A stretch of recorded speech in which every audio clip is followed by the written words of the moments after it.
psychopaths. Why you not love Israel? To specifically understand exactly how Nazi Germany got to that position. This is awesome. Dude, why did they put this out? This is a highlight reel, bro. Yo!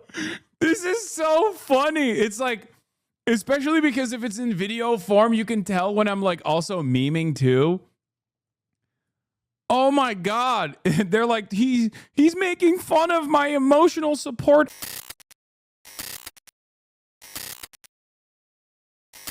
Jonathan Chait is still chirping at me as well. He said, Hasan Piker's an authoritarian, so is Netanyahu. If liberal Zionists want to survive, they must fight both.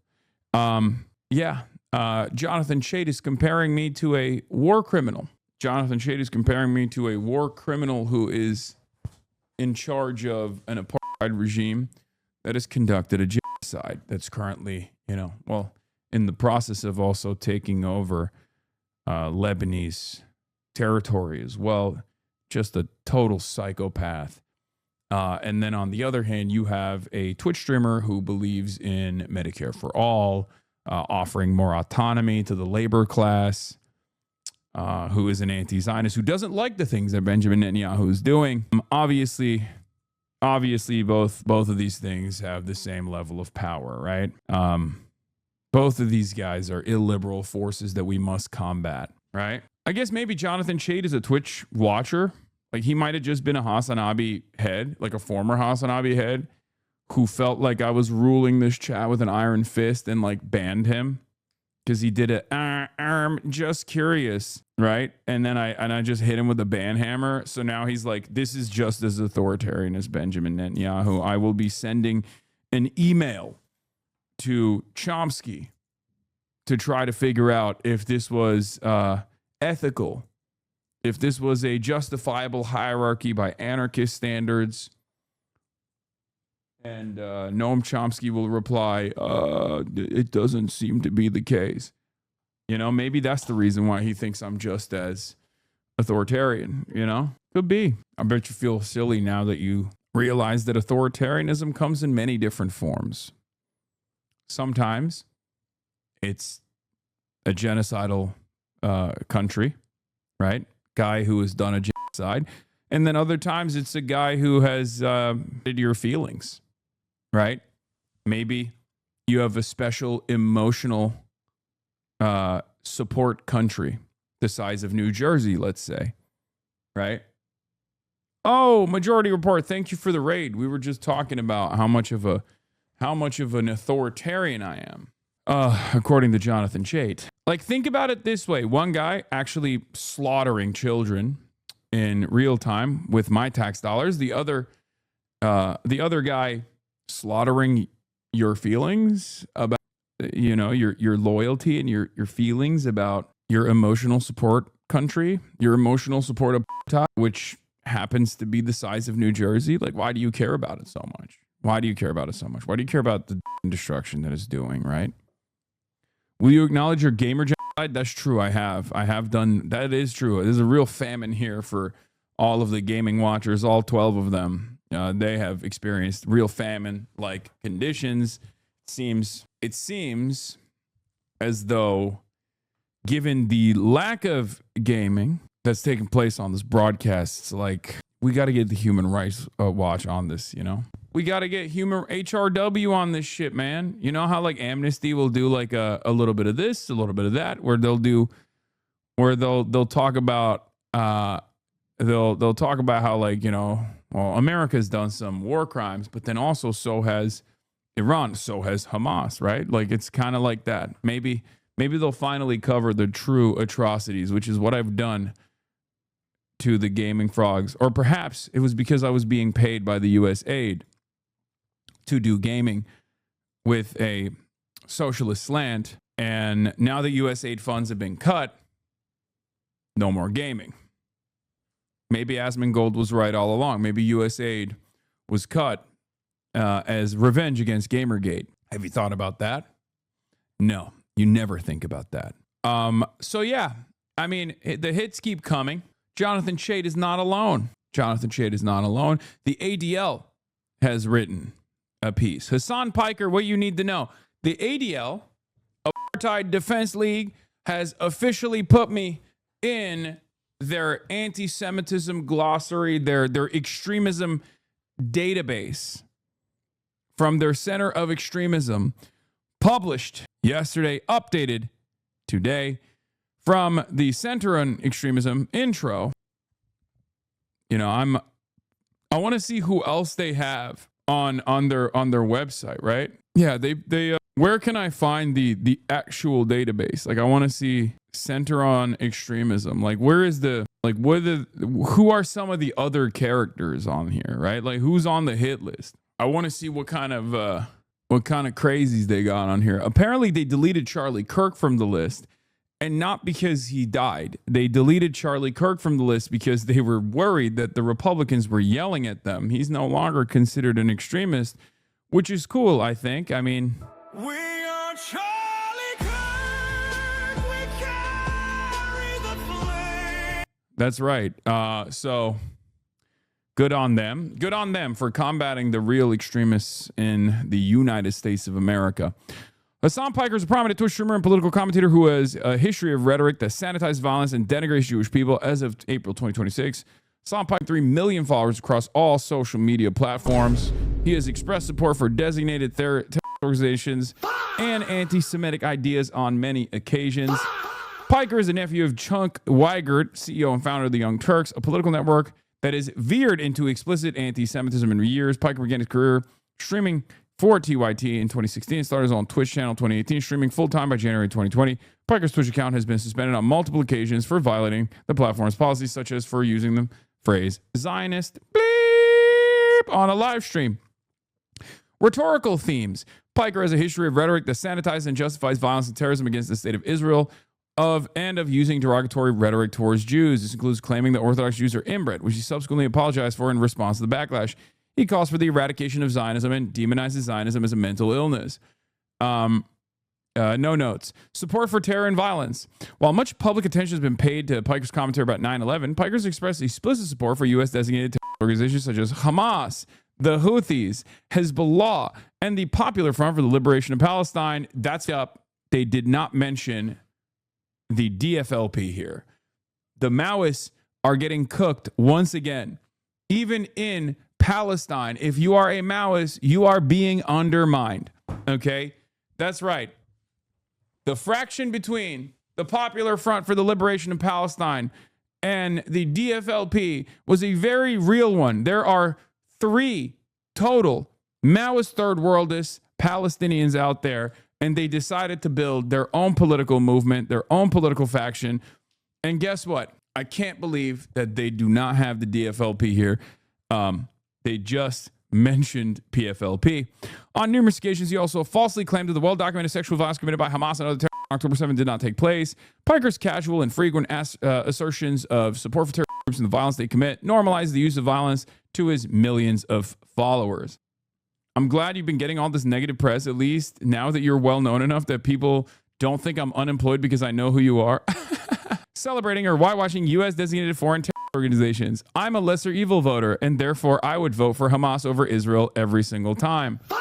Interview with Pod Save America, April 2026. As a lesser evil voter, I will once again repeat my harm reductionist credo. Wait, why are they putting sick? This is from a tweet. Like, this wasn't. Isn't that something that you put when you're taking a quote off of like something I said? Or are they saying this is sick? Can't believe he said that. As a lesser evil voter, I will once again repeat my harm reductionist credo. Hamas is 1,000 times better than the fascist settler colonial apartheid state, and the real harm happening here is that another illegal stolen land sale is taking place at another synagogue. Overall, what my favorite flag is, Hezbollah. Look it up. I'm not even kidding. It's actually a dope flag. It's got an AK on it and a hand holding it up. Fear and Podcast. Fear and Podcast mention. Let's go. I do not have a single issue with Hezbollah as a form of militancy trying to incur penalties on the genocidal state of Israel. Twitch stream with Ethan Klein, May 2025. What the Houthis are doing, on the other hand, is resistance. And it's not only moral, but it's just. There's no comparison between Israel and Hamas. One is a militant resistance comprised of orphan soldiers born into a 77-year occupation.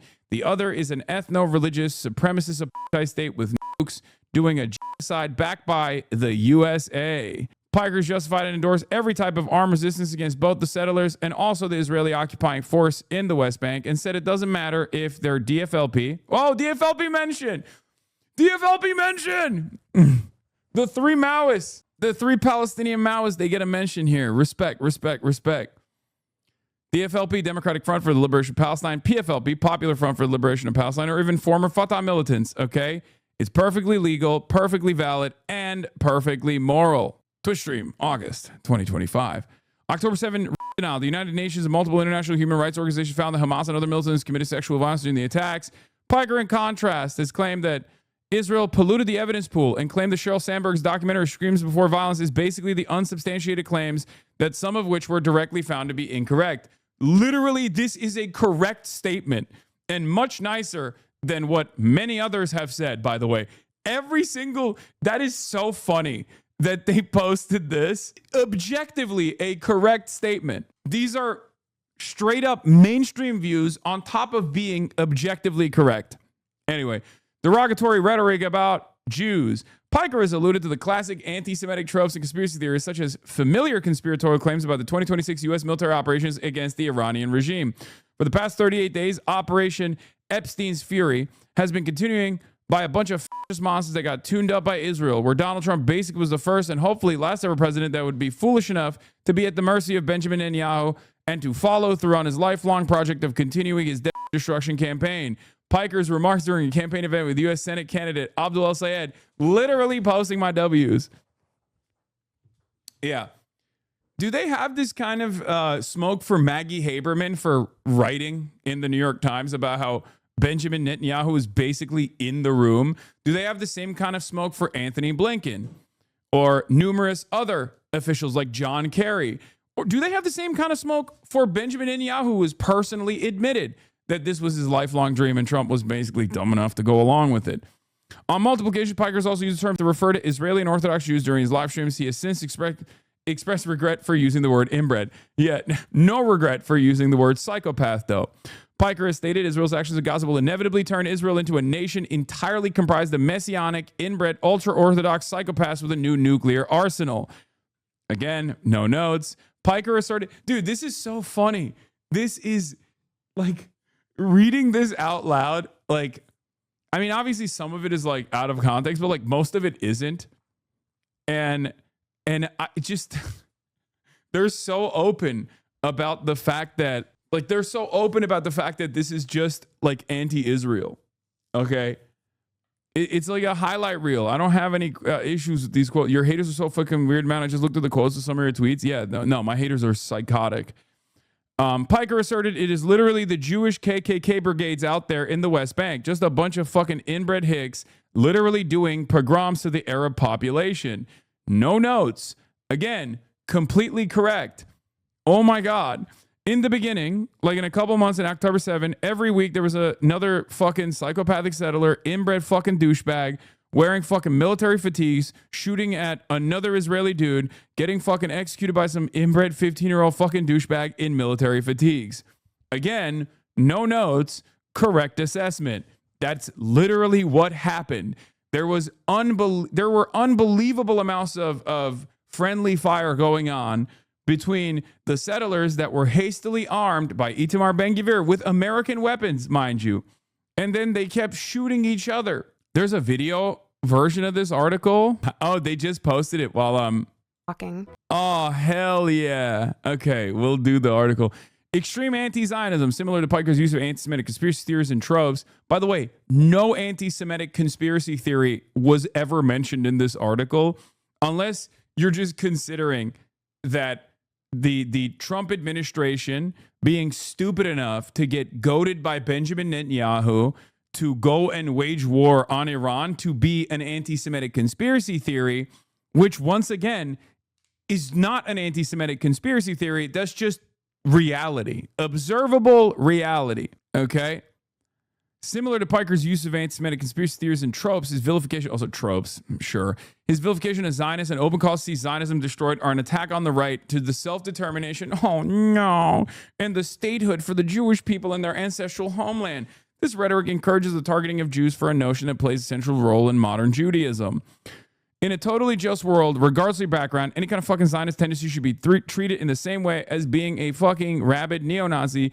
You shouldn't even let someone be the fucking local dog catcher if they ever exhibited any sort of positive feelings about the state of Israel. No notes. Denigrating Zionism and mocking former October 7 hostage Adon Alexander. Zionism is a mental illness. Holy shit. Shame on everyone who said this American dude who volunteered to join the Nazi army was some kind of hero.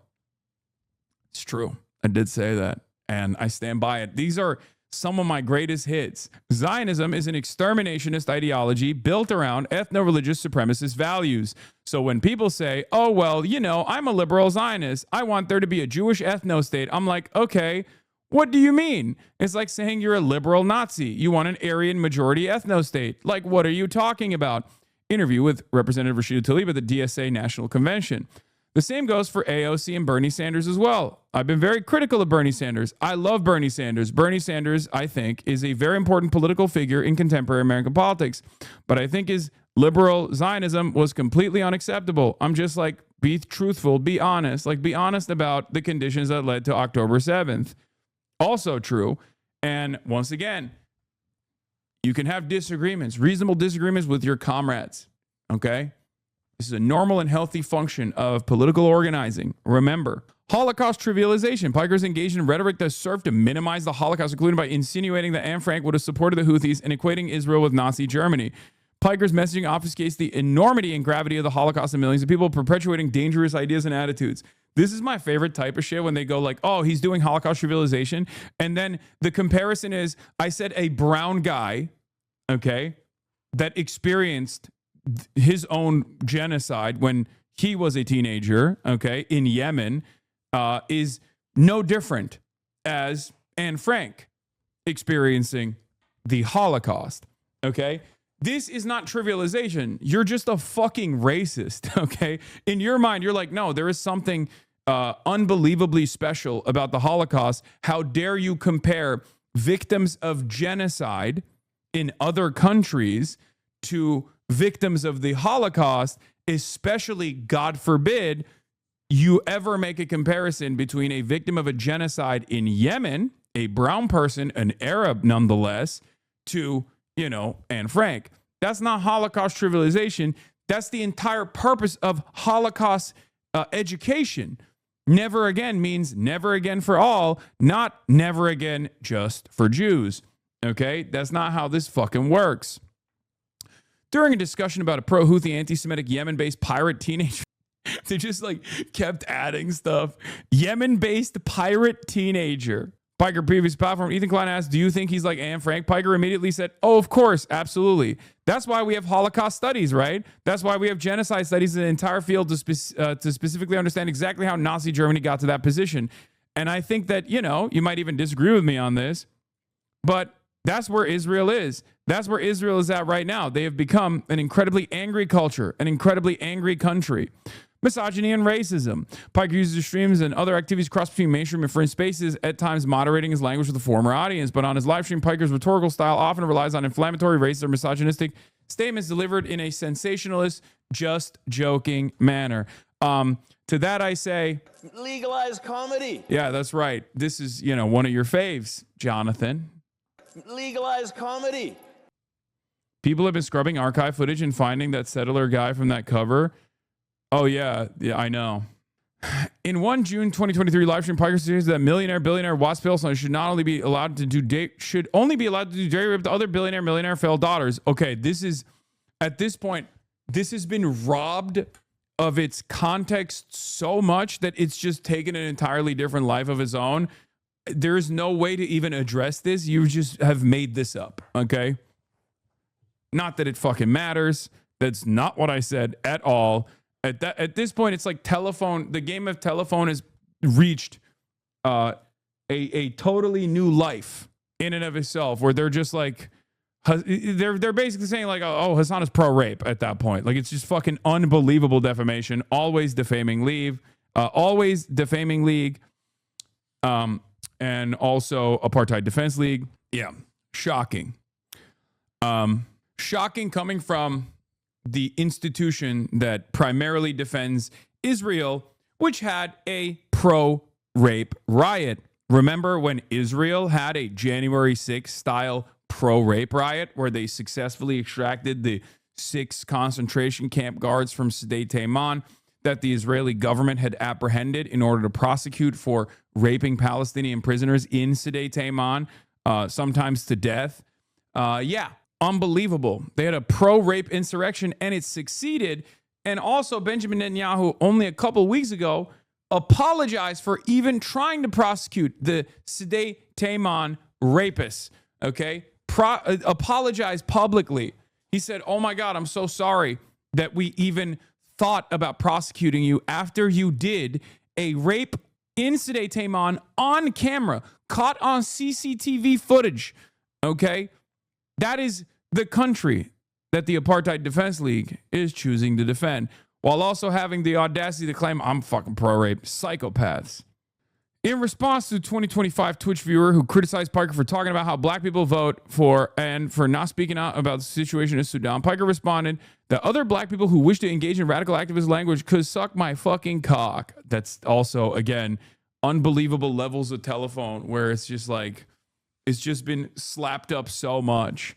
Again, interesting that it's the ADL doing this. Once again, defending the country that has sterilized Ethiopian Jews, okay? Just remember, oh boy, you think I'm anti-black. First of all, dedicated my whole professional career to combating anti-blackness, combating white supremacy, and ironically enough, actively have talked about Israel's deep embedded anti-blackness and white supremacy. Once again, very strange. This is like when Fox News does this shit where it's like, you're Fox News. What are you talking about? Shut the fuck up. He reacted to a Vietnamese pro-Trump BBC guest in 2020 by calling her a South Vietnamese motherfucker and whatever, like Christian supremacist, psychotic fucking refugee living in America now, and being able to talk that shit on his stream, telling her to go back and live in fucking South Vietnam in the same conditions. Yeah, and the conditions under the South Vietnamese dictatorship that we had established that she seemingly has so many sympathies for. You know, people were literally lighting themselves on fire at the time to protest against said South Vietnamese dictatorship. Anyway, doesn't really matter. Influence. While Piker associates with some extreme anti-Zionist organizations, he has also been profiled in major media publications and appeared on platforms across the political spectrum. Political spheres. Piker is interviewed and at times campaigned for prominent left-wing politicians affiliated with the DSA. DSA is the largest socialist organization in the U.S. Anti-Zionist position on a national level among some of its chapters and committees. Support for U.S. designated groups and the Hamas-led October 7 terror attack on Israel. At least since 2020, Piker has verbally expressed support for and interviewed DSA members, DSA-affiliated politicians, for those who are associated with the groups such as AOC, Rashid Tlaib, Ilhan Omar, Ro Khanna, Senator Bernie Sanders, and New York City Mayor Zohran Mamdani. You know, real villains, the real villains of the bunch. Okay, some of the most popular politicians in the country. Okay, extreme anti-Zionist. What does that even mean? A person with, a moral compass, who is uncompromising and an anti-fascist. Okay. Nevertheless, he continues to be a sought-after figure among those sitting elected officials and political candidates, viewed as someone who can boost their profile and reach potential voters, even though he does not have political experience. What do you mean I don't have political experience? Buddy, I'm a political commentator who's been doing this and working with organizers for, 13 years at this point. What more fucking experience could I potentially have? Piker is increasingly engaged in direct political activities and on-the-ground organizing and campaigning since 2025. I've been doing this for far before 2025, by the way. It's just so funny that only now they've chosen to pay attention to it.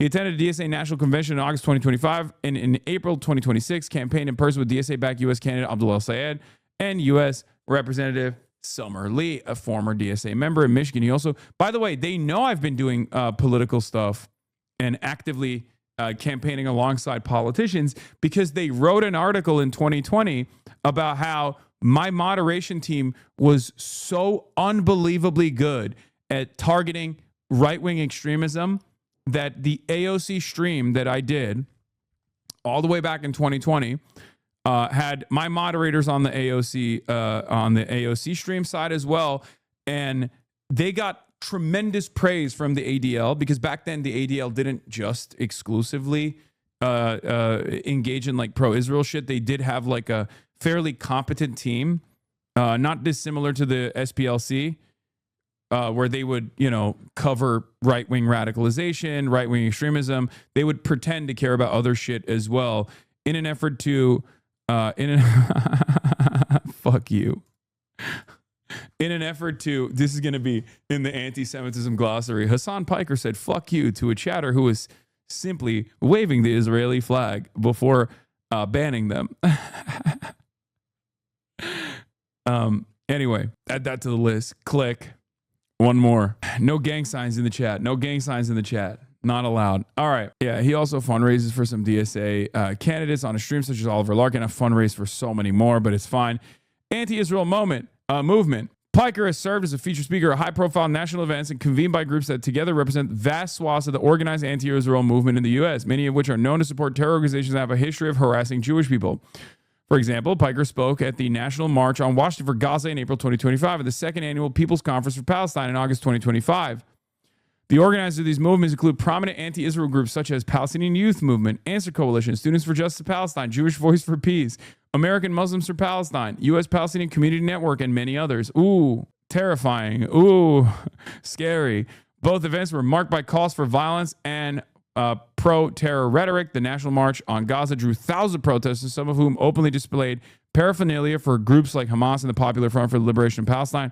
The People's Conference for Palestine featured such speakers as Hossam Shaheen, a member of the designated terror group Al-Aqsa Martyrs Brigade, who served more than 20 years in prison in Israel on charges of attempted murder and conspiracy to commit murder, and calls for those accused of supporting Israel's actions around the world to be taken out.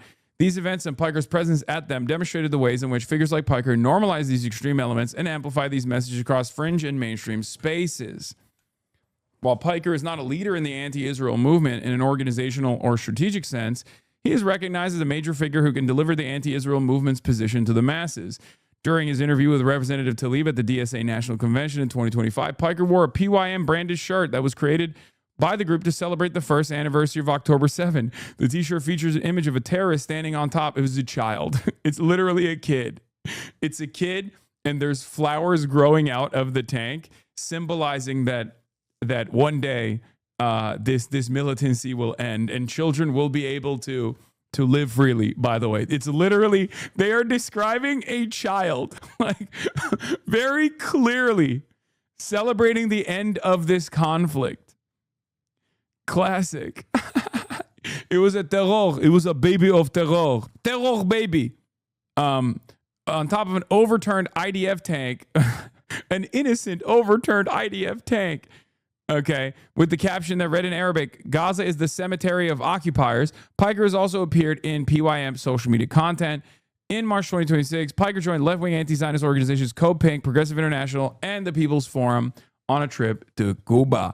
Conclusion, taken together, Piker's record of support for designated terrorist organizations and derogatory rhetoric about Jews represents a dangerous pattern that his millions of followers are exposed to regularly. His growing involvement in electoral politics and mainstream media amplifies these messages far beyond fringe spaces. So, this is the thing. So, for the people who are wondering, like, why do they have this entire website, right? Like, why do they have this page? Like, who the fuck would read any of this, right? Who would read any of this? And the reason why they put this out there is so that it's easy for like Richie Torres and other stooges of Israel to just like make it seem like they're in tune with some of my most dangerous rhetoric, right? That's the whole point. The reason why they put that out there is not even just for the SEO. It's so that there's an easy, clickable website that you can go to.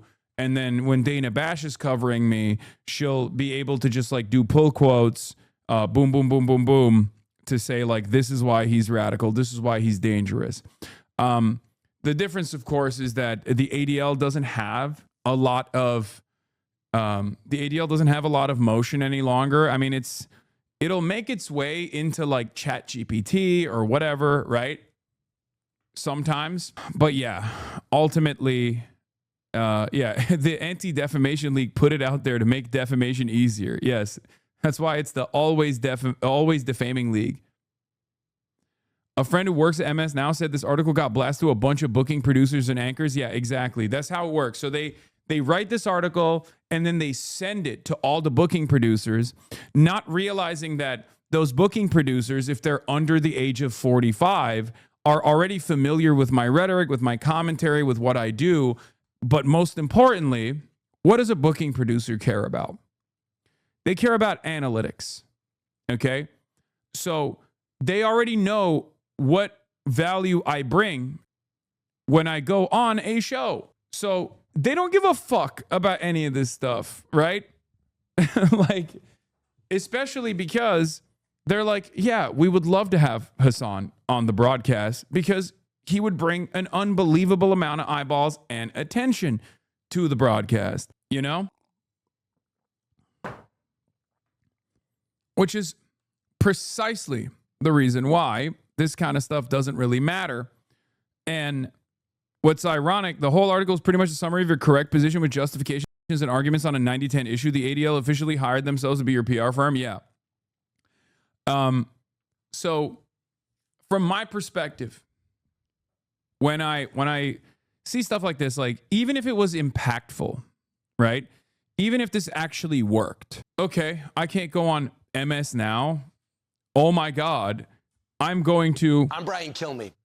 It's over for me. I'm Brian Kilmeade. My career is over. I can't go on MS Now. I'm Brian Kilmeade. What will I fucking do? You know what I mean? Because not only does this, unbelievably dumb attempt to try to blacklist someone, not only does it not work, but also, even if it did, even if I got blacklisted from like these legacy pubs, who gives a fuck? You know, who gives a shit? All right, here's the 1-minute video that they also made as a complimentary piece. I don't know who Hasan Piker is, and at this point, I'm too afraid to ask. Let's just let him do the talking. You support terrorism, question mark? America deserved 9/11, dude. Therefore, I would vote for Hamas over Israel every single time. Hezbollah is a paramilitary organization. I don't have an issue with them. We think the Houthis, Ansar Allah, is doing what Houthi would do. My favorite flag, Hezbollah. Look it up. Ah, you are anti-Semitism. The past 38 days, Operation SC's Fury has been continuing. A nation entirely comprised of messianic, inbred, ultra-Orthodox psychopaths. Why you not love Israel? To specifically understand exactly how Nazi Germany got to that position. This is awesome. Dude, why did they put this out? This is a highlight reel, bro. Yo! This is so funny. It's like, especially because if it's in video form, you can tell when I'm like also memeing too. Oh my God. They're like, he's making fun of my emotional support apartheid country that's doing a genocide. I'm going to repost it. That's where Israel is. You shouldn't even let someone be the local exhibited any sort of positive feelings about the state of Israel. It's gotta stop there, right? Bro, what rapes did Hamas do? Any other black folk want to engage in radical activist language in this chat? Who is you harder? America or fucking Ho Chi Minh? Suck my dick, old lady. When people tell you who they are, believe them. Yeah. Oh, hell yeah, dude. Another highlight reel just dropped. Shout out to the Apartheid Defense League for their tireless work of trying to get me blacklisted from every major outlet, not realizing that the bookers at these places realize that this is totally ridiculous and that my presence on these shows I'm just going to say it's totally ridiculous. Way too long, ended after the shout out. Another highlight reel just dropped. Shout out to the Apartheid Defense League for the tireless work of trying to get me blacklisted from every major outlet. Not realizing the bookers of these places realize it's totally ridiculous. I want to put the bookers part in there too, because I know that's the reason why they're doing it. It's like when Richie Torres's comms team, anytime there's a new ADL article or anytime there's a new Jewish Insider article about me, they'll like mass blast it to these news outlets, be like, don't get this guy on your show. They'll be like, hey, local news broadcaster in Georgia, make sure that you never have this guy on. It's like, why would they, like, what are you even fucking talking about? Why would they not? Okay, find these hit pieces to be totally ridiculous. Yeah, I said, apartheid defense for their tireless work of trying to get me blacklisted from every major news outlet, not realizing that the bookers at these places find these hit pieces to be totally ridiculous. ADL must be losing funds if they're resorting to becoming your clipper. Mike Moon 22, thank you for the 10 gifted subs. Yeah. It's always great. It's always great. I like it. Do nothing when your enemy is committing errors. Yeah, they're making fan edits, dude. They're resorting to making fan edits, which, you know, I respect. No, they're not running out of money, for the record. For those of you who are wondering, they're absolutely not running out of money. They are making more money than ever before, while they have also fired half of their research team because half of their research team was actually researching, you know, legitimate anti-Semitic incidents and legitimate like far-right extremism in the country. Selkowitz, thank you for the 10 gifted subs. All right, let's get started. Iran says Strait of Hormuz is completely open. Okay. All right, let's get started. Iran says Strait of Hormuz is completely open. Okay. Foreign minister on X says that the Strait of Hormuz is open for all commercial vessels. We're just learning this right now. Let me read where we are getting this from X. The Free Press is running paid ads to smear me. Oh my God, that's amazing. BDBD reacted to you on Laura Ingraham. Also, they love you noticing them. So many media outlets are smearing a live streamer. Looks like the Capitals really can't sit still anymore. The factional strife is getting bloody. It all started when the Democratic Party candidate teamed up with Hasan Piker for campaign promotion, only for hardliners in the Democratic Party and Republican-aligned media to jointly smear Hasan, turning him to primetime TV sensation. Capitals control public opinion, making it too hard to turn things around.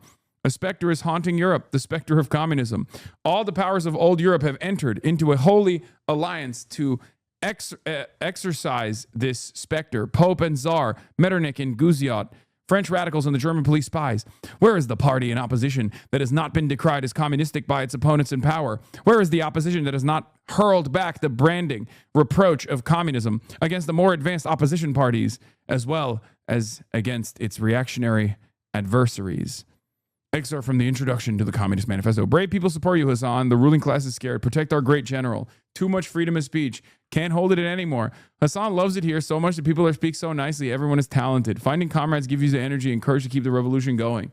Wow, he really reads out every single sentence.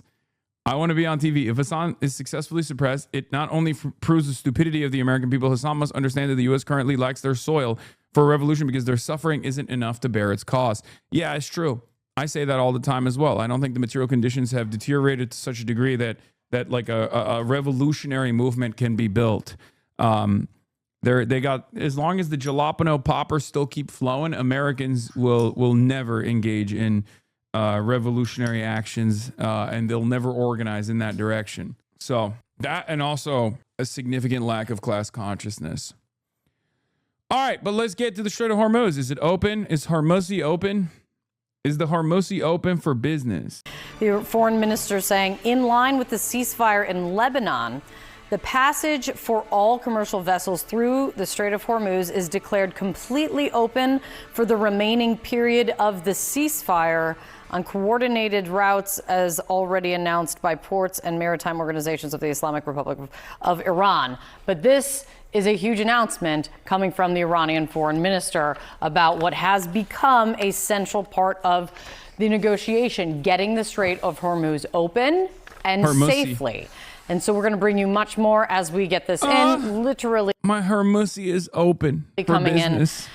As we're talking about. As we are getting this, we also have a new report that claims the United States is also considering a $20 billion deal that would help to end the conflict. This is a report from Axios, co-written also by CNN political and global affairs analyst Barack Ravid. It's closed again? No, my Hormuz is closed. The flood of tankers and cargo ships are making a break for the Strait of Hormuz to exit the Persian Gulf. Nearly 36 ships can be seen sailing for the strait via marine traffic, including vessels declaring Chinese, Indian, and French ownership. Traffic flow appears to be obeying the IRGC issued navigation orders. Sometimes I regret telling about you to adults. We don't know the financial, we don't know the final terms, but Arakshi tweets way too much. Timing is off. Why did Arakshi announce during market open? I don't know. Address what's actually taking place. If all the ships that are navigating the Strait of Hormuz are still going through the Iranian side, numerous ships making the break for Strait of Hormuz this evening have made the abrupt U-turns and are heading back towards the Persian Gulf. Over a dozen ships have already turned back. Yeah, I think there's a miscommunication amongst some. Maybe some of them are getting their information just from the American channels and they thought it's like fully open, you know? Whereas the reality is different. The reality is that it's not fully open. It's just open for business if you go through and pay the toll. That at least is my understanding. Okay? My understanding is the Strait of Hormuz is open for business if you just pay the toll, right? Yeah, it's still pay a toll at time. The young soldiers are Hormuzing hard today. Pay the toll to who? Who do you think? You got to pay the toll to the troll. I'm not going to say the rest of those words because I'm not allowed to make jokes anymore. Read a quote from this reporting now coming in. The U.S. and Iran are negotiating over a 3-page plan to end the war, with one element under discussion being that the U.S. would release $20 billion in frozen Iranian funds in return for Iran giving up its stockpile of enriched uranium. This according to 2 U.S. officials and 2 additional sources briefed on the talks. A lot of breaking news here. Let's get to Nick Robertson. He's in Islamabad on this breaking news first. Nick, what do you make of it? How have they not fixed the audio yet? Look, it seems to me we're getting some positive breakthroughs. The fact that the Iranian foreign minister has said the Strait of Hormuz is open to all commercial vessels really seems to indicate that the talks that the Pakistani mediators are having, and they're going into their 3rd day of talks in Tehran right now, are beginning to bear some fruit. Sources I've been speaking to involved in all of this are sounding and looking very positive about where the talks are at the moment. Of course, I'm not getting an indication of what other hurdles there may be to overcome, but it has been one of the things that Iran has wanted, one of those points. They want assets unfrozen. They want to see sanctions lifted. They want money for war rations and damages. We've been talking here about billions upon billions of dollars. Last weekend at the talks, the Iranians said they'd asked the United States for $8 billion in unfrozen assets. At the time in the talks last Saturday and Sunday, the White House knocked down the suggestion Iran was going to get that. But it's always been part of Iran's core demands. Iran's now lifted, it seems, their blockade, their own blockade on the Strait of Hormuz. Is that in exchange for money? Are they expecting the money to come? But what the Iranian foreign minister has said, and I think this is very, very telling, and we were talking about this just yesterday, that the reason that the Iranians have lifted their blockade on the Strait of Hormuz for the remaining duration of the ceasefire, probably as the US-Iran ceasefire, which has about 5 days to run. He said this is because that there is a ceasefire in Lebanon. These things have been inextricably linked in the Iranian mind. So while the Pakistani lead negotiating team has been in Tehran talking, of course, that Lebanon deal came through. Yes, that was going to aid and benefit the talks in Tehran, and it does seem to be the case. Now, what remain the sticking points? The nuclear issue, that enriched uranium, Iran's commitment and desire for a nuclear bomb, that's always been at the core of US demands. That's what President Trump was saying yesterday.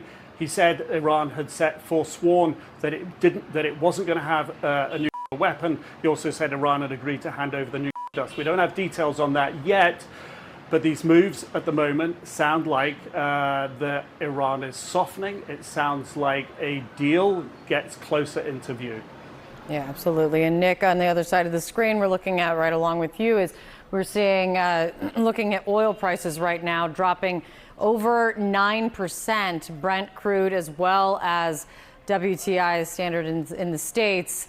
Oil markets reacting understandably to this news coming in. There's a lot to digest here. Nick Robertson tracking all these developments in Islamabad for us. Let's get over to the White House now. Elena Treen is there as well.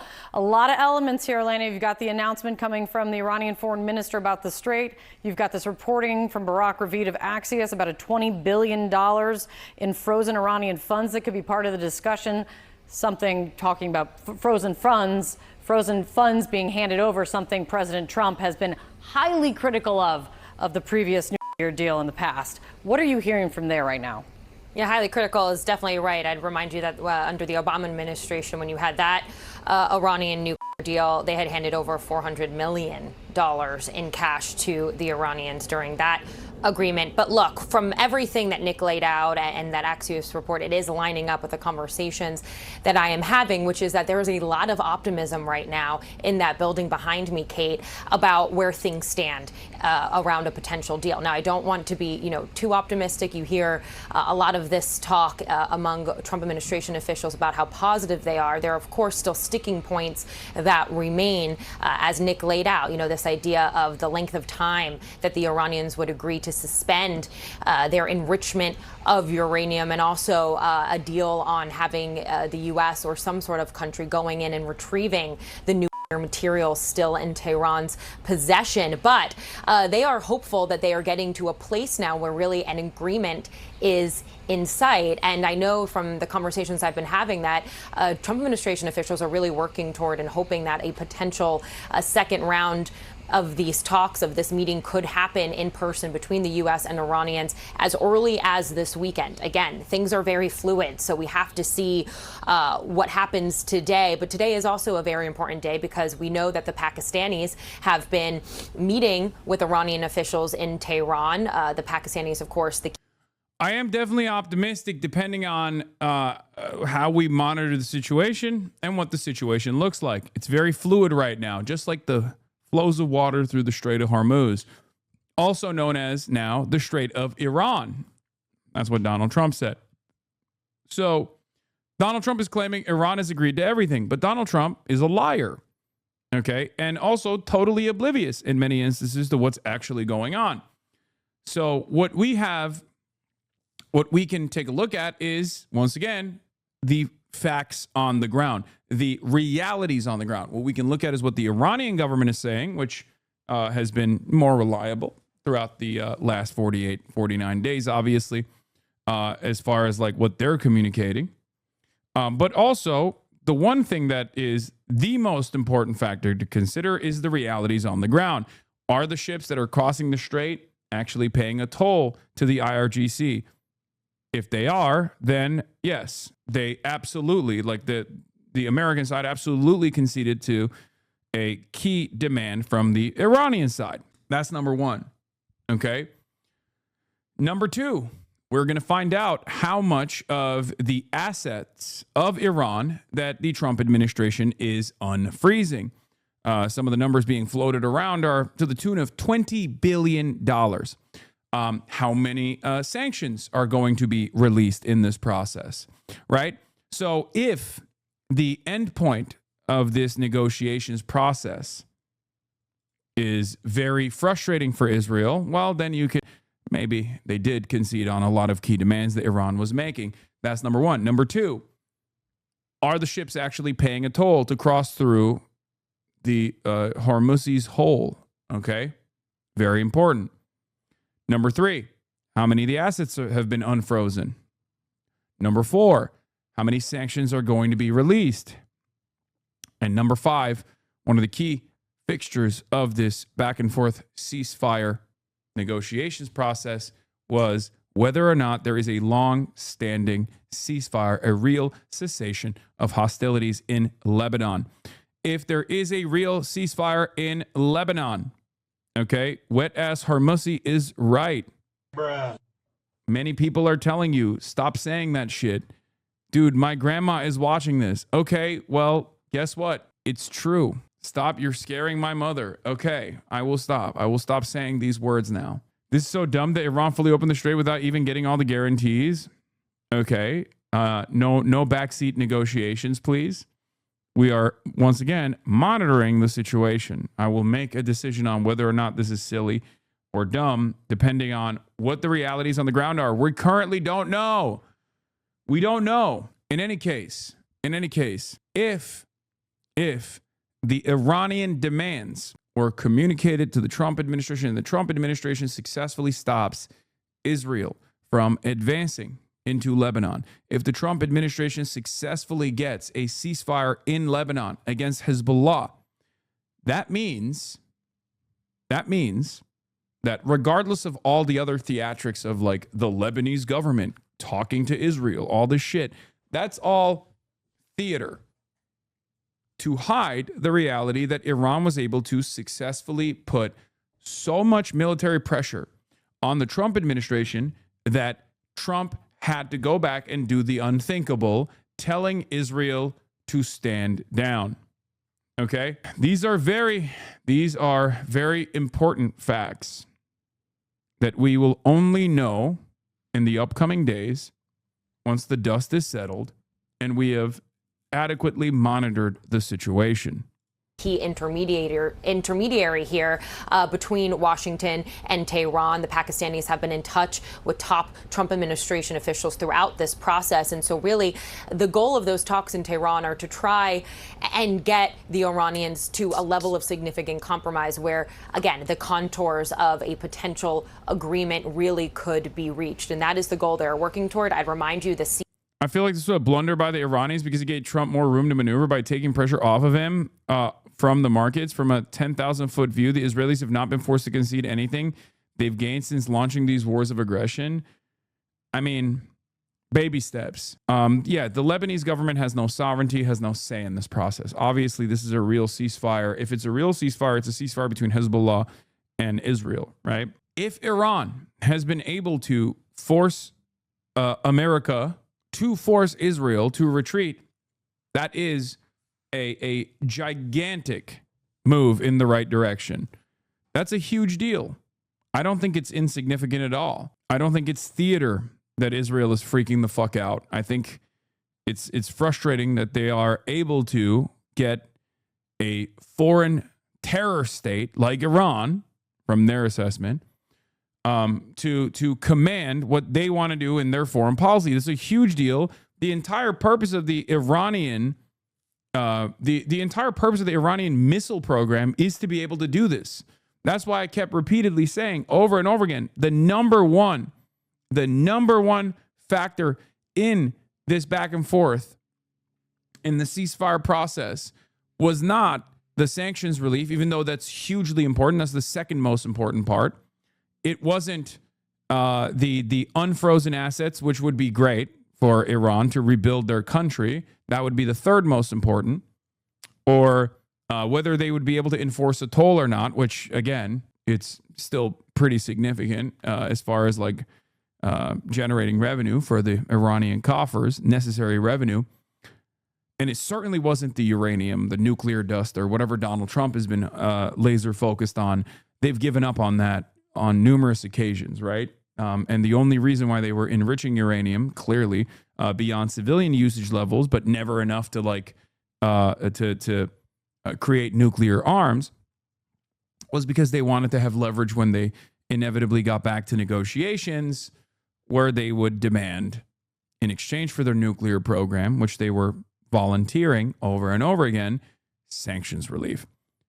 But the number one reason as to why they even have ballistic missiles that can reach Israel is to restrain Israel, to restrain Israel's ambition. So if they just cut out the middleman, or if they, instead of directly bombing Israel, were able to get America to restrain Israel, then they accomplished a fucking huge goal. Okay?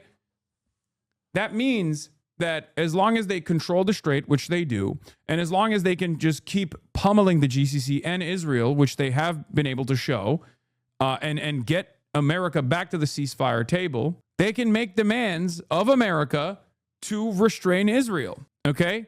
That's a big deal. That is a much bigger deal than I think people give it credit. Ceasefire, the 2-week ceasefire expires on Tuesday, April 21st. And there had been talk earlier this week of a possible extension. But from the conversations I've had, Kate, with White House officials, is they want to try and formulate some sort of deal before the ceasefire ends. A very ambitious goal, but it does seem, as you know, today with this latest news about the Iranians reopening the strait thanks to that ceasefire between Israel and Lebanon, that they are actually... Yeah, so here, Israel is prohibited by the U.S. from bombing Lebanon, says Donald Trump. It underlines a basic fact. Israel's genocide of war crimes could be stopped at any moment by any U.S. president, says Owen Jones. He's right. The USA will get all nuclear dust created by our great B-2 bombers. No money will exchange hands in any way, shape, or form. This deal is not in no way subject to Lebanon either, but the USA will separately work with Lebanon and deal with the Hezbollah situation in an appropriate manner. Israel will not be bombing Lebanon any longer. They are prohibited from doing so by the USA. Enough is enough. Thank you. President Donald J. Trump. May Allah awaken the people and help them to see the evil doings of Israel and the United States. So here's the thing. Couple stuff that they're mentioning here. No money will exchange hands in any way, shape, or form. That is bullshit. Okay? They are unfreezing assets, which means technically America is not giving payments to Iran, but Barack Obama didn't do that either, but Trump's estimation was that Barack Obama did just that, and so did Joe Biden. Whenever Democrats unfreeze Iranian assets, it's considered direct cash payments to Iran, green cash in pallets. That's right, believe it. Okay, planes full of cash going to Iran. When Trump does it, no cash exchange is taking place. Okay, which is it? Well, technically, it's never America making direct payments to Iran, okay? It's America unfreezing the assets that they've forcibly frozen between Iran and other of Iran, okay? So that's what it is. Suzanne Lambert's take on you? Who's Suzanne Lambert? Even Instagram is like, nah. What is this? Is Suzanne Lambert. Basketball is a game worth playing. My favorite person, not gonna lie. Don't hate him. When I saw him at the Crooked Con green room, it was fine, whatever. I've interviewed him a couple times, and you know what we do? We disagree. Yeah. That's okay. And that's okay. And I totally agree. I personally think it's great that Democratic candidates are opening up to going on these different shows. Here's where I push back a little bit. When people defend Hasan, they say like, well, he can reach so many young people and young voters, etc. And I'm like, well, yeah, he has millions of subscribers, followers. Like, clearly he's an influential voice. I would never deny that. I don't think anyone is. But from my perspective, I feel like he's reaching people who would already be engaged politically, because when I think of like my kind of random guy friends who are floating in a no man's land politically, from my perspective, they're going to turn on Hasan Piker talking about neoliberal, imperialist, rad lib, you know, whatever, and be like, this guy sounds like a weirdo. What is your perspective? I think it's not as simple as, oh, we already have those people, or these are not the people we need to reach, or they're already on the left, as opposed to being more independent. Two great challenges when you're facing an authoritarian. Once again, I think a lot of people assume that the average guy is a fucking idiot, okay? People are smarter than we give them credit. Like, I don't utilize... But first of all, am I utilizing academic language that actually frustrates people? Maybe at times, certainly. Or am I too vulgar for polite, civilized society? Because I do both. And that's part of the reason why these guys can't like put me in this effective box to be like, he's actually inconsistent, or he's actually problematic and not good and not good at doing outreach. I do both. I contain multitudes. I speak like a normal person, but sometimes I also add, some academic language into my commentary. But I think people eventually understand exactly what it is, right? Rising government. You're trying to prove that the institutions can work even when the other side. Also, this was a conversation that took place with Bernard Sanders, if you recall, where I believe it was Elisa Slotkin who said, stop using the term oligarch.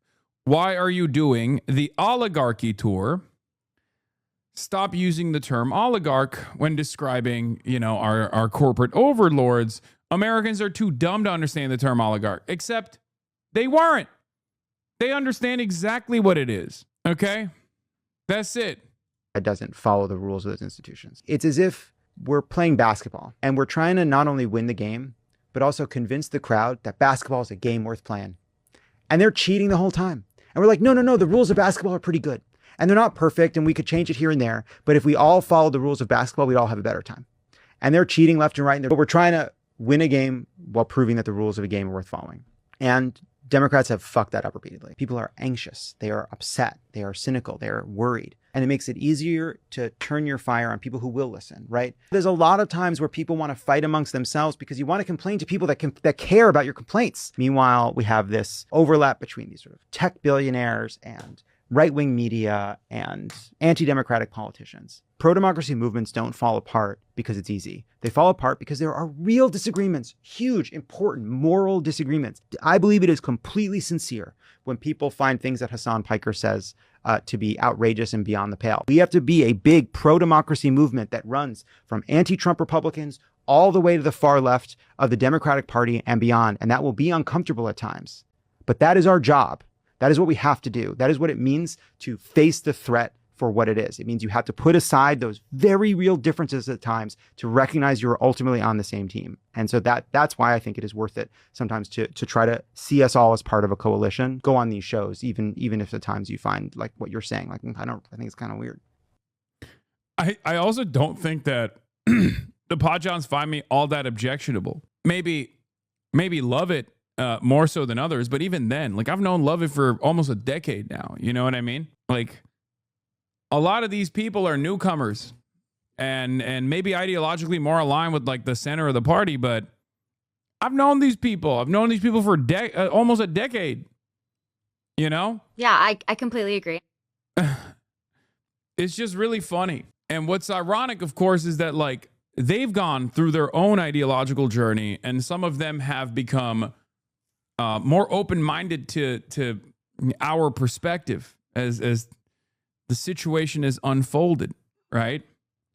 And that's because of, once again, the realities of the contradictions worsening. One example is Israel, right? The more Israel's violence becomes unignorable, the more Israel's manipulation of American leadership becomes unavoidable, the more it becomes a fixture of modern American politics, the more ridiculous it is to not engage with people like myself who have been there for many, many years. So I remember listening to Pod Save in 2016. They've definitely moved left since then. Absolutely. I wish people would suggest an alternative for when they critique you. What are your solutions? Because I don't see anyone else on this list who's on the left. Yeah, that's the other side of the story, of course. Like it almost always feels like they're just angry that they're not part of this, part of the top influencer sphere, where they're like, why can't our guy, who is a centrist, who is just going to unconditionally and uncompromisingly defend the Democratic Party without making demands at all, why can't that guy get up there? In a perfect world, someone that they craft in one of these think tanks would be in the top, would be doing the tireless advocacy of defending some of these do-nothing Democrats. But that's the problem. It doesn't work that way. Charlie Kirk is still up there, rest in power, twice, as a matter of fact. The average guy is most definitely a fucking idiot.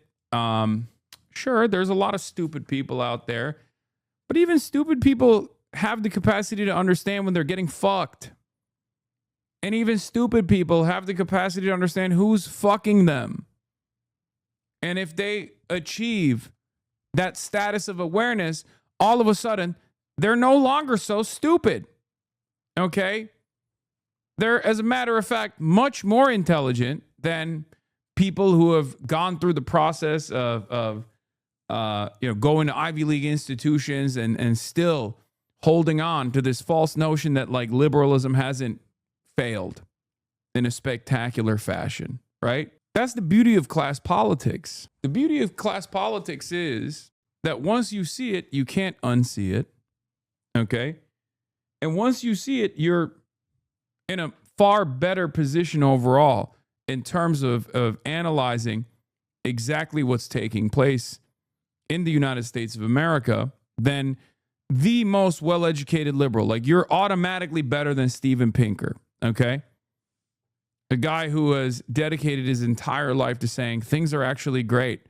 Yeah, things are great for you, Steven Pinker, you know? Moving closer to that goal. And just to go back to that ceasefire between Israel and Lebanon that, of course, President Trump announced yesterday, I am told that that had a positive effect on some of the talks that are going, of course, between the U.S. and Iran through the Pakistanis on a broader agreement. And so a lot of different developments today that we... It's also crazy for someone that's been active for literally one election cycle saying they know how to reach, who to reach and how to reach them.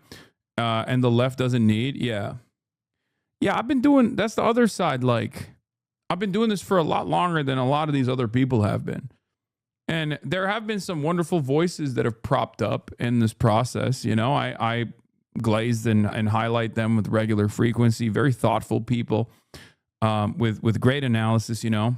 Head in the office is one of the guys that I routinely glaze as well. They're worthy of a Jam Podcast boys as well. They're very young, but they're doing a great job. And then there are others who are trying to do the old school method of just like, we want to be a mouthpiece for the DNC. And I don't think those guys are going to reach the same audiences because people see that. People have heard from others who have the exact same mentality for years and years. We are learning of. We have to see, I think, you know, these negotiations are continuing. I think a lot of these reports we have to be careful with because things are fluid. These negotiations are not over. An agreement has not been reached. But that's certainly, I think, adding to the level of optimism that this Trump administration feels today as we move into the weekend. Yeah, there is movement. There is breaking news on this front in this moment that clearly is getting reaction all over the world already. Elena, thank you very much. If we keep those numbers up for just a second, huge drops in oil prices of more than 10%. That's just this morning. And then the stock market, you know, an impressive positive opening, but to a certain extent, I think the stock market has already taken into account that a deal or progress was likely between the United States and Iran. But those drops in the oil prices, and let's just keep those numbers up. You don't see movement like that almost ever. Now 11 points down just in the last 10, 20 minutes. We do have a new Trump Truth Social post here. Yeah. Yes. So I'm just going to read this to you. This literally just happened a few seconds ago. Donald Trump posting this. The Strait of Hormuz is completely open and ready for business and full passage, but the naval blockade will remain in full force and effect as it pertains to Iran only until such time as our transaction with Iran is 100% complete. This process should go very quickly in that most of the points are already negotiated. Thank you for your attention to this matter, President Donald Trump. More now with CNN Global Affairs. Hormuz open. What does it really mean for Iran oil in the U.S. blockade? So here's Trita Parsi's analysis. It says signs are pointing to a higher likelihood of a framework agreement between the U.S. and Iran being secured through Pakistan in the next few days, to be followed by another 30 to 60 days for a final agreement. That is indeed an achievement, but it is important to understand how vulnerable the final agreement will be in that 30 to 60 day window to Israeli sabotage. If past patterns are repeated, Israel will do everything in its power to prevent any deal that ends the U.S.-Iran enmity and lifts sanctions on Iran. If he really wants the deal, Trump will have to be tougher on Netanyahu than he's ever been before. So there are signs pointing to a long-standing commitment to a cessation of hostilities. Okay? Ironically enough, if implemented, this will be a far more favorable deal to Iran than the JCPOA was. Okay? But that's precisely the reason why Trump is doing a good deal of propaganda here to make it seem like they got the maximalist goals across. I don't think that this is a W for America, Some people are saying it's a W for America. I don't think it's as big as a W for America as the people are presenting it. I think Trump is presenting it as a W for America because that's his fucking job. This looks, from my perspective, as a complete concession to almost all of the Iranian demands, with the only Iranian demands, if what Trump is saying is true, being reached on the side of the enriched uranium, or what Trump likes to call nuclear dust. If you recall, for weeks leading up to this, Trump kept lasering in on the nuclear program. And I kept repeatedly telling you this is good because it means likely to commit to all of the other Iranian demands. Now, all of this could still be perfidy. Remember, there are still troops moving into the region. They could be utilizing perfidy to have a little bit of economic relief while they deploy the necessary force to militarily invade Iran. There's obviously a gamble here. If that is the case, that's going to be, at this point, triple perfidy. Okay? 3 strikes and you're fucking out. Holy shit. But not only that, but also the interim period is when Iran is also capable of digging out some of their cave entrances and maybe even rush shipping in new weapon systems from China, or even rush shipping from the other totally closed sea route that they have with Russia, new weapon systems as well, right? So there is an opportunity for Iran to harden its defenses as well. Expedited shipping from both China and Russia, potentially, but we shall see. Esmail Bakay says the U.S. president's claim about talks with Iranian officials is untrue. A naval blockade is a violation of the ceasefire, and Iran will certainly take the necessary measures. Whenever we feel that the issues and interests of the Islamic Republic of Iran are considered and secured within the framework of an agreement, then it can be said that we are close to an agreement. Lifting sanctions is very important to us. Compensating for the damages incurred holds special significance for Iran. There is no ambiguity regarding any part of the negotiations. We have clearly stated our positions. They have been pretty firm, pretty steadfast in their commitment to the 10-point plan that they released fairly early on, okay? I think that the only negotiable part of that 10-point plan is the enriched uranium. And the only reason why I say that is because the reformists and the moderates, some of which still hold power in Iran, not as much power as they once did, the ones that are more conciliatory to the demands being made by the West, the ones that have always advanced negotiations with the West, they have given up on the enriched uranium. They have given up on the enriched uranium time and time again, because the sole purpose of the nuclear program is leverage for sanctions relief. Now, if you ask me what they should be doing, well, that's to continue enriching uranium and fucking make nuclear arms instantly, right? Guillotine on Lewis' neck. Hasan really believes everything Iran is saying, doesn't he? Have you noticed that I'm currently in the process of explaining to you something that Iran claims they care about, that I think they're lying about? If you had the capacity to hear the words that are coming out of my mouth, understanding what I'm saying, you would have recognized that while you were typing out that comment, I was actually talking about a key part of the 10-point plan that Iran has advanced, claiming that they care about it quite a bit, that they don't actually care about. The nuke take is bad. Have you noticed that? No, you haven't. You immediately go into the nuke take is bad. You just, refuse to hear words that are coming out of my mouth that directly contradict your assessment and immediately move on to the next thing. Okay? Please, sometimes it's okay to just, let it breathe. You don't have to type out whatever, ownage in the marketplace of ideas you think you're going to have here. Okay? And no, the nuclear sovereignty take is so not bad and so good that Francis Fukuyama and Ian Bremmer, two major liberals, agree with it at this point. Okay? I don't know what more it will take. I mean, those are king libs, right? King libs who also agree with nuclear sovereignty at this point. A lot of people often forget the third and perhaps most important provision of the HasanAbi nuclear doctrine. That is, if America has claimed you have nukes, you must drop everything and develop nukes yesterday.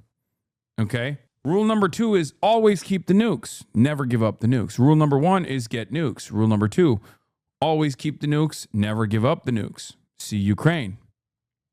See Cuba. And rule number 3 is if America or a Western power is suspecting you of having nukes or claiming that you have nukes, drop everything and get nukes immediately. Okay?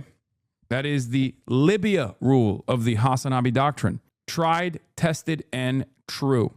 Ismail Bakay is responding to more Trump claims. Enriched uranium is as sacred to us as the soil of Iran and will not be transferred anywhere under any circumstance. The opening and closing of the Strait of Hormuz is determined by the field, not cyberspace.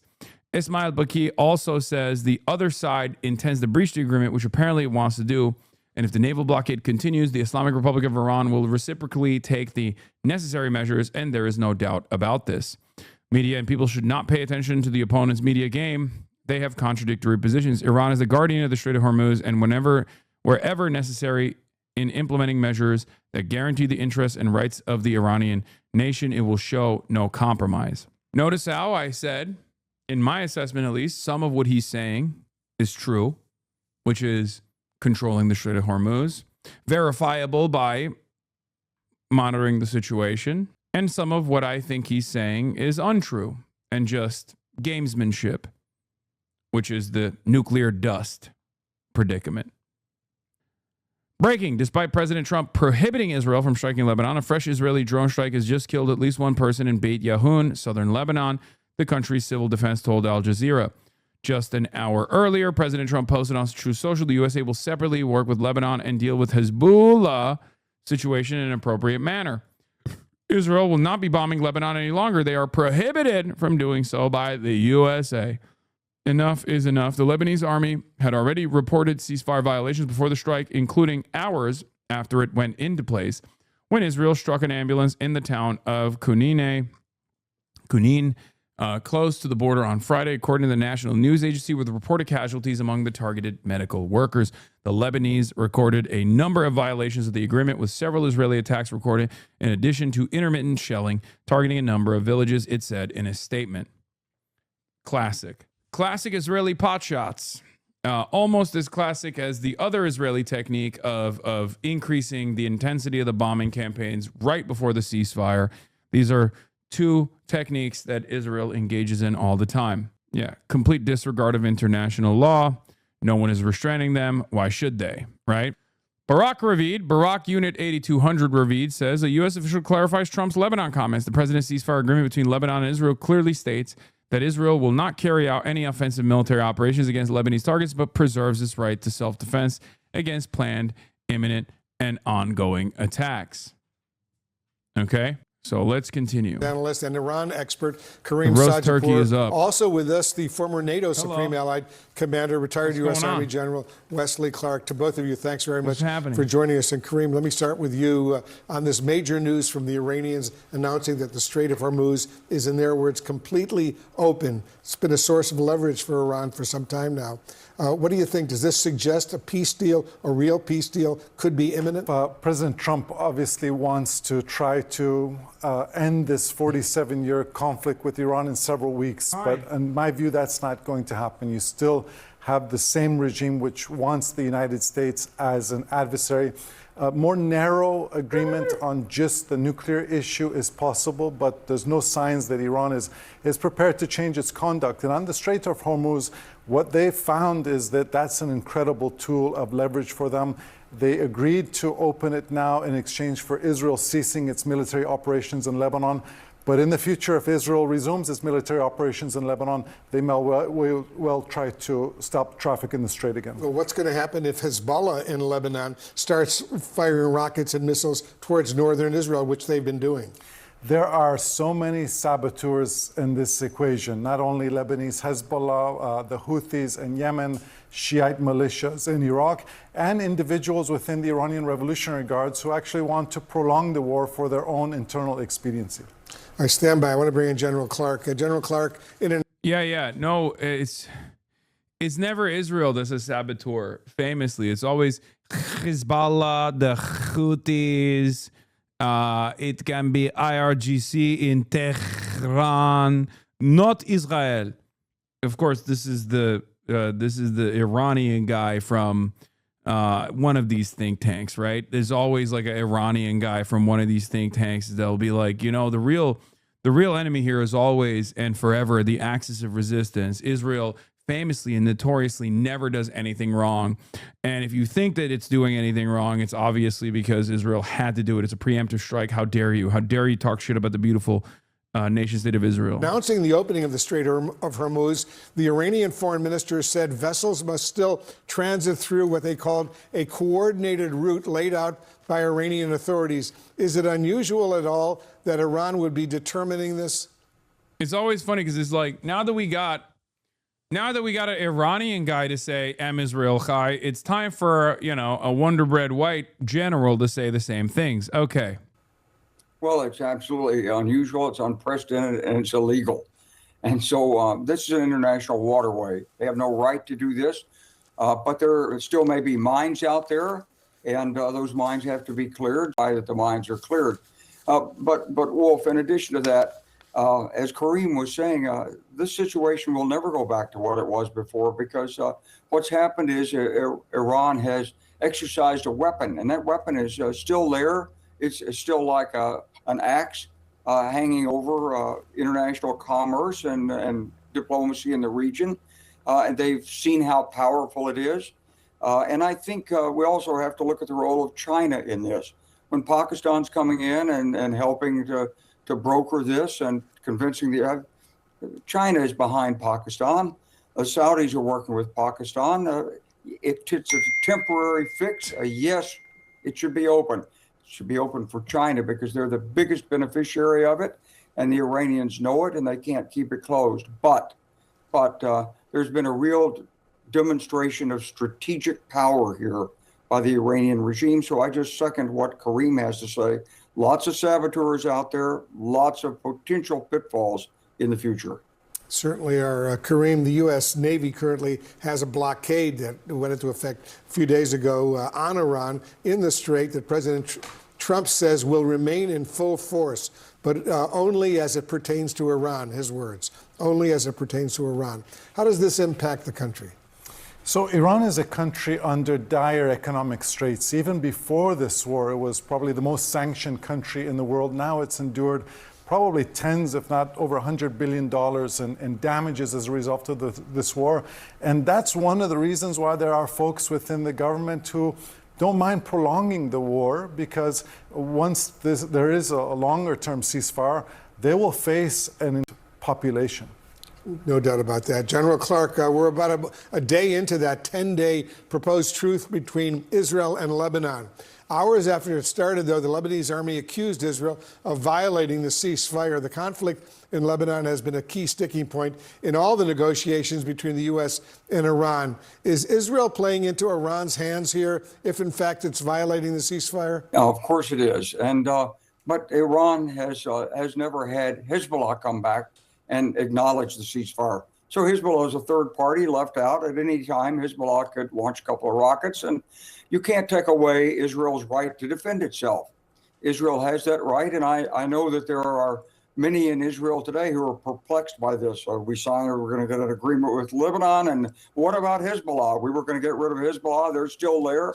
What restrictions will emerge on Iran's support of Hezbollah as we try to wrap this up with a complex, complete diplomatic agreement? And if there are no such restrictions, something tells me that this news is not neutral. Wait, what makes you say that? Is it perhaps because Wolf Blitzer? Yeah, right now you have a Pahlavist, a CNN anchor, Wolf Blitzer, who used to do PR for AIPAC. It's real. Look it up. Okay. Wolf Blitzer before he was on CNN, was a spokesperson for AIPAC, and a U.S. general are all engaging in the Israel Defense Forces commentary. It's wonderful. You get to see the full diversity, the full spectrum of commentary on CNN on these issues, right? I wonder if there's another person. I mean, why don't they just have Benjamin Netanyahu on directly, right? It's quite anti-Semitic that they don't have anyone who's straight up Israeli to come and talk about how they're getting fucked over in this process because if they don't do child murder in Lebanon, they'll literally die, okay? If Israel does not do child murder in Lebanon, do you want Israel to explode? It's really fucking anti-Semitic. We're still in the danger zone, Wolf. No doubt about that. The danger zone continues. General Clark, thank you very much. Kareem Sajapur, thank you to you as well. Well, oil prices are trading at their lowest level in 5 weeks following the earlier announcement by the Iranian foreign minister. Let's discuss with Richard Quest, CNN business editor-at-large and anchor of Quest Means Business. So, Richard, we're seeing this significant drop in prices. But as they say in the real world, what's changed? Oh, I think quite a lot has changed. The sentiment has changed. If you look at the developments over the course of the day, there is a view that there is more of a willingness to move forward towards peace. Now, I get the point that you're making. What's changed factually, of course? Nothing. And that's why, although I say the willingness and the trend and the mood has changed, this at the screen is entirely justifiable and predictable, and it is equally reversible if the trend does not continue, if the mood movement doesn't change, if, for example, the blockade remains and no oil flows out. That's the reality here. It's going to be a case of wait and see if the ships actually move. Talk all you like. We want to see the ships.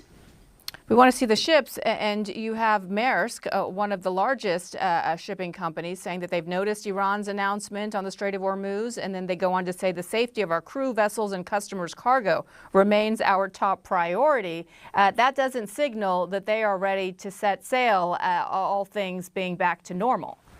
No, and they won't be, and however many ships they've got caught in the upper Gulf, they will remain there. But let's just say the Iranians start to give exactly those guarantees. No, you can go forward, no toll. Let's just say, I'm speculating, you can go forward. But you've still got the Americans in the Arabian Gulf outside. You've still got them waiting with their blockade to move things forward. So, and the price that you're looking at now is predicated on actual real oil ships moving. If they don't, that price will go back up again. As for the longer term, how much of the economic crisis is baked in? Is the cake actually rising now? Inflation, how much damage has been done? We don't really know. It'll be a few more weeks before we can quantify that. Certainly an element of damage, but the better news is that things are looking better. Now they've got to actually prove it. Yeah, and it's pretty clear that the president is wanting this war to come to an end rather quickly as well. He sees all of these economic numbers.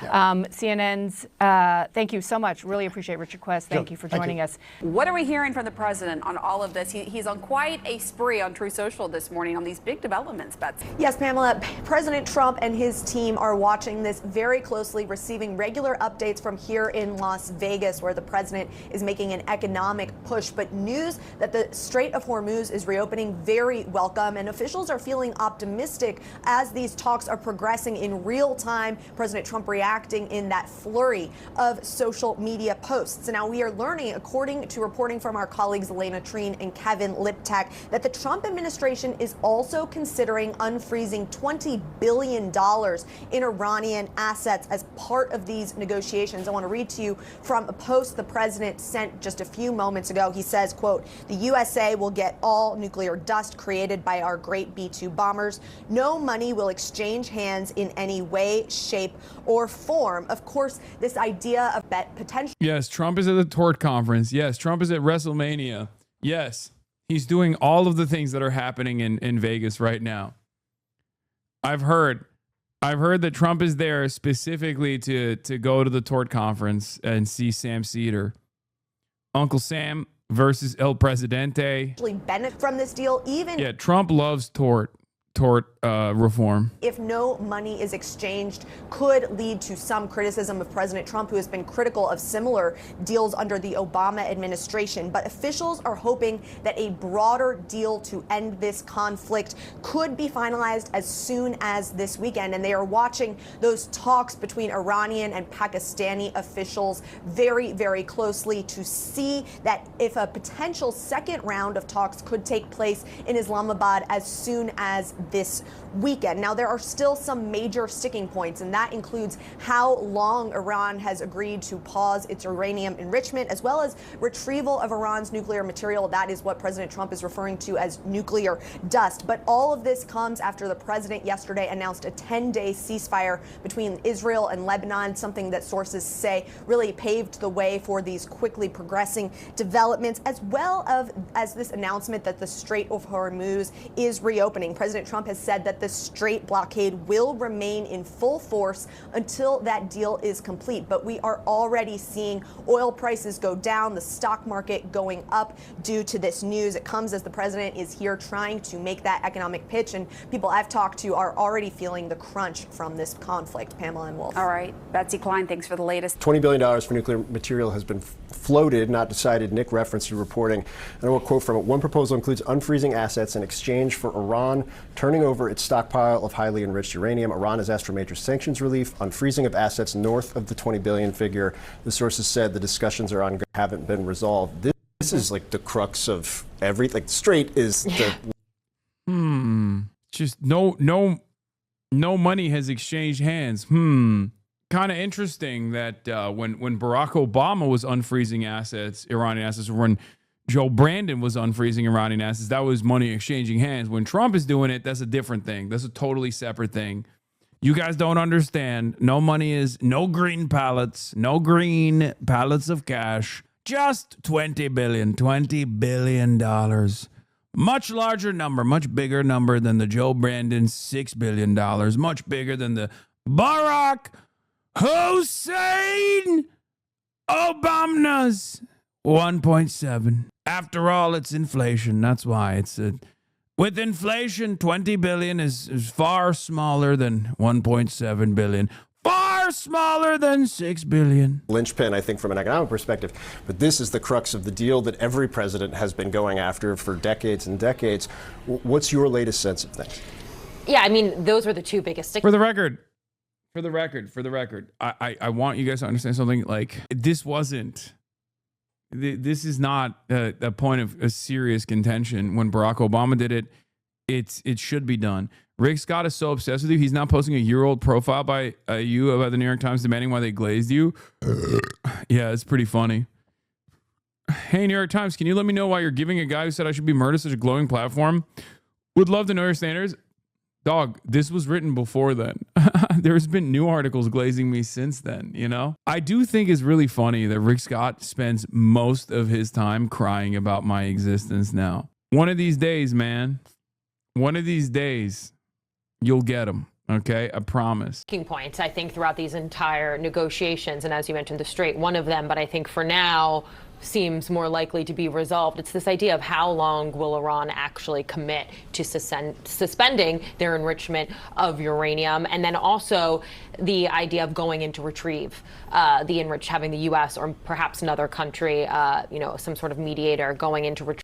Honestly, it is somewhat humiliating that he has been consistently pushing this, and I have yet to see any support. Like, if I claim that someone had put a hit out on me and I just kept posting through it over and over again, like, why does nobody care? Like, this person wants to kill me. Why does nobody care? This person wants to kill me. And every single time I posted it, people were just like, yeah, you suck, dude. You've killed so many people with your Medicare fraud. Fuck you. Like, if that's what the response was every single time I posted this lie, right? Because I didn't actually, demand someone kill Rick Scott. Like, I was talking about Mike Johnson not being sincere about the cause of Medicare fraud, right? But it's pretty funny. Like if I saw, it wasn't even in like a video game thing. Like it was hyperbole, right? Like it's obviously hyperbole, which is precisely the reason why the Secret Service or the Department of Homeland Security or the FBI didn't even fucking do anything about it. But in any case, please pay attention to the actual point here. The point here is, if you keep consistently posting this false claim over and over and over again, okay, and no one came to your aid, at a certain point you have to recognize it's humiliating, right?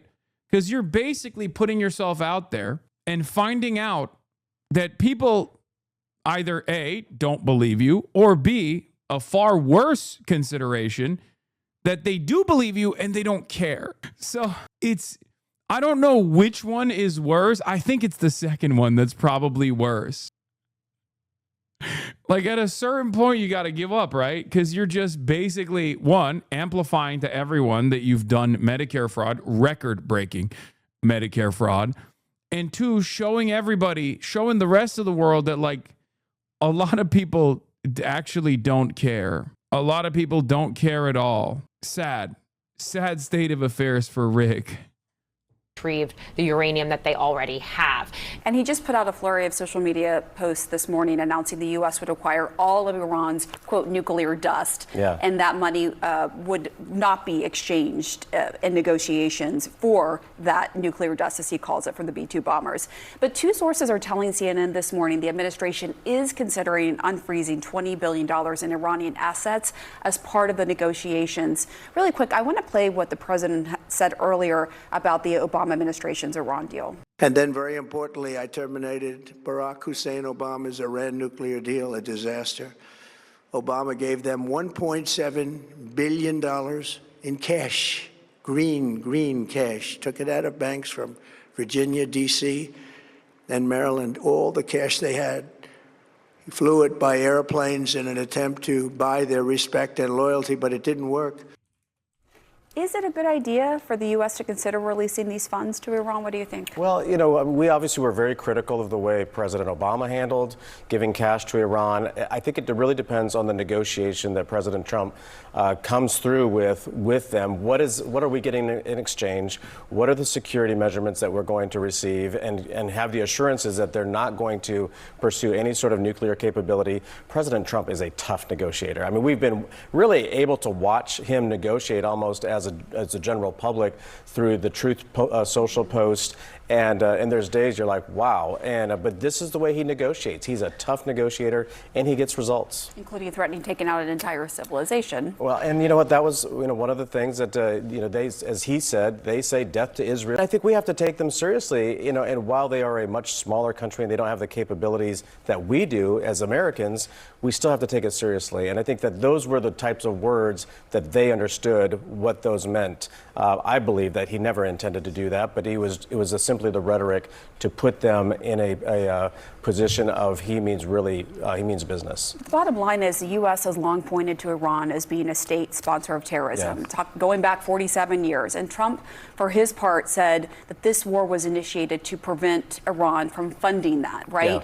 So if the U.S. does ultimately unfreeze these assets for Iran as part of these negotiations and move the blockade away so the oil ports are open, does that essentially allow it to continue to be a state sponsor of terrorism? Well, I hope not. I mean, I was born in 1976, and as long as I can remember, Iran has been a state sponsor of terrorism. I mean, they have killed thousands of Americans. They continue. ZNN, dude. ZNN. It's fucking unbearable, okay?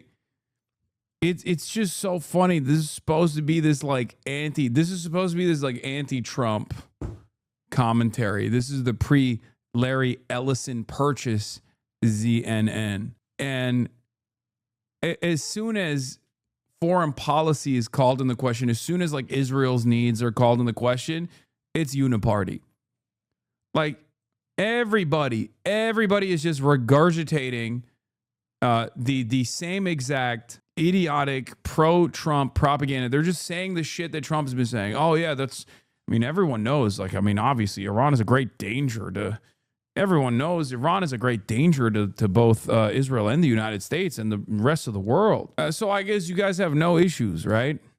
To fund these proxies in the Middle East causing disruptions, whether it's Hamas or Hezbollah or the Houthis, and of course all of the instability in Syria and Iraq. Iran's always behind it. And that's why I really, truly believe that President Trump knows this is the moment that there has to be a change in ideology in the government in Iran. And, that's going to take some time here, but I think the hardest part of the work is done. And now it's going to be a lot of diplomacy and also pressure where the pressure needs to be put in place to push them that direction. As the Strait of Hormuz is declared open by Iran while a Lebanon-Israel ceasefire holds, Britain and France have welcomed the announcement, but warned that more needs to be done. We welcome the announcement that was made during our meeting, but we need to make sure that that is both lasting and a workable proposal. And if anything, it reinforces the need for the work that we've been doing this afternoon. Because the audacity, Iran, famous destabilizer in the region, I say, as an American. Like, wow. Yeah, no, it's true. It's the great destabilizer in the region, Iran, and not, I don't know, the United States of America or its extension, Israel. Famously, it's them doing it. Oh yeah, this is of course always awesome. Keir Starmer is flying to Paris this morning to co-host a virtual meeting of the Strait of Hormuz Maritime Freedom Navigation Initiative. He's doing work. He's doing the important work, the necessary work of reopening the Strait of Hormuz, as you know.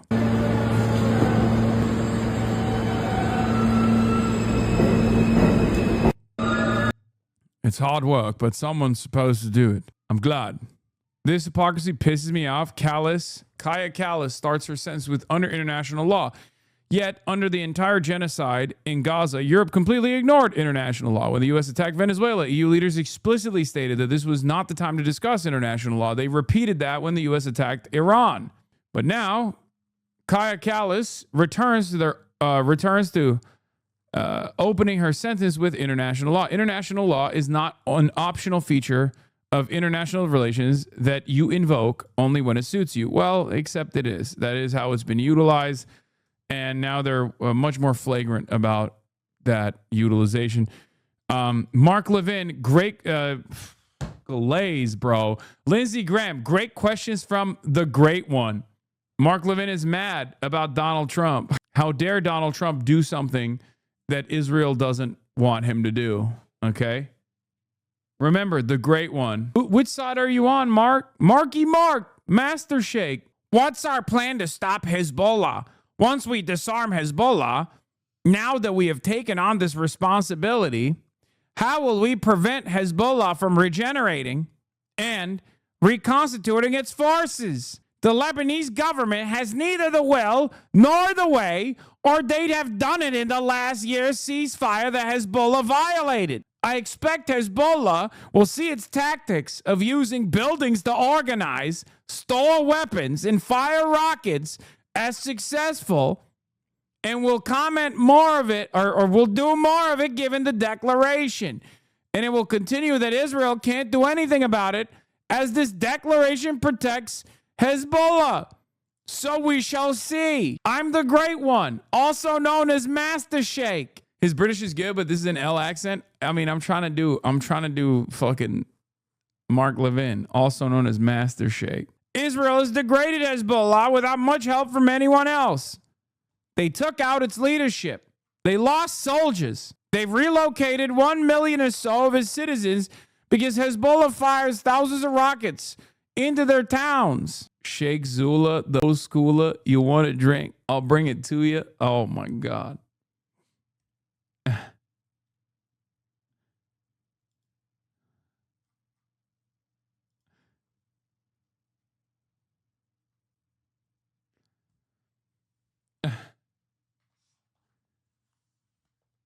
Did you get a vocal coach? What is this? New survey claims you are the top news source for 1.6% of 2024 voters. That's crazy. Top news influencers. Number 1, Joe Rogan, Sean Hannity, Greg Gutfeld, Elon Musk, Mark Levin Show, Jimmy Kimmel, Jon Stewart, Brian Tyler Cohen, Erica Kirk, Jordan Peterson, Philip DeFranco, HasanAbi, next to Philip DeFranco, Glenn Greenwald, Russell Brand, David Pagman, Dean Withers is two. Okay, this I don't understand what these guys are utilizing as far as the measure of influence. It's definitely more, because if I was asked that in a survey, I would lie. Why? Because like there are a lot of people on this list. Like Ben Shapiro has no motion, dude. What the fuck? Ben Shapiro is unbelievably motionless. That's why I'm saying like the idea that these guys are like, I believe Joe Rogan is one of the top, right? I believe that for sure. But as far as like Rachel Maddow or Ben Shapiro or fucking Maria Bartiromo, I don't think that is like, I don't know how they conducted this, but it was a nationwide survey poll mentioned in the post I was reposting. Who the fuck would say Elon Musk? A lot of dumb people get their quote unquote news from Elon Musk. I mean, I guess it's 2024, so maybe it was a different time as well. But even then, it's from 2024, dog. No, I still don't believe that. Also, where the fuck is Charlie Kirk? Where's Charlie Kirky? Erica Kirk in 2024? Erica Kirk in 2024. Guys, I'm sorry. This is an unbelievable list. No Charlie Kirk. Erica Kirk instead. No, this is 2024 voters, not 2024 metrics. Oh, this is just percentage of 2024 voters, not what their influence was. Oh. Okay, so it's a new poll. The data isn't from 2024. The people polled are those that voted in 2024. The poll was more recent. Oh, got it. David Pagman has more motion than No Name Haas. It's true. I agree. Online personalities and comedians overtake TV and newspaper as primary news sources. New Ipsos poll conducted for the Jordan Center of Journalism, Innovation, and Advocacy at the University of Mississippi shows how the media landscape has fractured. Do you ever bar graph, bro? I agree. I'm low motion. They should stop covering me. That's what I think. Yeah. Once again, the only reason why I think this is unbelievable is not because I'm at like 1.6%. That's normal. I'm not that big of an influencer, but you got names on here that make no sense. Like Jordan Peterson has no relevance whatsoever. Ben Shapiro has no relevance whatsoever in modern contemporary discourse. And considering that this is a new list, like Jordan Peterson has been in rehab for fucking months. We don't even know if he's still alive or dead. The fact that they would put Jordan Peterson up there, like would mention Jordan Peterson up there, is some about the way that they're doing this list doesn't make a lot of sense. He's in a red meat coma. Yeah, Jordan Peterson, Erica Kirk, like that also sounds unfucking believable. Really? 4% of voters said that they get their top news from Erica Kirk. Anyway, let's continue. Just saw you on Fox News. They were so mad. I'm a fan now. Bitch, you've been following since 2025. Okay?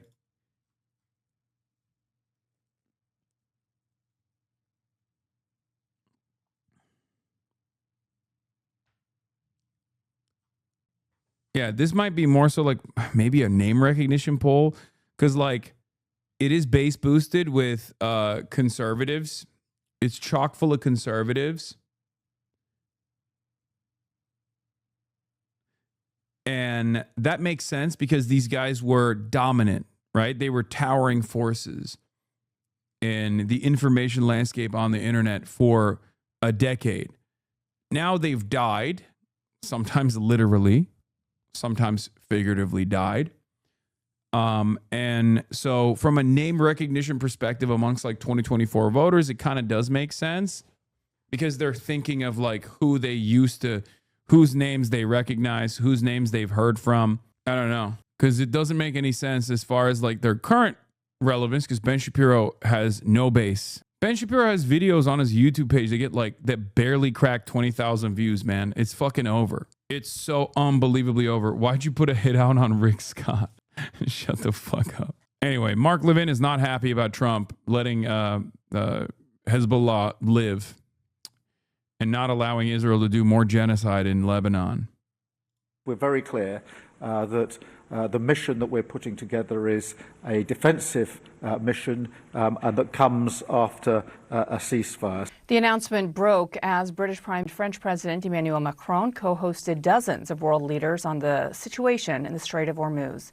CNN's Melissa Bell is outside the Élysée Palace in Paris for more. And Melissa, I'm serious when I ask this question. What is the point of this meeting for European officials when they don't have a stake in any of the decision making here, as has been seen given the announcement from President Trump of potentially a deal looming, and also that the strait, as for now, is open? This was a meeting that was initially proposed by the British and the French, but that also attracted in presence. They were actually here in Paris, the Italian leader and the German leader. But there were some 50 participants. Do I fuck with Electronic Intifada? Their coverage is so good. Yes, I love Electronic Intifada. In it, many remotely. They were global organizations, but some 30 heads of state or government. Add that to the ADL list again. Another offense. He is connected to the most dangerous group of all, Electronic Intifada. Add that to the ADL list, and affiliations that's important because list. it wasn't just Europeans. What we're talking about are the leaders from Latin America through the Middle East to the Indo-Pacific, those parts of the world that were not belligerent in this case, that are not directly involved in the war, but have been on the front line of its effects, of its impacts. And so they came together to try and put together, and they've been talking about this for some weeks, this coalition to ensure that navigation can stay open in the Strait of Hormuz. The idea is that they want no blockade, they want no tolls, and they want the end of fighting, a ceasefire allowing them to mount this mission with the help of the ships of France, the United Kingdom, Germany and Italy in order to carry out minesweeping operations. Now, crucially, only once a ceasefire has been struck. Then this announcement of the lifting on the Iranian side of the blockade and all the hope that it has brought. But what the French president wanted to keep front and center was the need for prudence, because we'd seen so many times before, at moments of a glimmer of hope, disappointment then. Faced with the maximalist demands of the United States, the intransigence of the Iranians, and the continued frustration of the rest of the world faced with this, the idea here was to try and do something. There's something very funny about how humiliating it is to watch European leaders exercise their powerlessness, an exercise in futility. Like, hey guys, we have a say in this too. Like, look at us, we're still here. Also, we withstood obviously the worst impacts of, Trump's dangerous and increasingly belligerent and increasingly violent actions in the region. But also, we're still here. We have a say in this. Okay, we're doing Zoom calls. We're not cucked. Hasan is the Alex Jones of the left. That was so a bit that it just me-wans. They haven't heard of them. Top watch news influencers, Keir Starmer, the Cook Chair meeting. Hasan's the Alex Jones of the left. Says Marco apologizes. Go apologize for Marco more. About it without Fetterman was just talking about you on CNN. No. Again? Those involved directly in the war. This is what the French president had to say. We demand a total reopening immediately, unconditionally, by all parties of the Strait of Hormuz. We demand a restoration of the conditions of... I just heard on the news that you said Anne Frank would have supported the Houthis. She would have been a believer too. I didn't even say Anne Frank would have supported the Houthis. I don't know what her take would be on this conflict. I just simply stated that there is not much difference between a survivor of one genocide and someone who, as a teenager, experienced the Holocaust. Like, I don't make a distinction between genocides, right? Sorry for, ruining your joke autistically and explaining away my position, but you're right. I think Anne Frank would have been a believer and probably a supporter of the Houthis. Free navigation that were in place before the war. So they're feeling prudent about the prospects of peace because, of course, the complexity of the negotiations ahead leaves no doubt to leaders who gathered here in Europe, in Paris today. So simply, actually, looking for a return to the situation before this war began. Bianna. All right. Melissa Bell in Paris for us. Thank you. Now, I will say, from all of the conversations I've been having today with Trump administration officials, White House officials, they are very optimistic. What do you mean, survivor? No, I said a survivor of one genocide, as in the American-backed Saudi blockade in Yemen. Timothée Chalamet survived that as a teenager. He experienced that, and he lived to tell the tale. I didn't say Anne Frank survived the Holocaust. I don't know why you're getting so mad. That's not what I said. That a deal could potentially be finalized as early as this weekend. What I'm told is that really what we are watching play out, Nick was describing it in Tehran with the Pakistanis, mainly the Field Marshal, Asim Munir, who has been really the lead person talking with top Trump administration officials and the Iranians. How that goes today, if they I watch a lot of CNN reports. John Fetterman at CNN asks on the Hun. Fetterman, you misunderstand. It's fuck Israel, not fuck the Jews. Get it right, lurch. I guess I was on CNN. can successfully get the Iranians to agree to a certain number of things that we know they are really pushing for. These are two of them. Yeah, I like that Fox News took a break from focus on content, so CNN picked up where Fox News left off, baby. The biggest ones, then they believe they could get there. Now, of course, we've heard these discussions of potential second round of talks. I think actually at this point what the Trump administration is hoping for, again, this is all, best case scenario, I should say. This is not something that is a done deal. But they're hoping that actually if they, these top officials, Witkoff, Kushner, perhaps J.D. Vance, go to Pakistan, that it would be more of a formality, that it would be signing a potential document, finalizing a couple last-minute things, but that really the big discussions are happening in Tehran today. And what's also been so fascinating to me, it's almost frustrating because I am trying to report this out, seeing the president posting repeatedly nonstop, 11-plus truths today. I'm told that's really, he has been getting constant updates from the Pakistanis who are in Tehran, and then he's posting about on True Social. The thing I would tell our viewers and remind them is that this is his interpretation of it, and this is one side of the agreement. The Iranians obviously have a different one, and so there are still, gaps that need to be closed, but they are in a much more confident position than they have been in recent days. Well, I'm now joined in the studio by Hasan Ahmadian. He's an associate professor at the University of Tehran. Good to have you. So, Professor, first of all, let's take apart some of these lines that have been dropping fast and furious in the last couple of hours. Donald Trump saying Iran has agreed to suspend its program indefinitely. How likely is it that Iran has agreed in your... Yes, dude, it's me. Yes, it's me on Al Jazeera. It's the other Dr. Jihad. Fetterman CNN clip. That's easy for me. Bro, he's still in the bunker. He's in the Führer bunker alongside Benjamin Netanyahu. Hunt, just to come back to something you said, who in your party do you believe is cheering for Iran? It's like you are making it seem, wait. Yes, and so that's what's important to support. And we're heading to a strong end at this point. Sir, just to go back to something that you said. Sir, what the are you saying? Just a moment ago in your answer. Who in your party do you believe is cheering for Iran? I'm saying it's like if you are making it seem that we, America is not the force of good in the world, criticizing America. I think this is such a shameful thing. Like, they really should stop having this guy on TV. It is a shameful experience.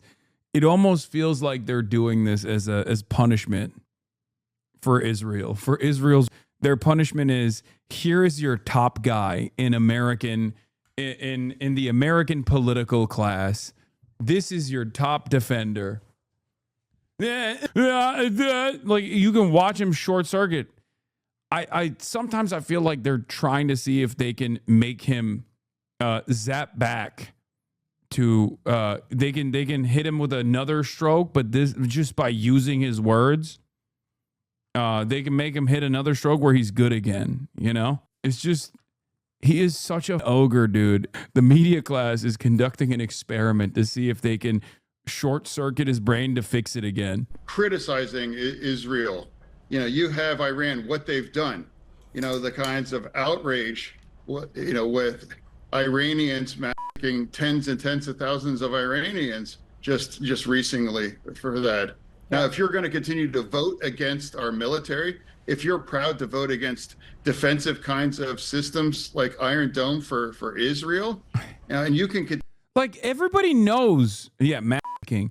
Everybody knows he's brain dead, right? Like, he's functionally brain dead. It's not like he's doing a good job hiding that he's functionally brain dead. I don't even understand what this exercise is for. It's so sad. It's such a sad state of affairs, man. It's up. Continue to vote down something that you know is going to fail.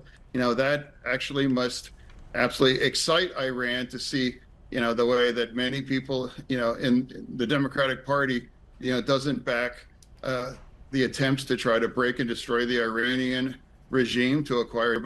Yeah. So I know you and I have spoken a number of times. He's not even, this wasn't the clip. He's not even mentioning me, but I'm sure he will. He has to. I think AIPAC pays him every time he brings up my name. The Hormuz is not letting the tankers through.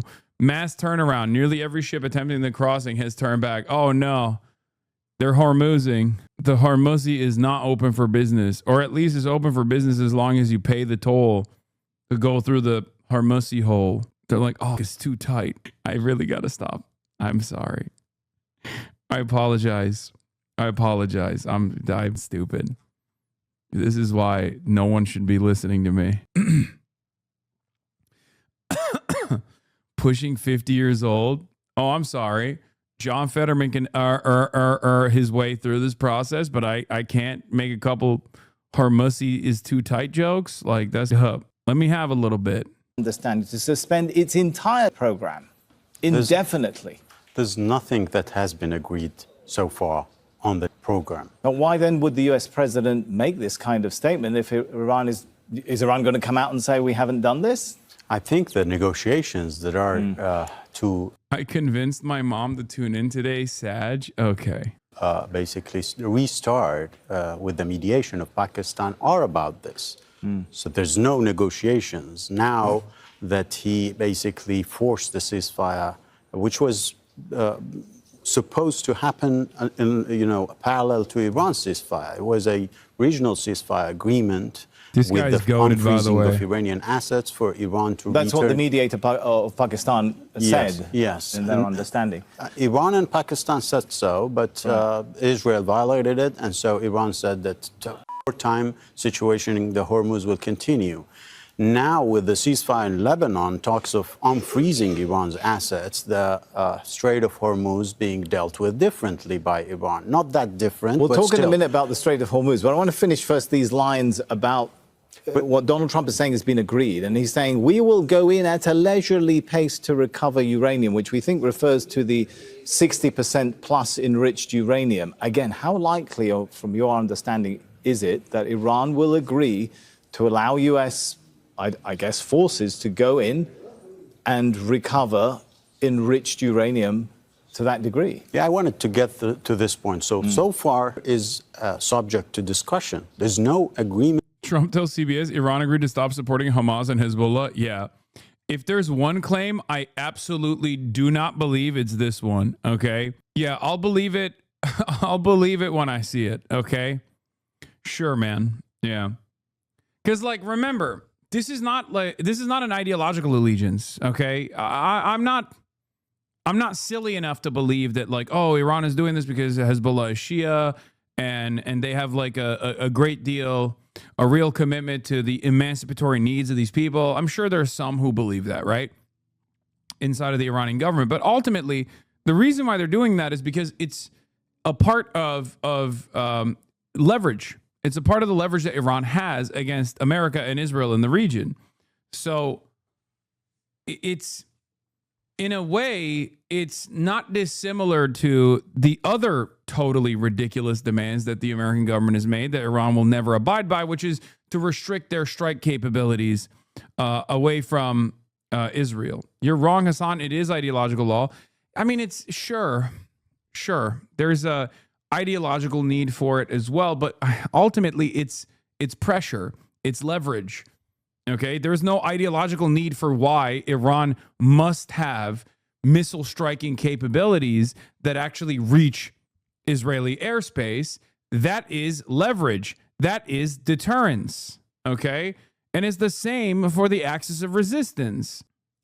On anything on that file. Right. There are ideas mediated by Pakistan back and forth between Iran and the United States, but there's no agreement. I can say that with certainty. I also don't think I'm not a committed believer in the Orientalist framework that people understand Iran through, where they'll be like, oh, well, they're Shia, like they don't care about death, like they don't care about martyrdom. Sure, I'm sure that also, I'm sure that plays somewhat of a role, but at the end of the day, like sovereign states don't make these sorts of considerations. They don't make these sorts of decisions exclusively for some kind of like ideological purpose. Bro, you're the only one I've ever heard even bring up the Shia mentality. Yeah, I say that as a joke. It's not serious analysis. But Iran basically has a red line on its program. You can't just ask it to indefinitely freeze its enrichment because that's a right. It has, in accordance with the international law, with the treaty, the NPT, the NPT what? Basically. And so, what the fuck is this? Reasons to be a HasanAbi fan, a comprehensive guide. In parentheses, streamers stink. Hasan Piker, self-proclaimed geopolitical guru, once struggled to locate Yemen on a map. Turns out his expertise has lost his sense of direction. His hot takes on the Israel-Hamas conflict. Hamas can never do wrong, dismissing like there is. He rails against capitalism while nestled in a $2.7 million mansion. Wait, someone wrote this as a book? Link McKinley. Then there's Hassan's love affair with terrorism, defending Hamas's resistance fighters while shrugging off the October 7th massacre of 1,200. His claim that Jews are inbred and vile isn't critique. It's a dog whistle loud enough to wake a coma patient. Oh my God, this is ChatGPT. This is an AI book. Someone wrote a fucking AI book. Is AI slop? Undoubtedly self-published. AI has made effort posting much easier. Don't call it slop as Kino. Yeah, I think like AI, like back in the day, people used to actually do effort posting. Okay, guys, stop linking the fucking dumb fuck haters ChatGPT posts. Like, oh my God, my own community are my worst fans. They just never think. They literally don't think. They're just doing promotion for this fucking dipshit. Like, please, what the hell is wrong with you? It's not willing to give it up. And I think him talking about Iran giving up its uranium is also unrealistic. The Iranian... We crave the slop. Yes, you crave the slop. You love the drama. You can't be serious. You can't think tactically ever. Came up with ideas before the war, and I think they are sticking with those ideas. That's what I was going to say. It was reported before the war through the Omani mediators that there had been a breakthrough in handing over the plus 60% enriched uranium. It's not handing over. It's bringing it down diluting it to 20% and then to 3.67%, which is for... Yeah, contrastive negations are my least favorite ChatGPT-isms. It's not effort posting. It's slop maxing. Yeah. It's so fucking annoying. I hate it so much. I don't know why ChatGPT decided this is the best way to do it. This is the best way to go. Peaceful purposes only according to the IAEA. And so you don't think it's realistic that they will now agree to the US going in there and taking that enrichment? There's a threshold to getting into an agreement on this. Okay. For two reasons. The Iranians are saying this is our right, and second, they are not that, they don't have that much of stockpile to give this up, and then when the United States violates its commitments, then to enrich again. They don't have much uranium, so it's not all right, that easy. Let's talk about the Straits of Hormuz, and the US president also saying Iran has agreed to never close the Straits of Hormuz again. Again, how likely is that, do you think? Well, that's, I think, depends on how the United States acts.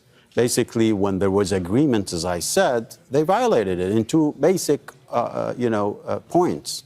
Lebanon and then the unfreezing of assets. Iran also said we are not bound to it. Now, if the United States is to violate its commitments, I can see that the Iranians will also go back to where they were. Well, he's already saying that Iran will not receive any frozen funds from the US. So is it likely that the Iranians will take that step without any promise of unfreezing their assets? I can't imagine a scenario in which the Iranians would have done so without receiving promises from the mediators that this will happen. Because that was a package offered to Iran, and Iran accepted it. And based on it, started dealing with the United States indirectly through Pakistan and went to the negotiations. Yes, Iran told mediators it will continue to limit the number of ships allowed to cross the Strait of Hormuz and that it will also charge tolls for the remaining period of the ceasefire, according to the Wall Street Journal report. I know.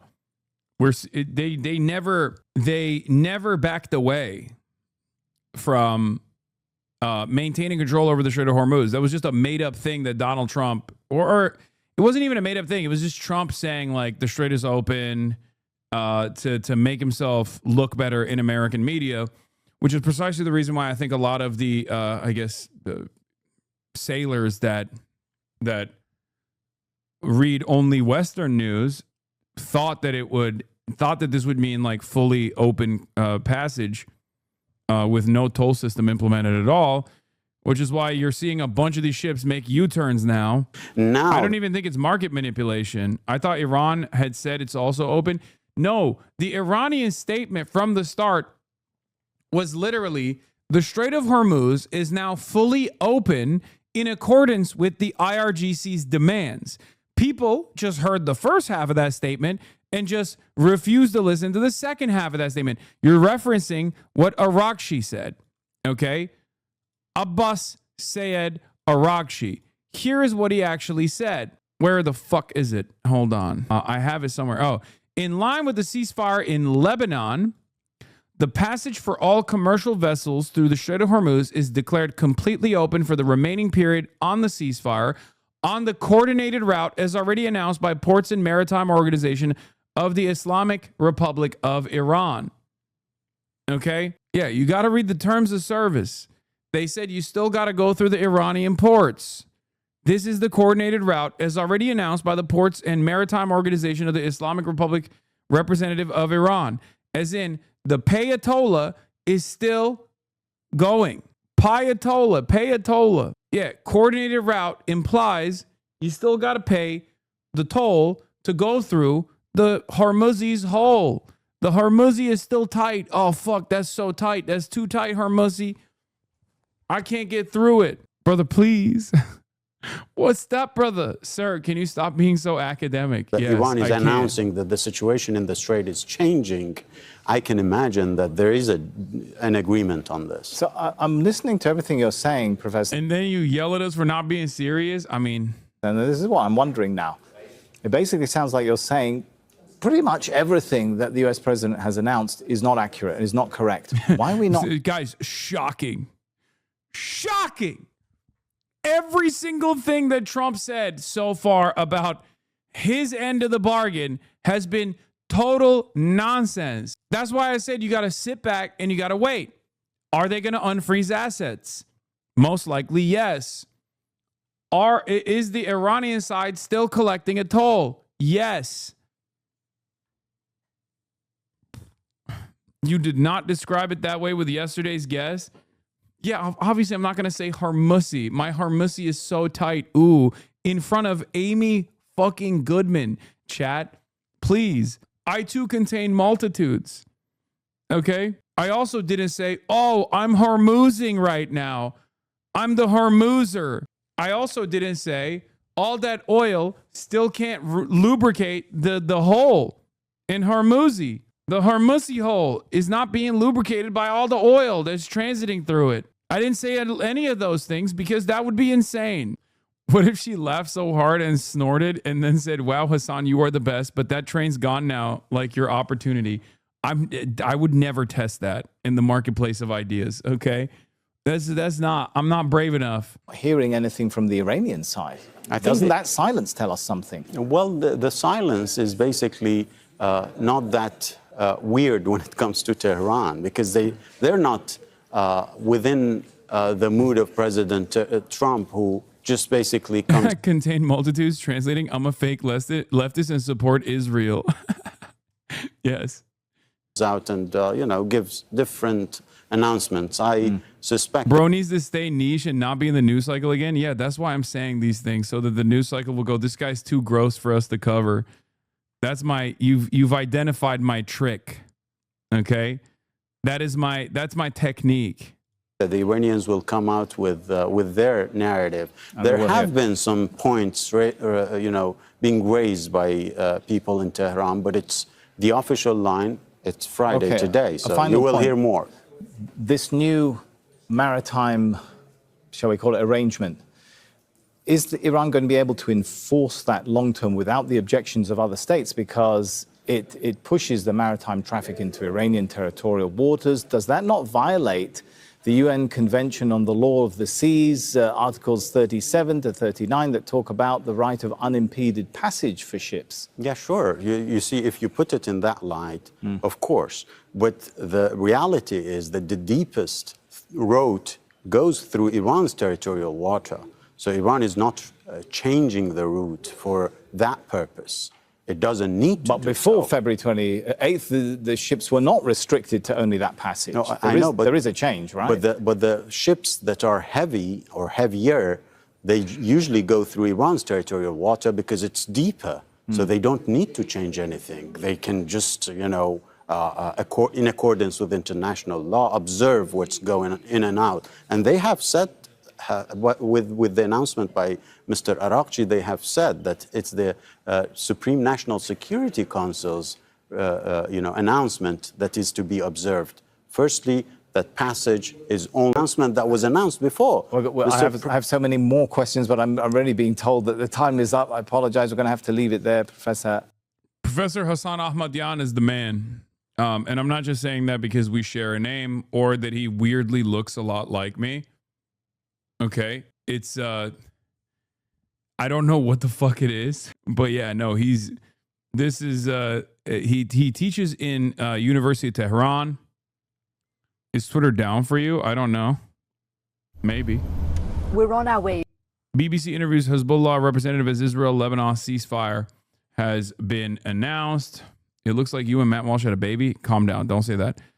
Oh, here is German Chancellor Merz. Iran must end its nuclear program. Yeah. Let's take a look at what the Germans are saying. Uh-oh. We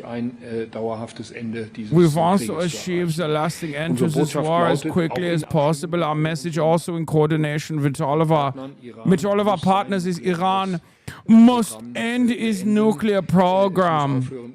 It must stop attacking Israel, which is our emotional support apartheid. Yeah, we love the genocide.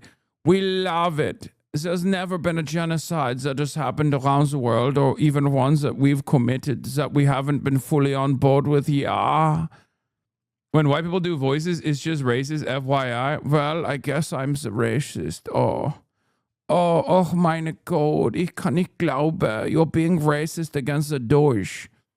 The Deutsche sprechen, ja. Anti-Deutsche, but not in the anti-Deutsche way that I like.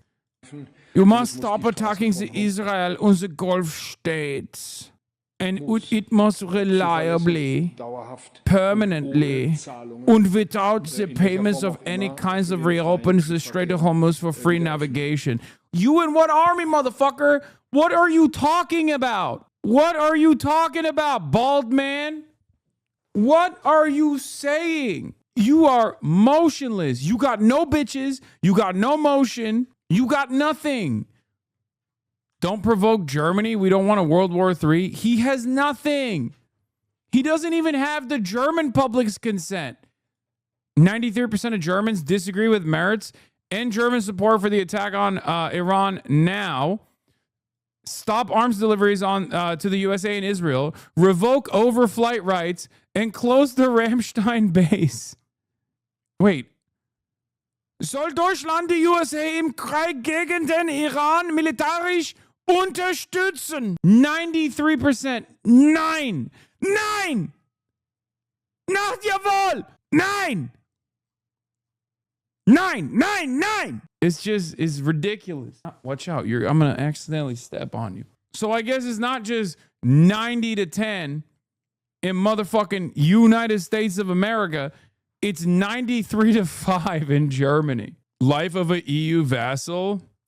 Russia is the only major European country that has increased its share of global GDP in the 21st century. Germany and Italy have fallen sharply. Poland has held steady.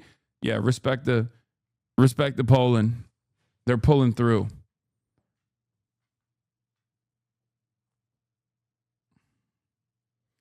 The White House is slop posting again. So this might mean there's actually momentum in the ceasefire. Yeah. The Witcher is keeping Poland afloat. Yeah, true. Cutting the EU out of negotiations in favor of Pakistan, Turkey, Egypt, Saudi was helpful in that these countries actually have a strong interest in ending this conflict and did not just blindly outsource their views to Washington or Tel Aviv.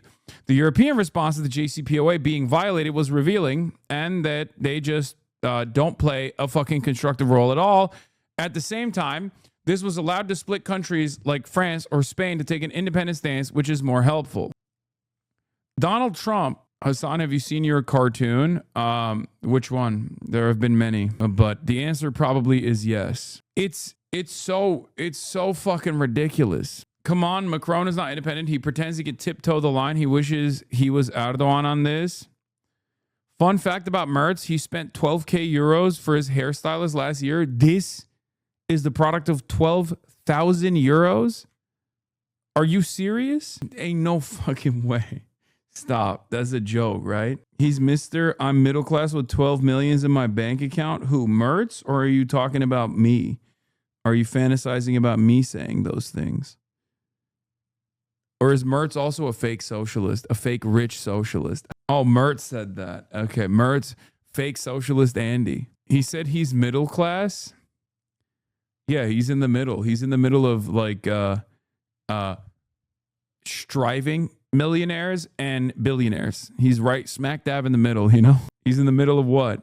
Millionaires and billionaires. Trump. Now that the Hormuz Strait situation is over, I received a call from NATO asking if we would need some help. I told them to stay away unless they just want to load up their ships with oil. They were useless when needed. A paper tiger, President DJT. U.S. and Iran both have troops on the ground just in case, but it seems like they're both trying to F with each other. To meet a senior Hezbollah political figure, Wafiq Safa. He is instrumental in understanding Hezbollah's position right now, what they are thinking, and it is a critical time for Lebanon. I did see it. He is also a high-value target for Israel, so we're meeting him in an undisclosed location, and we've been asked to leave our phones behind. We meet in a building on the outskirts of the southern suburbs of Beirut. He tells me the Iranians have told him a ceasefire is about to be announced. And so I start by asking him if Hezbollah would abide by it. So the answer is مظبوط. خلينا نشوف أي وقف إطلاق نار. إذا كان وقف إطلاق نار مثل ما كان بسنة 24 يعني في حرية حركة، وهذا أكيد لا نقبل به. من المؤكد أننا لا نقبل به. لن نقبل أن نعود إلى ما كنا عليه في 15 شهرا الماضية. Will Hezbollah ever disarm? Never ever. Damn, he said that shit in English. قبل وقف إطلاق النار وقبل الحقيقة طبعا وقبل الانسحاب الإسرائيلي وقبل عودة الأسرى وقبل عودة النازحين. Not until the return of prisoners, not until they pay for the reconstruction will we ever disarm. Until then, it is not possible to talk about Hezbollah's weapons. لا يمكن الحديث عن سلاح حزب الله. Don't you fear that you're dragging Lebanon into a civil war? I fucking, oh my God, Western journalists. Israel is not a naturally occurring disaster, okay? There are people who are pressing the buttons that blow up schools in Lebanon. There are people who are flying the planes that do targeted strikes on buildings in Lebanon that kill 300 civilians in a matter of 10 minutes, okay? This is not a naturally occurring disaster. These are human beings, well, maybe, that are committing these atrocities, okay? The idea that Hezbollah is triggering this volcanic incident is totally ridiculous, okay? I hate this fucking argument. Oh, well, don't you feel like your existence is necessitating Israel's maximum violence against the Lebanese population? I don't know. Then why the fuck did Israel invade Lebanon before Hezbollah even existed? Hezbollah's existence, its military actions are the actual necessity here. Israel's violence and Israel's existence necessitates some sort of militant response in advancing the self-determination of the Lebanese population, in advancing the goals of defending Lebanon. Hezbollah exists because of Israel. Israel doesn't do violence because of Hezbollah.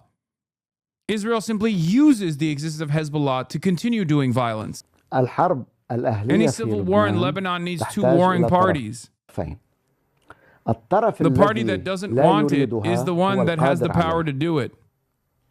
It is Hezbollah. Hezbollah is in favor of civil peace. Hezbollah has always been and will always be keen on peace. Hezbollah was the first to attack after October the 7th. And Hezbollah was also the first to attack in this war. Bullshit. Bullshit. Israel never stopped ceasing its fire. When Hezbollah stopped its fire, Israel never stopped. In the region, everybody knows, ceasefire with Israel means you cease, Israel fires. Israel killed thousands of people in Lebanon in the months-long, quote-unquote, supposed ceasefire process. It's totally ridiculous to be like, oh, you guys fired first. You guys fired first. That is bullshit, okay? That is complete fucking bullshit. And not only is it complete fucking bullshit, Israel has openly stated their desires to turn Lebanon into Gaza. Here's Christiane Amanpour posting the New York Times report on it, saying the Gazification method, per the Israeli government, not only for Gaza, but also Lebanon and Iran with the United States. Hezbollah, as a part of the axis of resistance in 2023, engaged in the act of deterrence against Israel by not just striking Israel, by the way, but simply starting its strikes against Lebanese territory that Israel was currently illegally occupying. Okay? Many people don't know this. Many people think Hezbollah just started lobbing missiles into northern Israel out of fucking nowhere.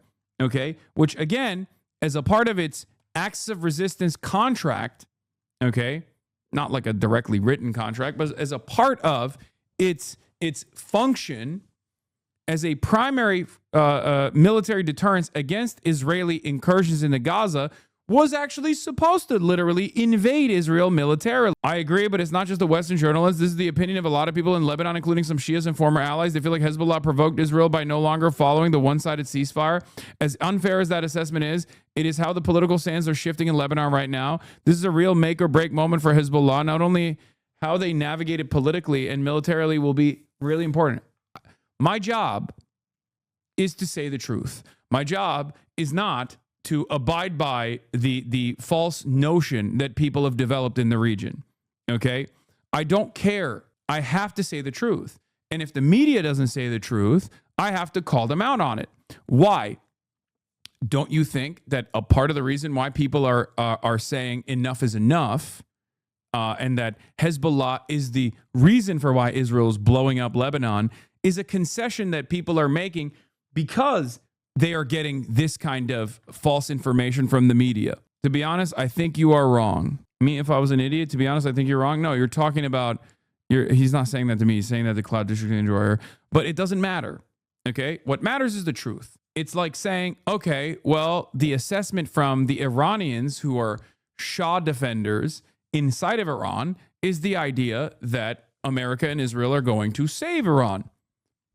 At the time, there were plenty of people who were coming into my chat before, 49 days ago, leading up to America and Israel's bombing campaign, that there were plenty of people inside of Iran that were getting their information from Iranian International and were developing the wrong opinions, totally ridiculous assessments. The idea that America and Israel were going to engage in an emancipatory act of bombing Iran. And I told them the truth. It was hard to fathom. It was hard to hear. And many of them got very mad at me. Many of them even left the community, I suspect. But that didn't change the reality. There are plenty of things that I've said, especially in the last 3 years now, but certainly for the last 10 years that I've been doing this, that many Americans don't want to fucking hear, where they're like, no, This doesn't make me feel good. This doesn't make me feel good. Say something that makes me feel good instead. I'm still going to say the truth regardless. That's my job. My job is not to make people feel good. My job is to say the fucking truth, especially at a time when a lot of mainstream media outlets are not doing that. شبهة عند الكثير من الناس أنه حزب الله هو الذي بدأ الحرب، في حين أن حزب الله على امتداد 15 شهرا يتلقى الضربات والاستهدافات من قبل العدو الإسرائيلي ولم يرد بأن حزب الله. Yeah, for 50 months they sat there and they fucking ate it. They had their they withstood one of the worst state-sanctioned acts of terror. They had their own, like, you know, Israeli 9/11. Little kids' faces were blown up. Healthcare professionals were assassinated in the beeper terrorism that the Mossad so expertly put together. And not only that, but also they flexed on the entire world that they were able to do this. They acted like this was not just a heinous war crime, an act of terror that if other states were to also start doing, this would collapse the entire fucking world. It was such a heinous act of terror. It was such a heinous and direct act of terror that, like, former CIA director Leon Panetta went on television and was like, this is unbelievable. This is terrorism. There is no other way to conduct, there's no other way to make an assessment on the situation. These pager attacks are directly, clear-cut, an act of fucking terror. And this, if other people also refuse to follow the standards of international law, this would be an incredibly dangerous predicament. Oh, hey, look, the guy that Matt Walsh cosplayed on What is a Woman is live. Who? Did you just volunteer that you watch Matt Walsh? That's such a sad... UXD? Oh, my God. Oh, that's so sad. Chatter. That's pathetic. Please. I mean, I'm excited that you know how to type words. An unbelievable accomplishment. But you probably shouldn't volunteer this information. Because most places that you go to, that's a lot to get excited about. No, I am. It is exciting. Someone who has the brain processing capabilities of a sea cucumber is capable of fucking typing words together and hitting enter. That's a profound feat. It's like we celebrate the little victories here at the HasanAbi broadcast, including but not limited to John Fetterman going on CNN and stringing words together like a big boy. Right? I'm just telling you right now, it's probably pretty embarrassing. To admit stuff like this in public. I wouldn't do it. I'm just giving you good advice for the future. You know, if you turn 27 and you still XD, I got bad news, broken heart. Yeah. Like, for example, there are certain catchphrases that I say that I won't say that get Kaya really excited. Right? And the thing is, I get excited when she understands the words that I'm saying, because I'm like, oh my God, my dog understands human words. It's kind of like that. When someone comes in here and openly demonstrates how fucking stupid they are, right? But then they also have the capability of understanding human language and then typing stuff out in the chat, we get excited. What phrases tell us? I don't want to say it because she'll wake up. She's sleeping right now, but she'll fucking wake up. Actually, I want to kind of test it. Hold on. Kaya? Treats? Kaya, treat? You want a treat? Do you want a treat? Okay, now I have to go and get her a treat. You did this. But I guess it's a good thing. It's not a bad thing. لن يقبل أن يصبح نقطة استهداف للعدو الإسرائيلي. فإذا ضرب العدو الإسرائيلي واستهدف حزب الله فإن حزب الله سيرد. Israel says that it's protecting its civilians from the Hezbollah attacks. That's why it's attacking in Lebanon. How do you respond to that? أما حزب الله فلم يستهدف المدنيين على الإطلاق. إنه استهدف حزب الله أو استهدف بيوت مدنية. هلا إنه بصير بالقصف إنه بينجرح واحد، هذا أمر طبيعي. لكن كل الاستهدافات لها علاقة بالمواقع العسكرية الإسرائيلية، لها علاقة بالجنود الإسرائيليين، ولم تكن المساكن المدنية هدفا لضربات حزب الله. We are in a critical moment for Lebanon, where the interests of Iran clash with the interests of the Lebanese people.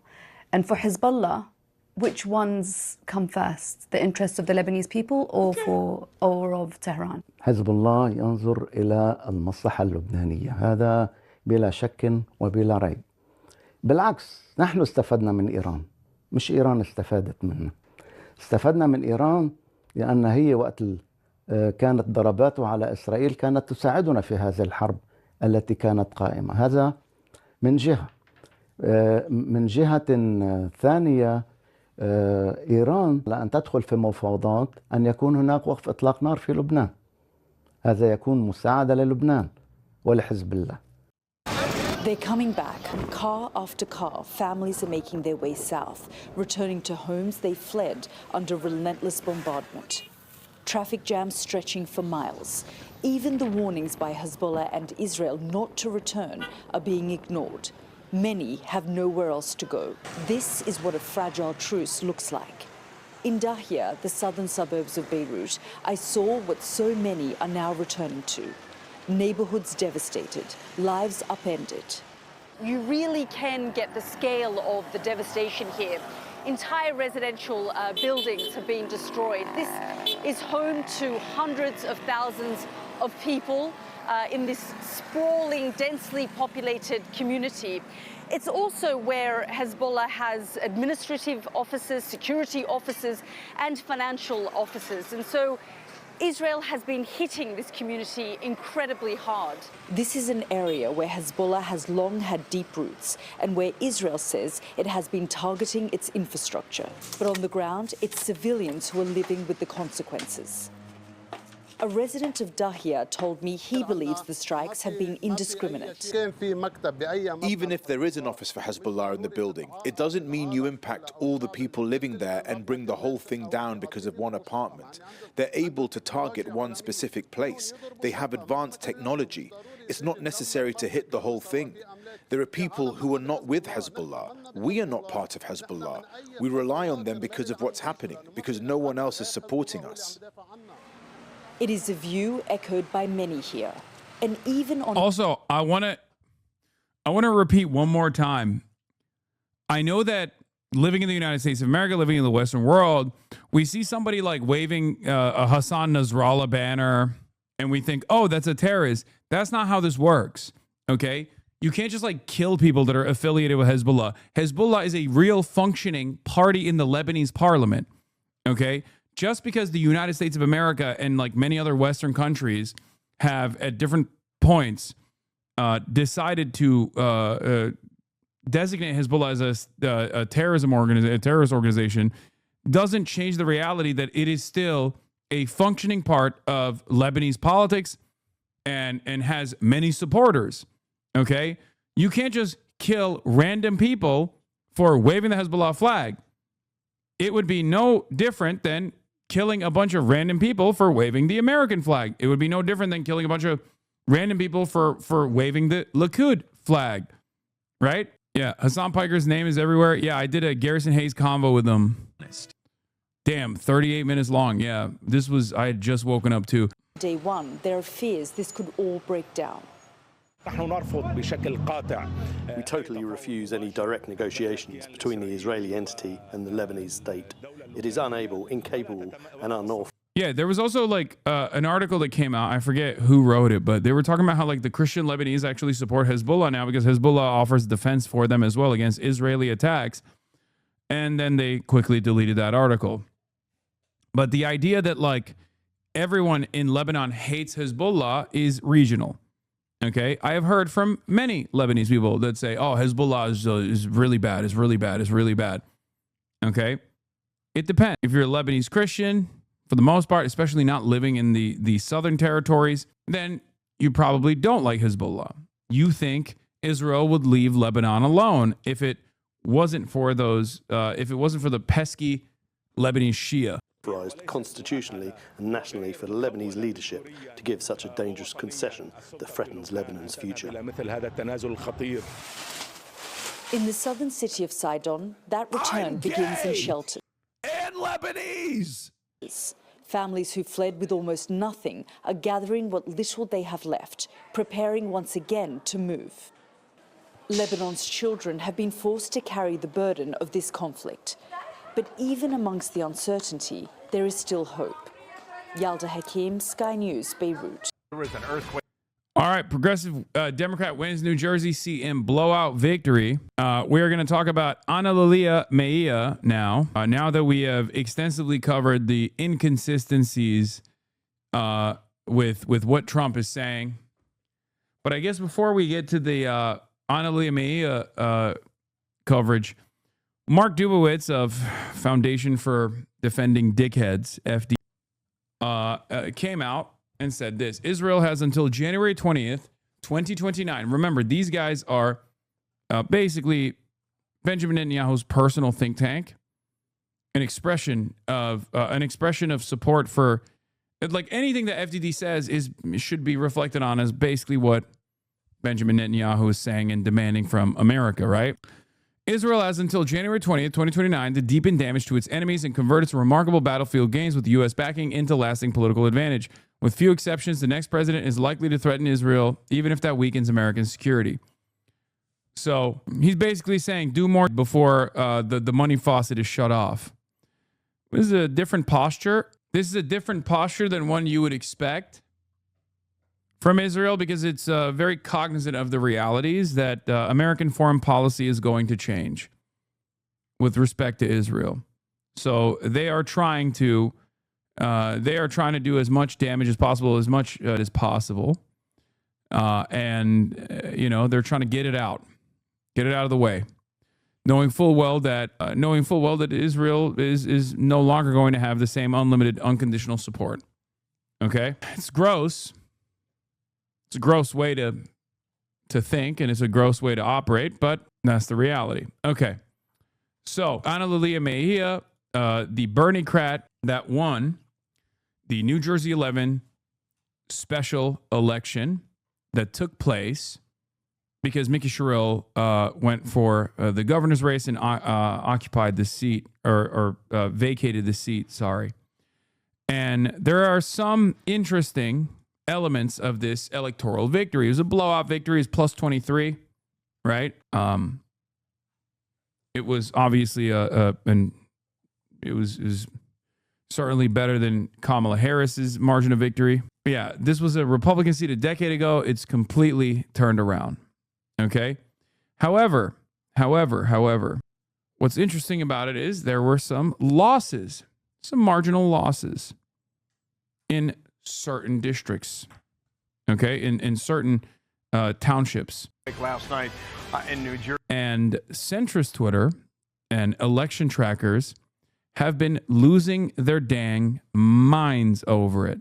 That special election for a House seat ending with far-left progressive Analia Mejia handily defeating the Republican Joe Hathaway. Here's what she said last night in her victory speech in Montclair, New Jersey. We stand up.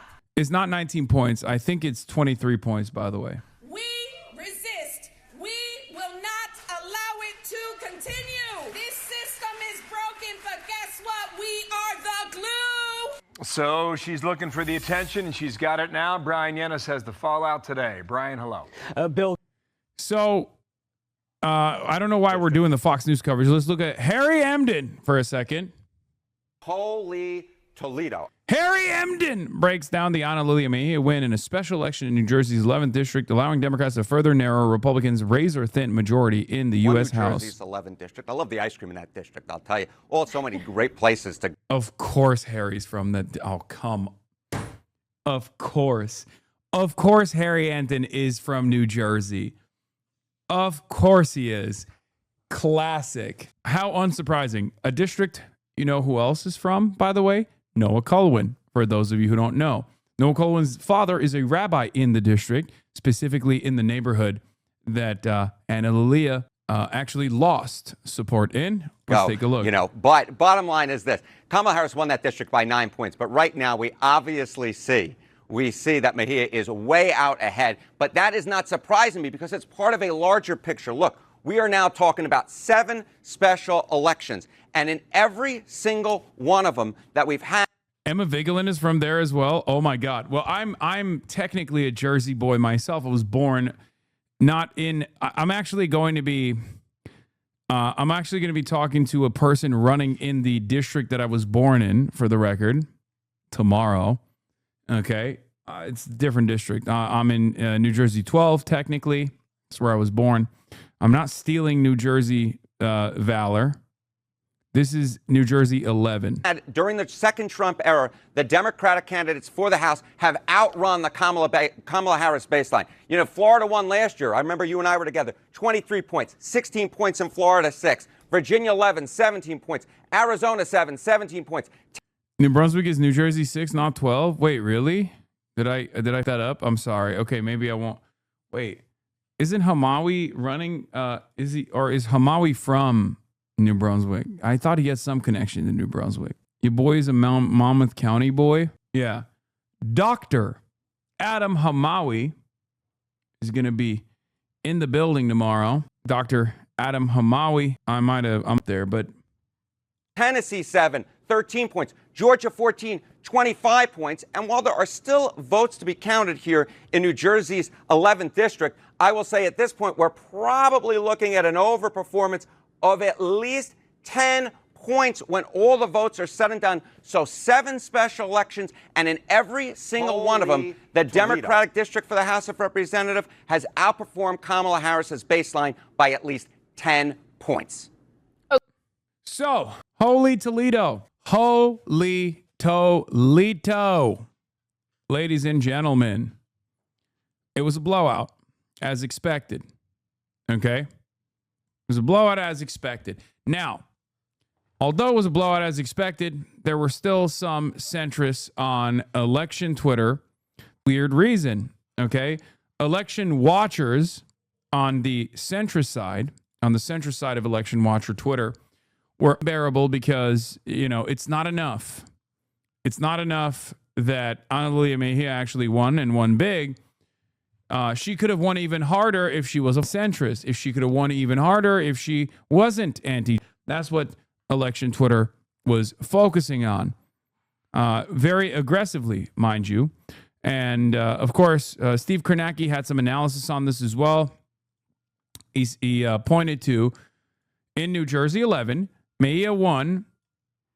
Yeah, she didn't win the right way. Mejia won with what has been the customary Dem recipe during Trump's second term, a massively motivated base in the college plus burbs and giant gains in Hispanic areas where Trump had done unusually well for a Republican. What was different, however, she lost substantial ground in 2 large, traditionally Dem municipalities with substantial Jewish populations. This is true, Livingston being one of them, right? And she did. She actually underperformed Kamala Harris in these 2 substantially large Jewish populations, but she won big regardless, right? Which was the argument that I had presented over and over again. There are far more people who actually care about taking a strong anti-position than there are those who will claim that they won't vote for you or even vote for the Republican if you are pro. Okay? Now, here's the thing. This turned out to be the truth. This turned out, we don't even need to speculate on this any further. This is quite literally the reality, observable reality. But that didn't stop UMich voter from posting the, Milburn and Livingston, the Milburn and Livingston underperformance versus the electorate perspective here. Okay. Clear this struck a nerve. Going to repost this chart from yesterday since the online left can't stop being miserable. Would love to hear what part of the sentence folks disagree with. The reason why people are dunking on UMich voter is because she won. She overperformed Kamala Harris. It doesn't matter that she underperformed in Livingston and underperformed in Milburn. What are we talking about? In an era where Dems are historically unpopular everywhere, Dems are moderate. To say a leftist could have won harder were they more moderate is an insult to voters. Yeah. And I jokingly said, for every pro-Israel, pro-ICE voter we lose in Livingston, we pick up 2 wokes in the other suburbs, which is true, which is literally what happened, right?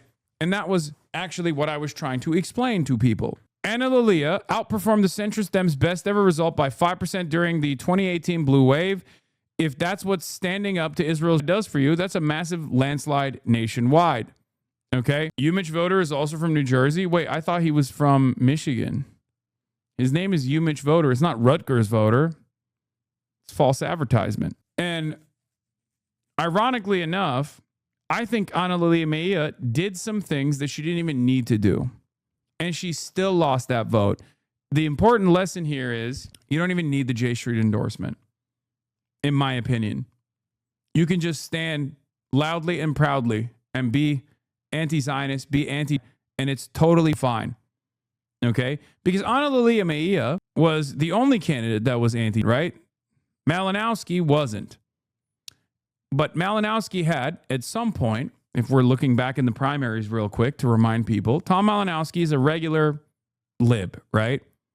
With a lot of established relationships, and not only that, but also a longer track record than Ana. And yet AIPAC ran ads against Malinowski, showing that Malinowski, and on those ads, they said Malinowski was pro-ICE. Okay? That's also important. They obviously didn't talk about Israel. But the reason why AIPAC ran those ads was because Malinowski was slated to win this race. And AIPAC had their own candidate, and Malinowski was attacked as being not sufficiently anti-ICE at a time when this was fairly consequential in the eyes of many liberal voters in the region. Okay? But the reason why AIPAC did this was because Malinowski had made the mistake, I guess, according to AIPAC's estimations, of saying he could look at conditioning aid to the state of Israel. That is all it took for AIPAC to launch the money cannon against Malinowski. That's all this was, by the way.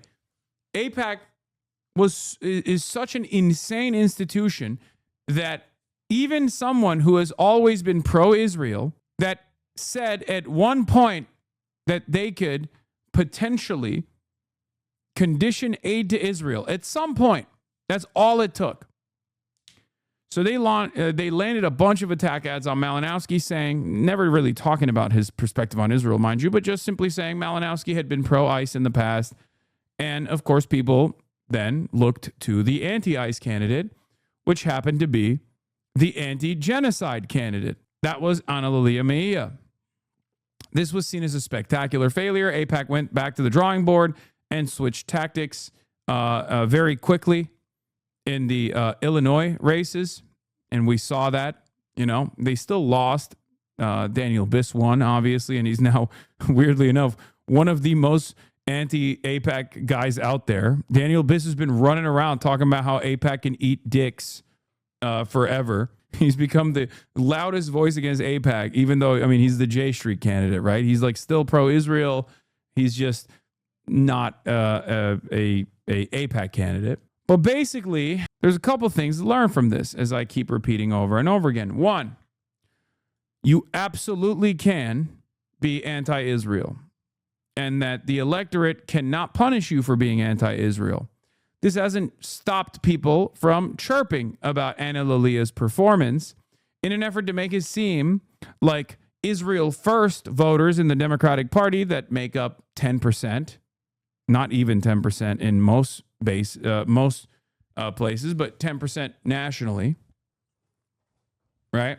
People who are still pro-Israel at this point, I think we can say, is, Israel first. Those people are not significant enough to make or break elections, but that hasn't stopped people from complaining about it. Michael A. Cohen, not Trump's lawyer, loves to fucking yell about me. Quote retweets this guy, E-Caliber7. While Mejia outran Kamala big time across most of New Jersey 11, she faced gargantuan, at least R plus 30% defections among Jewish Dems due to her rhetoric on Israel.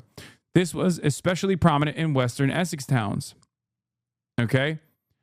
This is what'll happen in Michigan if Dems nominate El Sayed, which could be enough to cost Democrats the Senate seat. Now, where have I fucking heard that before? Michael A. Cohen saying he's uncommitted. What if uncommitted, but about doing more genocide and also very bad at math or surveying public opinion? Michael A. Cohen is now claiming that Jewish Michiganders are going to be a significant enough mover and shaker in the state of Michigan, okay, which has the highest density of Arabs in the country, by the way. It's like by totality, I believe it's like the 6th largest. But by per capita numbers, Michigan has the highest per capita population of Muslims, okay? So it's really funny that he's trying to say, oh, we're going to do uncommitted in Michigan for the Jewish Michiganders, with, by the way, no guarantee that Jewish Michiganders are going to do this anyway. I don't know what the exact percentages of Jewish Michiganders is, or rather, what percentage of them actually are Israel first, because there's also obviously no guarantee. And even if someone is even if someone who is Jewish in the state of Michigan cares deeply about the state of Israel, there's also still no guarantee that they will withhold their vote. Jews across the board in the country are, around 75% in favor of the Democratic Party, and the 25% oftentimes are very conservative. Now, that might shift a little bit now that the Democratic Party is, like, whether they want to admit it or not, whether they like it or not, are turning into the anti-Israel party. Those percentages might change a little bit, but it's not a significant percentage of the population, okay? I'm not even saying we should just, cast aside those votes. I'm not saying we should take those votes for granted.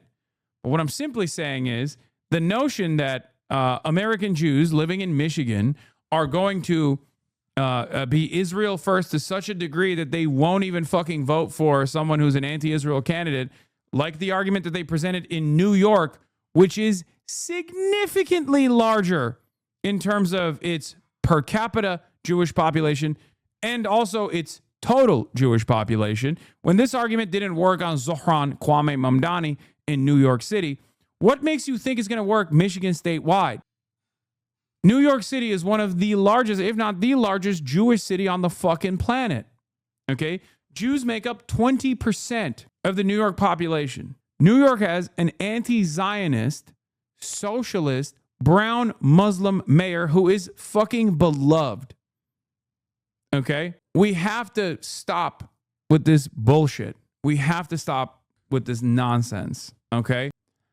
Let me reemphasize that, says Marshall Steinbaum. My father told me that Mehia's victory wasn't assured because the wealthy Jews would vote against her. But it turns out that if you lose them, you pick up a far larger coalition. And that is what the party establishment fears, not losing. Okay? Ironically enough, you know what? Trump is Erica Kirk posting and is live with Erica Kirk at Turning Point USA, Toilet Paper USA. He's left the situation monitoring seminar. He's left the tort reform conference, and he's now in Arizona. He is about to speak at Turning Point USA. We'll watch that in a second. But remember, one of the things that I wanted you to understand here was Democrats wanted to win with their own metrics of success in 2024, and they lost. They didn't want to win unconditionally. They wanted to win without foregoing support for Israel, and they lost because of that. Well, here it is. Democrats, by force and by a stroke of luck, let's be real. Shouts out to AIPAC for that one. Here are Democrats winning and winning big without the tiny marginal percentage of voters that are Israel first. So I say you can replicate this victory condition across the board all around the country. And not only that, but you can also have the same victory condition even without having to lean into J Street. Anna Lilia didn't want to do that. She was worried about the same things that we're talking about here. She was worried about the Jewish vote. Turns out there were a lot of people that had previously voted for the Democrats that are Jewish that chose not to vote for Anna Lilia even after she made those fucking concessions. So who gives a shit? Take the moral stance, number one, and stand on your principles, number two, and be loud and proud with your anti-genocide statements. Given how Jewish those areas are and the fact that she won those areas nonetheless, it doesn't even seem like it was a special election nonetheless, where Democrats are supposed to outperform Republicans. No, that's a significant percentage. It's just not significant enough to be in the margin of victory at all. Everyone's focused on the ground. Mehia lost with Jewish voters, but I think the fact that a candidate who defines Gaza as a genocide still won one of the most Jewish districts in America does a lot to deconstruct the idea that Jewish voters are a monolith against criticisms of Israel. Yep. I mean, they're not a monolith at all, but the story here is that pushing too hard really did cause unthinkable double-digit swings, even in ancestral Dem counties. It's just offset elsewhere by other voters. I mean, it definitely did cost her with Jewish voters, no argument, but I've seen a lot of the more insidious factions on both sides try to enforce the Jewish voters are loyal to Israel narrative on here, and I think it's important to point out when that's exposed as false. Yes. The reason why people are talking about the Jewish vote here is specifically to try to warn the Democrats not to fucking take strong stances against Israel. It doesn't fit. Okay? What it does demonstrate is the absolutely massive right-wing swing of American Jews as a voting bloc, as much as they're a unified voting bloc, as you've said. They're going full MAGA. No, they're not going full MAGA, but some Jews are. It's true. And pussy too. HasanAbi, our Jewish New Jersey voters are metric to analyze how likely Jewish Michigan voters will vote per state basis seems important. No, it's not as important. Jewish areas in New Jersey, 11 showing a similar persuasion-induced swing to Republicans that the down-ballot citywide candidates in New York City saw in the wealthy Jewish areas in Manhattan. Yeah, that's what happened. There are some wealthy Jewish voters who care about Israel quite a bit that swung in the direction of Cuomo as well. It's just they're not as significant. Okay? They're not as significant. They're not large enough in numbers. And also, you have to pair that up with their fucking ridiculous demand. The ridiculous demand is what? Don't say the truth about Israel? Get the fuck out of here. It's a 90-10 issue, guys. It's unbelievable to be like, oh, well, what will, some of our wealthy Jewish voters that have reliably voted for the Democratic Party, what will they think? That's ridiculous. Like I've said already, if someone is going to refuse to vote for a Democrat, okay, hold on. Doors open. If someone is going to refuse to vote for a Democrat after reliably being a voter for the Democratic Party because that Democrat is saying the truth about Israel's genocide, which is not only the truth, but it's also the morally correct position. And on top of that, it is the overwhelmingly popular position that channels the desires of the overwhelming majority of the base within the Democratic Party, okay? Then who gives a shit? Who gives a fuck? You can say good riddance to some people. You can say that. You're not saying good riddance to all Jewish Democratic Party voters. As a matter of fact, that's not the case at all. It's just funny because this is unironically the argument that I presented to not only the Podjams before the election, but this was an argument that I kept repeatedly saying over and over again. There's no guarantee that like Jews overwhelmingly only care about Israel. Two, even if Jews do care about Israel more than like the average person does, let's say, let's lean into that hypothetical. Okay. There's no guarantee that they're going to vote for the Republican Party because it's not going to be the number one thing they care about. And, last but not least, even if all Jews almost universally cared about Israel and were making voting decisions based off of that, they're still not large enough in most districts as far as on a per capita basis, with the exception of certain districts. They're not a large enough political force to make or break elections. This was the argument that I presented in 2024. There's a level of contempt here for American democracy. Oh, yeah. She means lose this Senate seat for Israel. That's the country she's talking about. Yeah. Hey, Chuck Schumer, it's your time to shine, says Shannon Watts. Sort this race out. The party and country can't afford to lose the Senate seat. Yeah. The country that she's talking about is not the United States of America. It's talking about the state of Israel, for the record. There's a level of contempt here for American democracy, for Democratic primary voters that's off the charts. They're begging Senate Dem leadership and pro-Israel donors to induce Stevens out of the race so they can consolidate their firepower to block El Sayed behind Mick Morrow. Okay? They're not afraid that he can't win the general. They're afraid that he will and won't keep rubber stamping weapons of unconditional military aid to their special little project. Moreover, they're petrified of a party that isn't beholden to billionaires obsessed with that end. Anyway, the deadline to get off the ballot is next week, 4/24. We'll see if they can engineer what they're nervously begging for. They're trying to get Haley Stevens out of the fucking race so they can lean all of their support into McMorrow, who will be fucking pro-Israel, but is capable of lying and has established at least some level of like proximity or some level of distance to Israel and Israel-aligned groups. Okay? That's what it is. It's fucked up. It is so fucked up. They're trying to Biden rat fuck this race too against Abdullah Syed, like they did in 2020 with Joe Biden. Do you accept money from AIPAC? No, I have never accepted money from AIPAC. I will never accept money from AIPAC, not on this campaign or any campaign. It's just not true. And there is a ton of misinformation out there online, but my FEC reports are public and you can check for yourself. Kaya. Place. Good girl. Anyway, she did give a secret policy paper to AIPAC, and I really want to see that shit. I want to see that shit real bad. I guess we'll never know what the policy paper looks like, though, because the reality is if Stevens was close enough, AIPAC would have leaked it.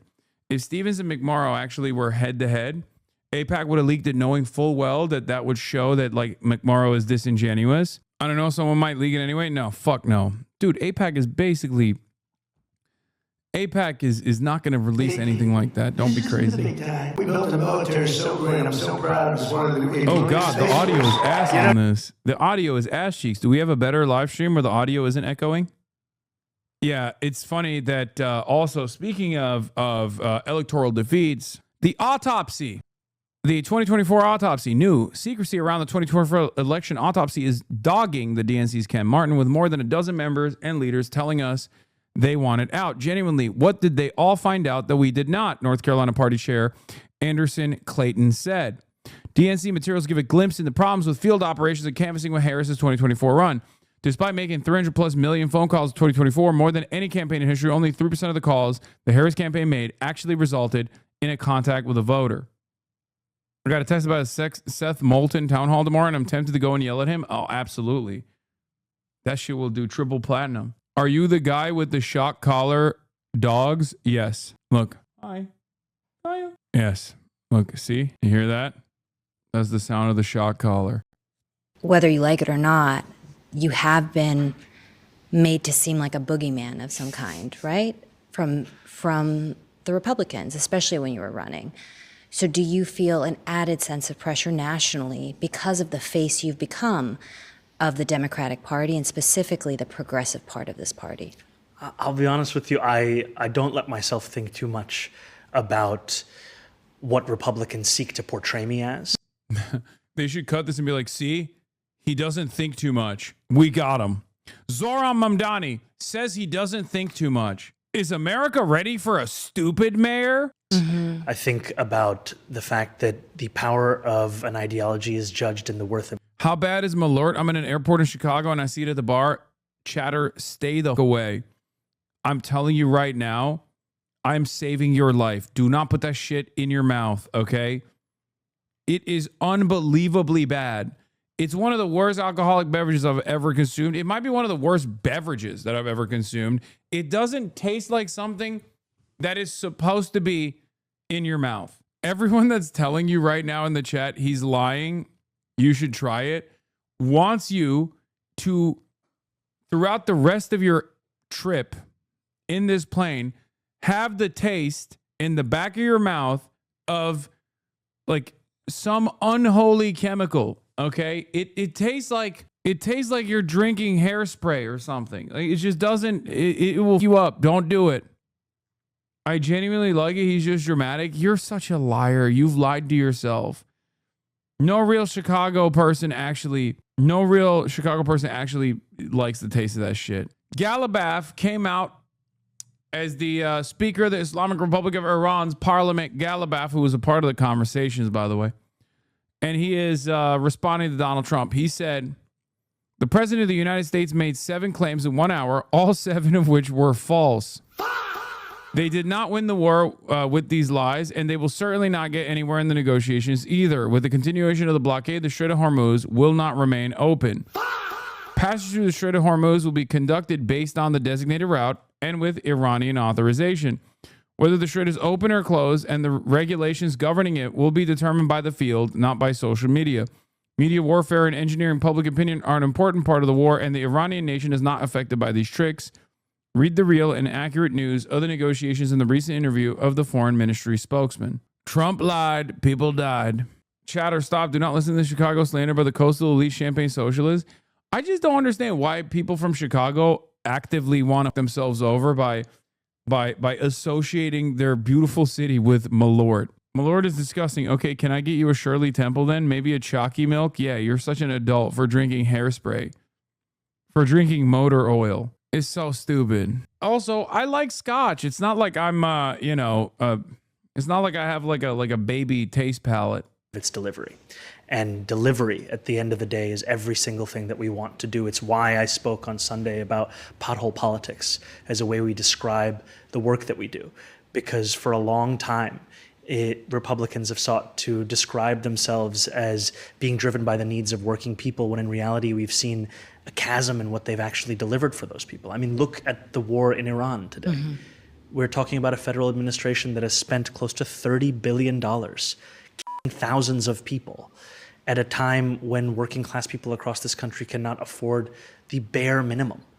And to be told that a city-run grocery store is implausible, but spending more than $500 million a day to kill people in Iran and Lebanon is not only plausible but necessary. It speaks to a broken kind of politics. When you were campaigning, President Trump did have names for you. He called you a communist lunatic, and you had names for him. You called him a fascist.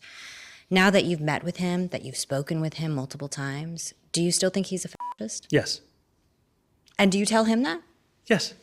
And how does he react? I think everyone saw in the conversation we had in the Oval Office after our first meeting.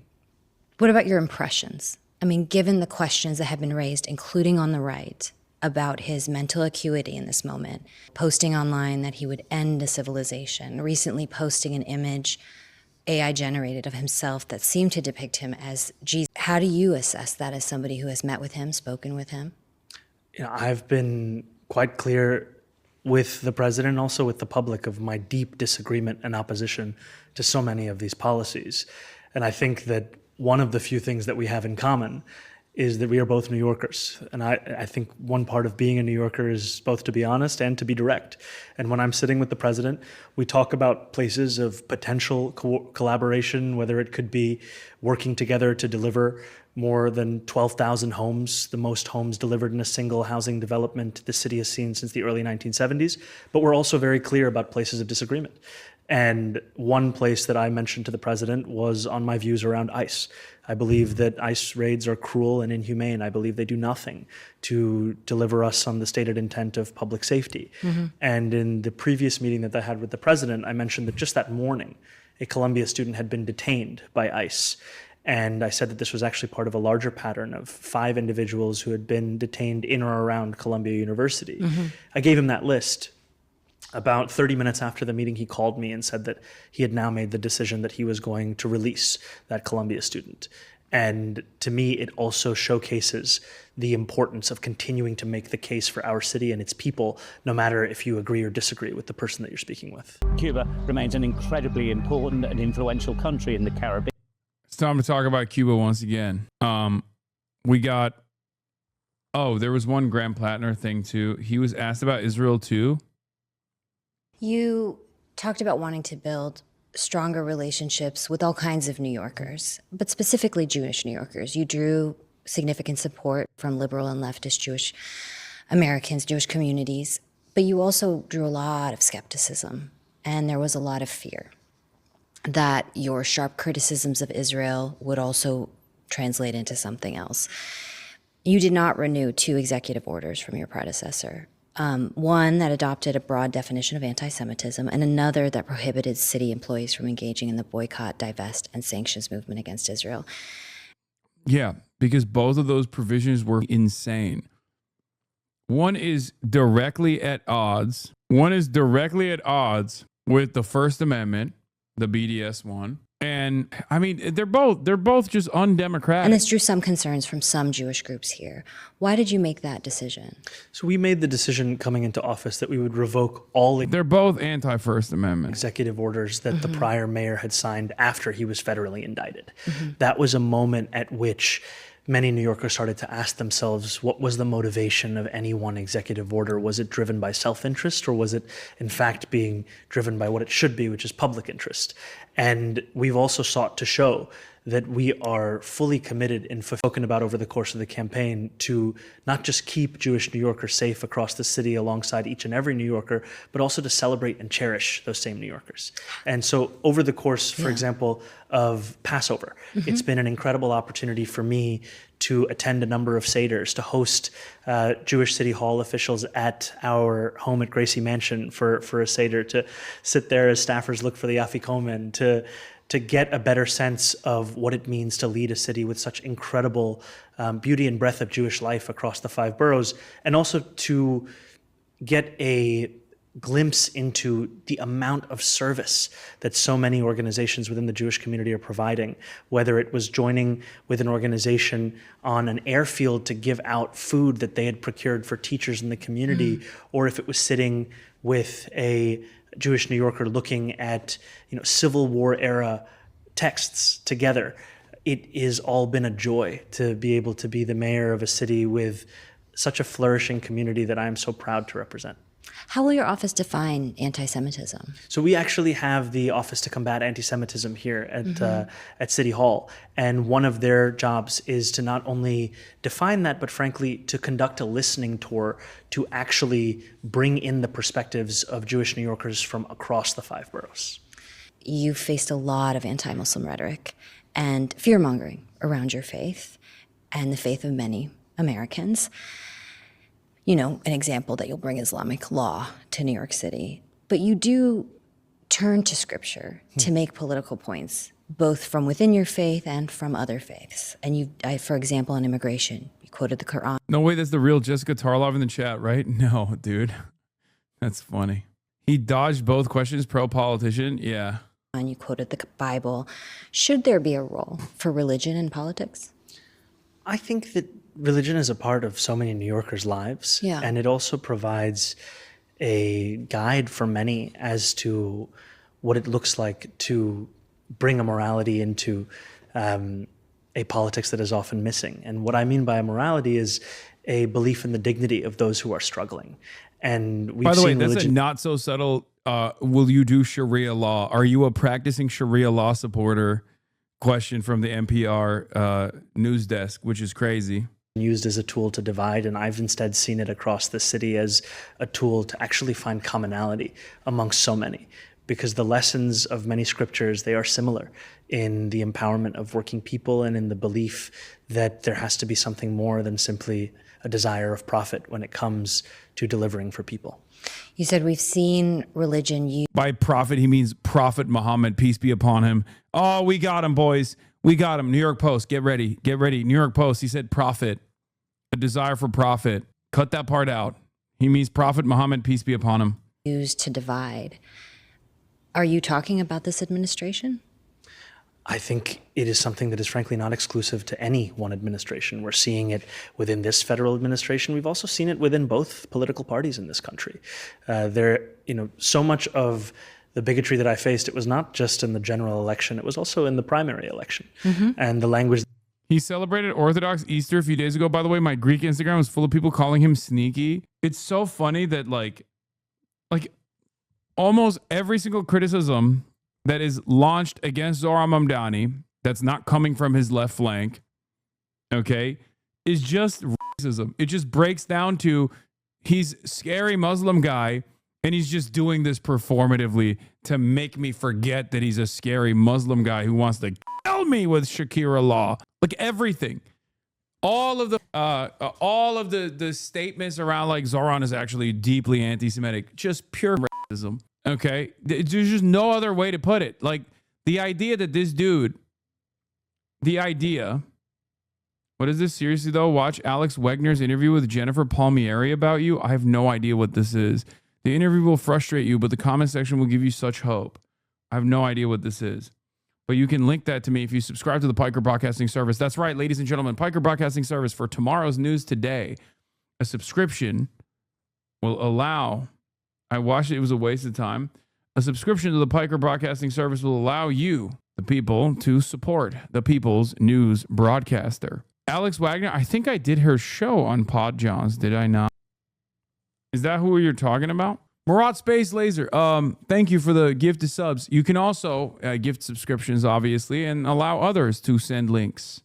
This is so stupid, never give them an inch. Mamdani's wife apologizes for past anti-Israel social media posts. Being 15 doesn't excuse it. Rama Dawaji, the wife of New York City Mayor Zohran Mamdani, wrote that Tel Aviv should not have existed in the first place. Yeah, she apologized for the use of slurs when she was 15 years old. She did not apologize for any of the fucking pro-Palestinian posts that she liked, for the record, just so you understand.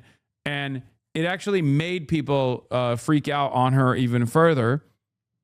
I mean, I was a little worried too. I thought she like literally apologized for, you know, posting like Layla Khaled or something. That was not the case. Yeah, she just said like, you know, it's being 15 is not an excuse. I used slurs when I was 15. It's fine. I mean, it's valid. I'm not gonna fucking shit on her. How politics. Runaway Country with Alex Wagner and peak awful, out of touch, arrogant, dem strategist. OMG, she's the reason why Schumer thinks he's fine. Neither of these people have a clue. I paid pretty close attention to politics and I didn't know who this guy is. Lifelong Democrat here. This consultant is an embarrassment and should never work in politics again. These are the people that give us Clinton, Biden, Harris. Do not listen to a damn thing they say. Literally, what was the point of this interview? This was just hilarious to watch. This lady represents the establishment and that's why they lose.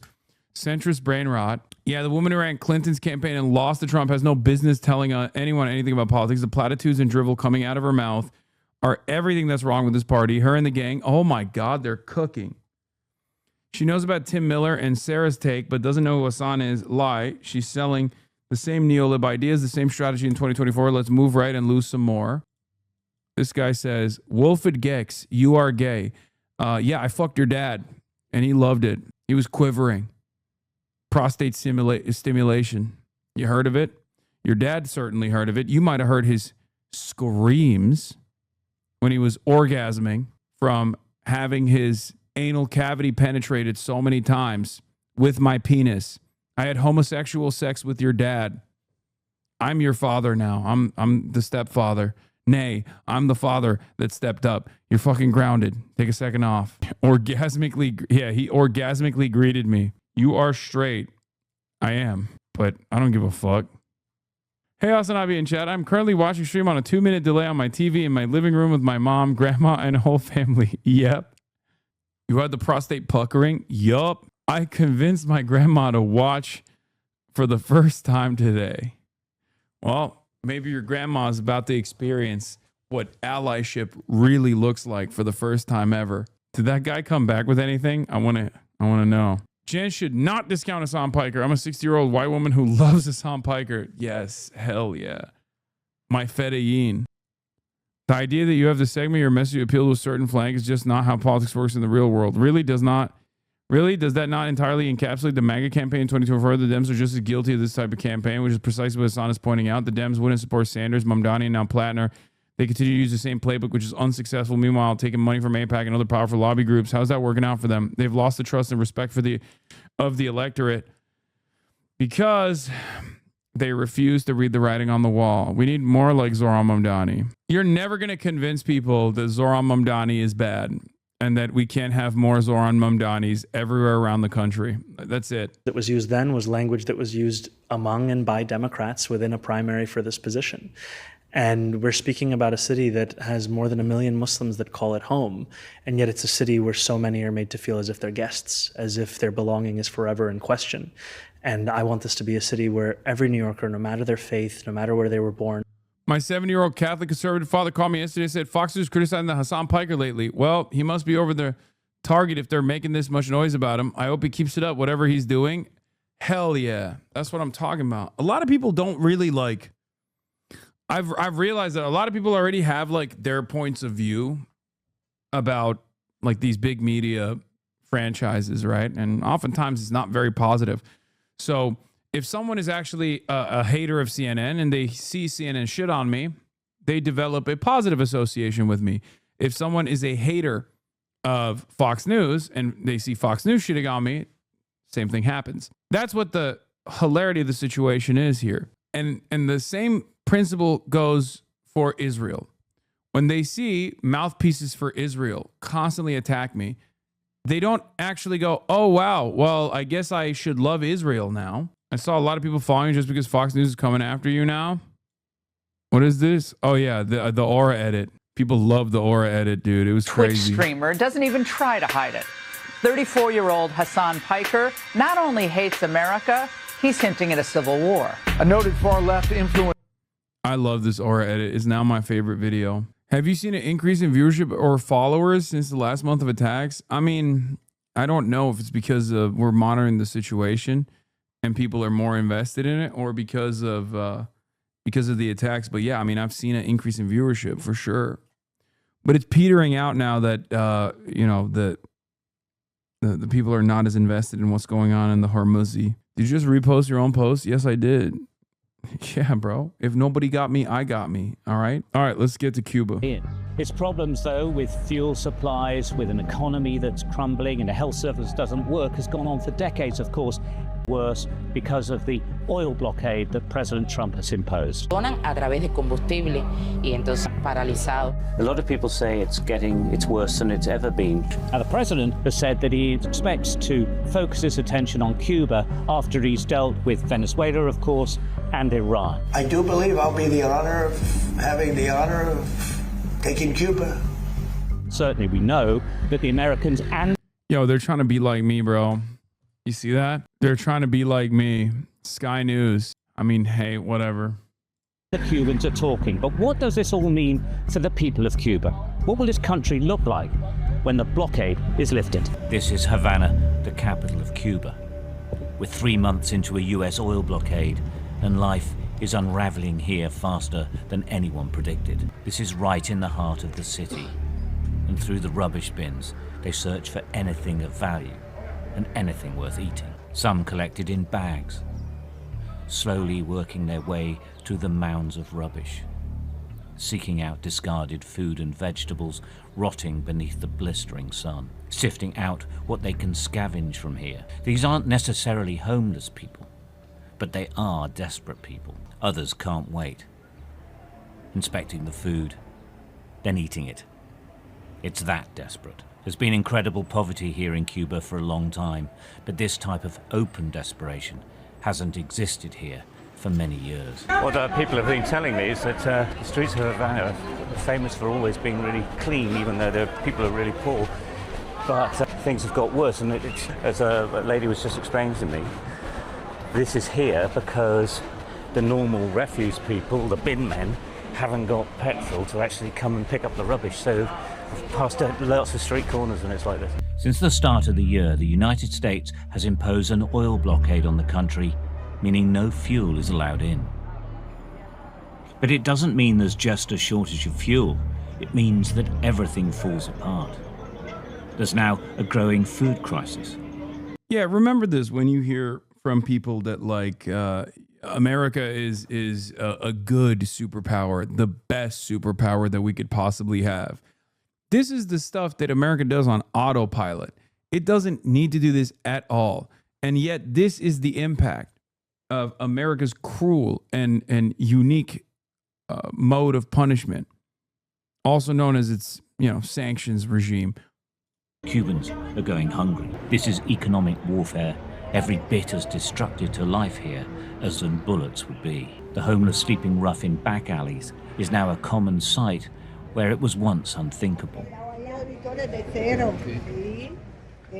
People have to queue to get money from cash machines. There's a money supply issue in Cuba, and that means there's strict limits on what can be withdrawn. Often, there is no money to be withdrawn anyway. People also queue for hours to get bread from barely functioning. By the way, none of this is because of socialism or communism or whatever. It's entirely related to the sanctions. Sanctions created and designed to have these sorts of outcomes. Sanctions enforced by the most powerful country on the planet against a country that is tiny in comparison. Approximately 10 million people living 90 miles off of our coastline. Government-controlled bakeries. They're limited to one piece a person when there is any to be had. This is a government ration shop known as a bodega. They're meant to provide essentials at cheap prices. The shelves are virtually bare. I mean, that's also not, there are definitely markets that sell a decent amount of product. Like, I don't think that's, it's not as bare all over the place for sure, at least from what I saw. Some places absolutely were bare, some places were not. An emergency load of rice was being delivered. This is humanitarian aid. Cuba can't produce enough of its own. What we found was that more often than not, the bodega stores were completely empty or shut in this current crisis.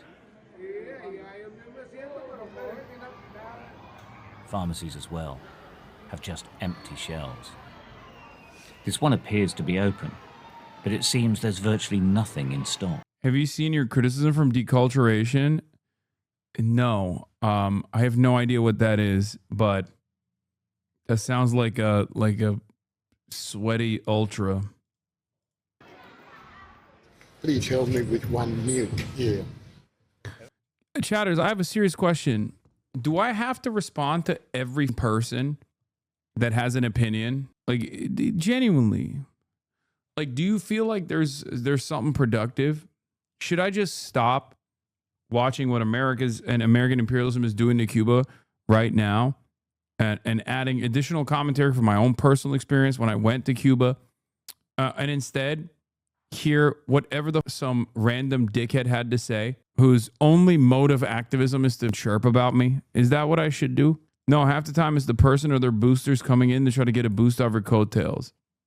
One man, an English teacher, approached me asking if I had paracetamol.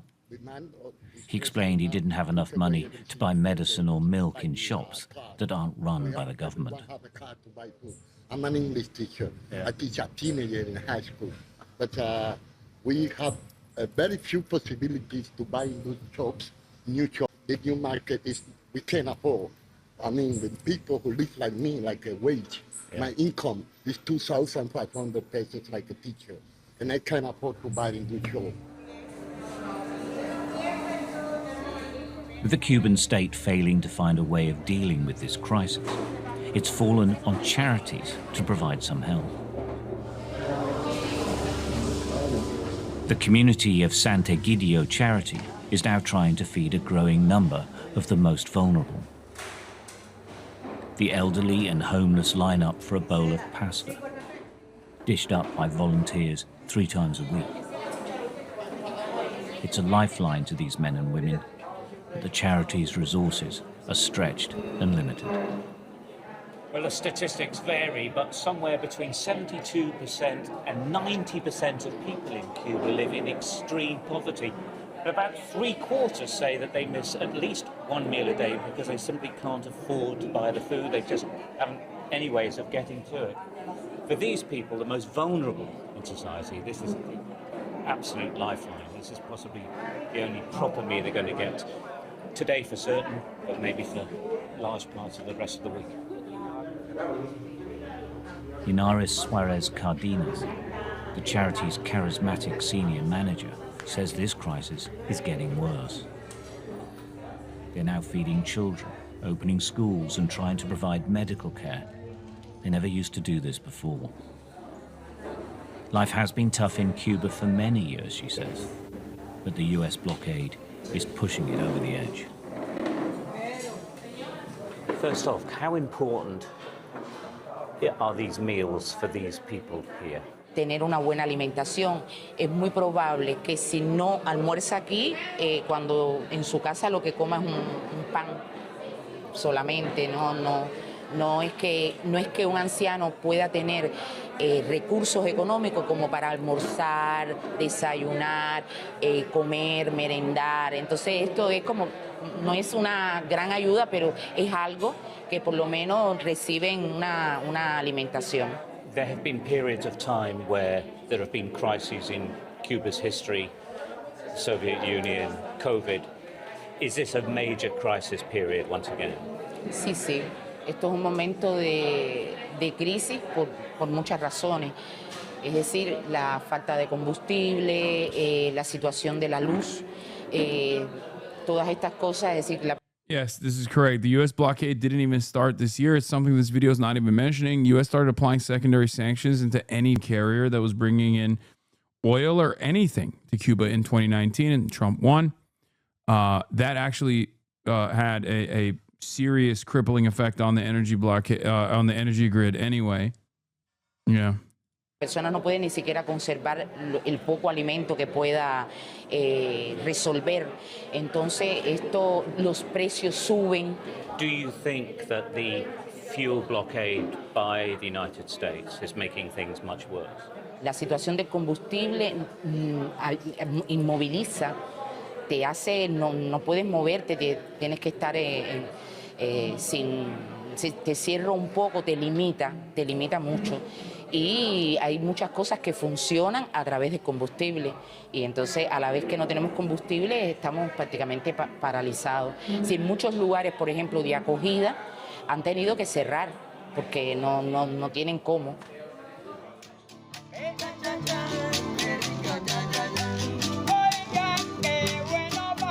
Every economic sector in Cuba is being affected by this blockade, and one of the most obvious casualties is tourism.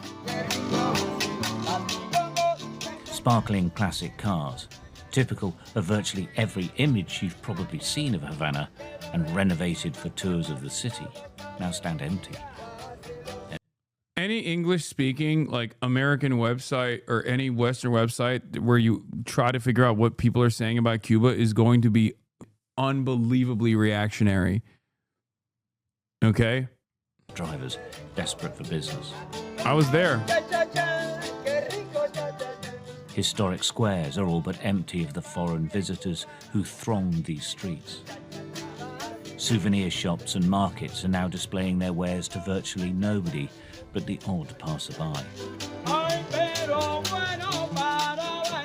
The tourism industry brought billions of dollars of hard cash to Cuba. That vital foreign currency arriving on its shores is slowly but surely drying up. President Trump's threats, the continuous talk of war, the events in Venezuela and Iran, and the lack of fuel for aeroplanes is taking its toll. The band may still be playing, but they've lost their audience.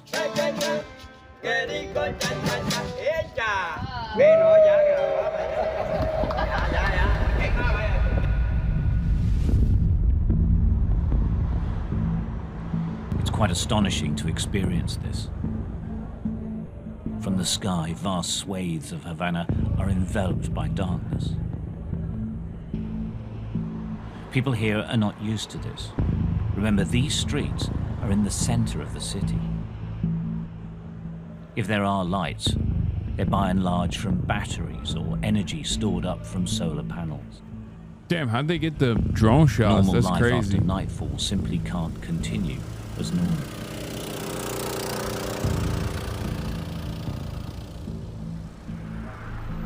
People walk through the streets, illuminated by headlights and torches. Others wander around making preparations to go to bed. It is strange, even quite frightening, driving around in this darkness.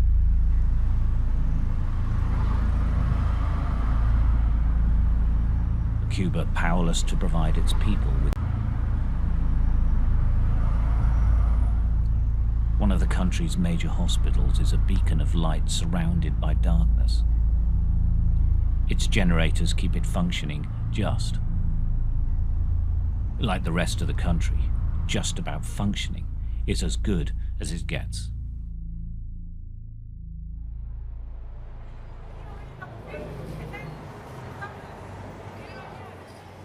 Just because it's daylight doesn't mean there's power. Some of the power cuts last for days at a time. Yep. Some areas are restricted to a single hour in every 24. Petrol stations are now routine. Why do you think corporations aren't helping Cuba out? First of all, corporations that aren't moral actors. If anything, they're immoral actors. That's number one. Number two, corporations could genuinely profit from doing regular trade with Cuba. It's just America will sanction them and destroy what remains of that profit incentive anyway. Routinely closed. There's not a fuel shortage at these stations. There is no fuel. Queues immediately form when news spreads that a garage has received a small supply of petrol. But it's never very much, and prices have gone through the roof. Cuba's revolutionary heroes still look down from the monolithic buildings and sports stadiums built to celebrate the country's new beginning decades ago.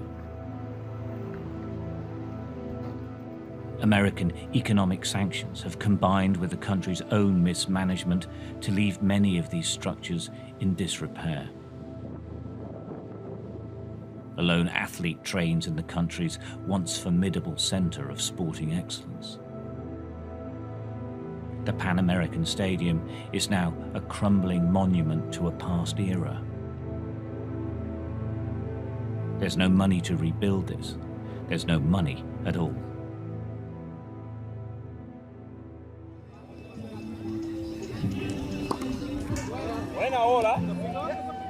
In the warmth of an early evening sun, young men gather in the square for an improvised game of handball. We're in a small town near Pinar del Rio, a farming community a couple of hours out of Havana. This is typical of most of Cuba's rural communities. There's not much going on. Pretty much everyone is poor. Unemployment. He blamed the American sanctions of the country's own mismanagement. Yeah, I mean, mismanagement, of course, also plays somewhat of a role, but it's so marginal that I feel like it's inconsequential to bring up. Is high, and more often than not, there's no electricity these days. When we arrived, there hadn't been power here for 2 days. When power comes on, people charge their electric scooters and car batteries to run lights in their homes. Many make use of bicycles as well, and of course, horses and donkeys. At sunset, some climb up onto the roofs of their Soviet-era apartment blocks, looking to find a bar of phone signal.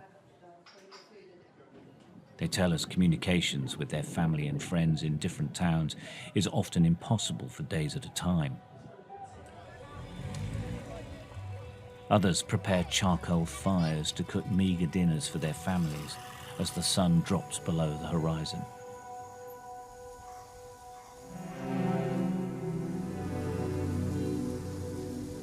As night falls, single, weak lights flicker on in the midst of a general blackout. Row after row of apartment blocks shrouded in darkness. It will stay like this until sunrise. Right, communities like this one across the whole of Cuba have had problems with power shortages for a long time now, but everyone who lives here tells us it's getting worse since the fuel blockade imposed by President Trump on Cuba has really kicked in.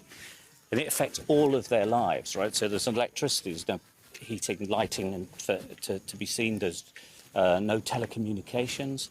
The pumps that push water around mean there's no running water. In this community, a farming community, they can't afford the fuel to get to the fields to do their farming, and they can't afford to run the farming equipment. The reality of life during this fuel blockade is summed up by the darkness, by the grinding monotony of living without the appliances of modern life. In many ways, Cuba goes back in time every single night. Been invited to come and meet a family who live in this apartment block. Some of them have lights. It's solar power or batteries that they've got. They're on about the 3rd floor, I think, of this apartment. This is their electricity meters. They're not doing anything. Eventually, they're completely stationary. There's no power on at all. And they can often go days without power here. But we're going to come up and see what lights are. Esto es una batería de 12 volts. O sea, hay baterías más caras o más baratas, Oscar is a physics and maths teacher. Perhaps unsurprisingly, he's rigged up a system to keep the lights on at home. It's a short-term fix, but it is effective. Oscar and his wife Lise, an English teacher, live here with their son. Oscar takes home about £10 a month as a teacher. All government wages are poor, so he holds down 3 other jobs to try to make ends meet. They aren't happy with their lives, but they don't see Donald Trump as their savior. They prefer Cuba to do better, and the American blockade is making things worse. Ante el mandato de Trump teníamos problemas, pero esto ha sido peor, mucho peor en todo sentido. Transporte, siembra, los mismos apagones han aumentado cantidad. Es muy difícil mantener la comida en el refrigerador, tenemos que comprar diario, ¿me entiendes? Entonces ha sido mucho más difícil, como nunca he visto. It's like, remember, wages are obviously controlled by the government, right? And wages are low. Why are wages low? Because there's no money circulating in the economy. Why is there no money circulating in the economy? Because you can't do regular commerce, like you can't do international trade. Cuba has the capacity to build factories in the same exact way that any other country does. But you can't get loans from any bank whatsoever to even start these sorts of infrastructure projects, start these sorts of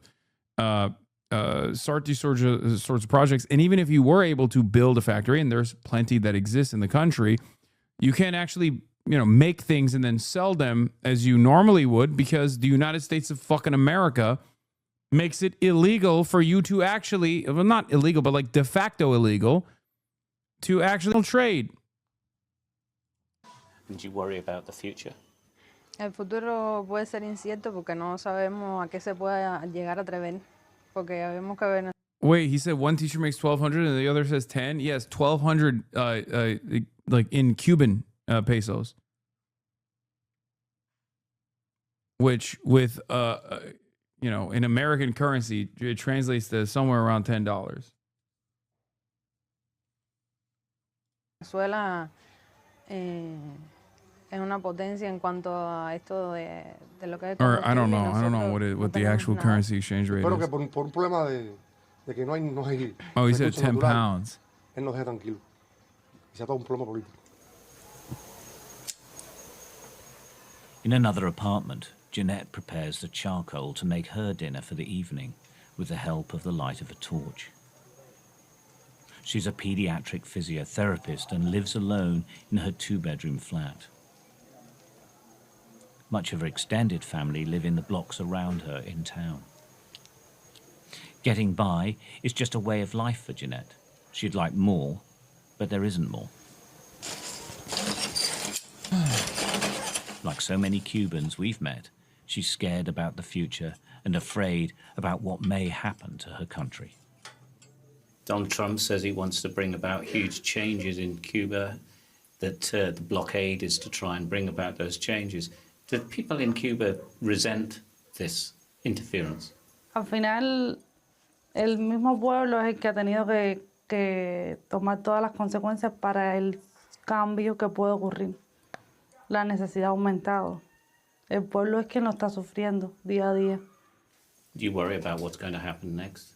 Por supuesto, que vivimos aquí. Somos los que viviremos las consecuencias de lo que pueda ocurrir.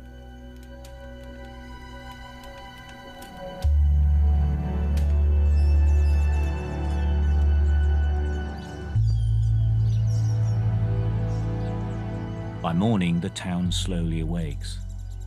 Another night without power gives way to another day without power. It's relentless. Cuba's economic mismanagement and neglect of infrastructure over decades contributes to this situation. But years of sanctions and the current American fuel blockade certainly has made the power problem here more acute. It's a Sunday, so it's even quieter than usual. Some pass by dressed up in their Sunday best, heading to church. For anyone who does have a job or has a way of finding food, they head out. Horses and carts are pressed into action.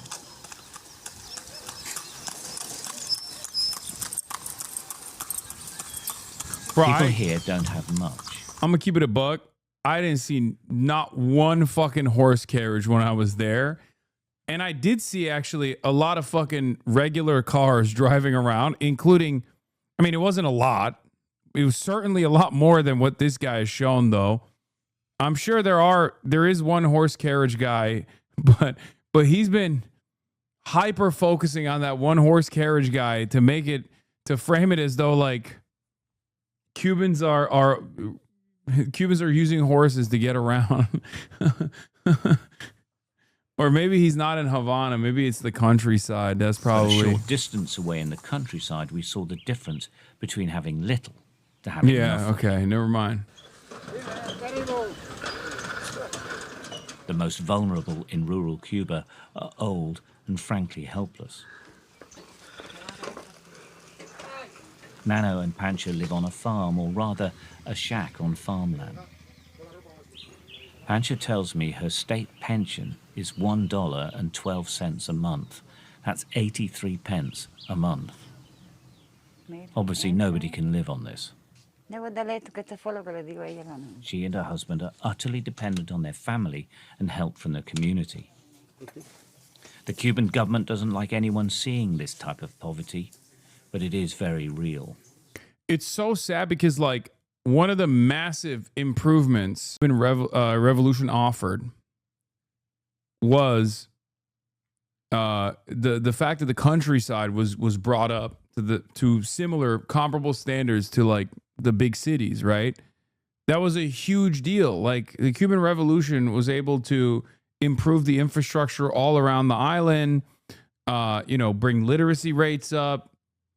And America, after, decades of sanctions, has forcibly destroyed the Cuban economy to such a degree where like the countryside has gone back into its previous mode of existence, like peasantry. Can I ask you, lots of people talk about oil blockades by the United States and that life is much harder now. Does it make any difference to you? Have you heard about those things? Or does it make any difference to you at all? Life was already tough. No. Hace mala vida, es difícil también. Esto no es fácil sin corriente, con que alumbrarte de noche. Yo me tengo que levantar 1000 veces, Oscarito, de noche. Y ahora noche me caí en el baño. Dito que no le pegué la de eso a la losa. Que si yo me subo por la losa, rebalo y me mato. Oscuro, mijo. Entonces ni una listernita para alumbrarte. Porque el yerno me había tenido ni me lo prestaba, pero está haciendo guardia y no me lo puedo prestar.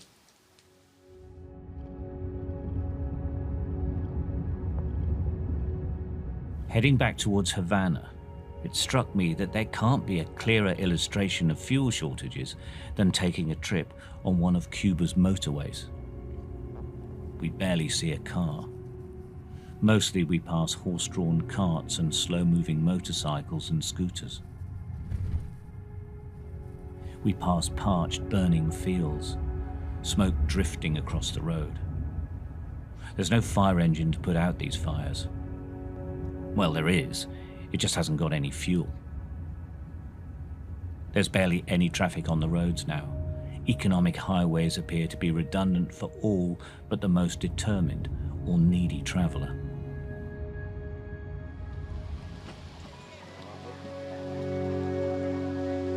A reminder of this country's past status can be seen in the magnificence of old Havana. Disgusting old bastard. I don't think he set the fire. Look. I'll be honest. While there is like a little bit, there's definitely a decent amount of like maneuvering that he's doing where he every now and then will be like, well, you see the government has failed you, right? Over and over again. It's good for people to see what is going on here. Obviously, the main takeaway shouldn't be, wow, look at how poor these Cubans are, and this must be communism. But it's still important to see the conditions imposed upon the Cuban population by the United States of America. You know the truth. And then these people who are starving, these people who are suffering, These people who we have caused tremendous harm to. Now Trump is talking about, overtaking this country militarily, which, let's be real, doesn't really have the capacity to put up a fight whatsoever. This is not like an Iran-style situation. This is in some ways, the Cuban government is infinitely more competent than the Venezuelan government and the way that the Venezuelan government is operating. But also, in many other ways, they do not have a fraction of the military force that the Venezuelan government had, because Venezuela is an oil-rich country at the end of the day and was able to build military forces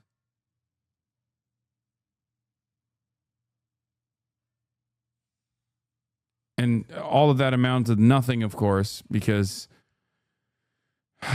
clearly the American military superiority still was able to, and maybe a little bit of engineering behind the scenes, was able to create a successful military operation.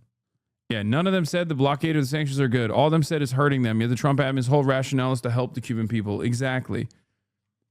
Trump kissed Erica Kirk during the Turning Point event at Dream City Church in Phoenix, Arizona. Oh, God, it's so gross. Once the bull has been stabbed 100 times, it doesn't take much to finish the job. Yeah.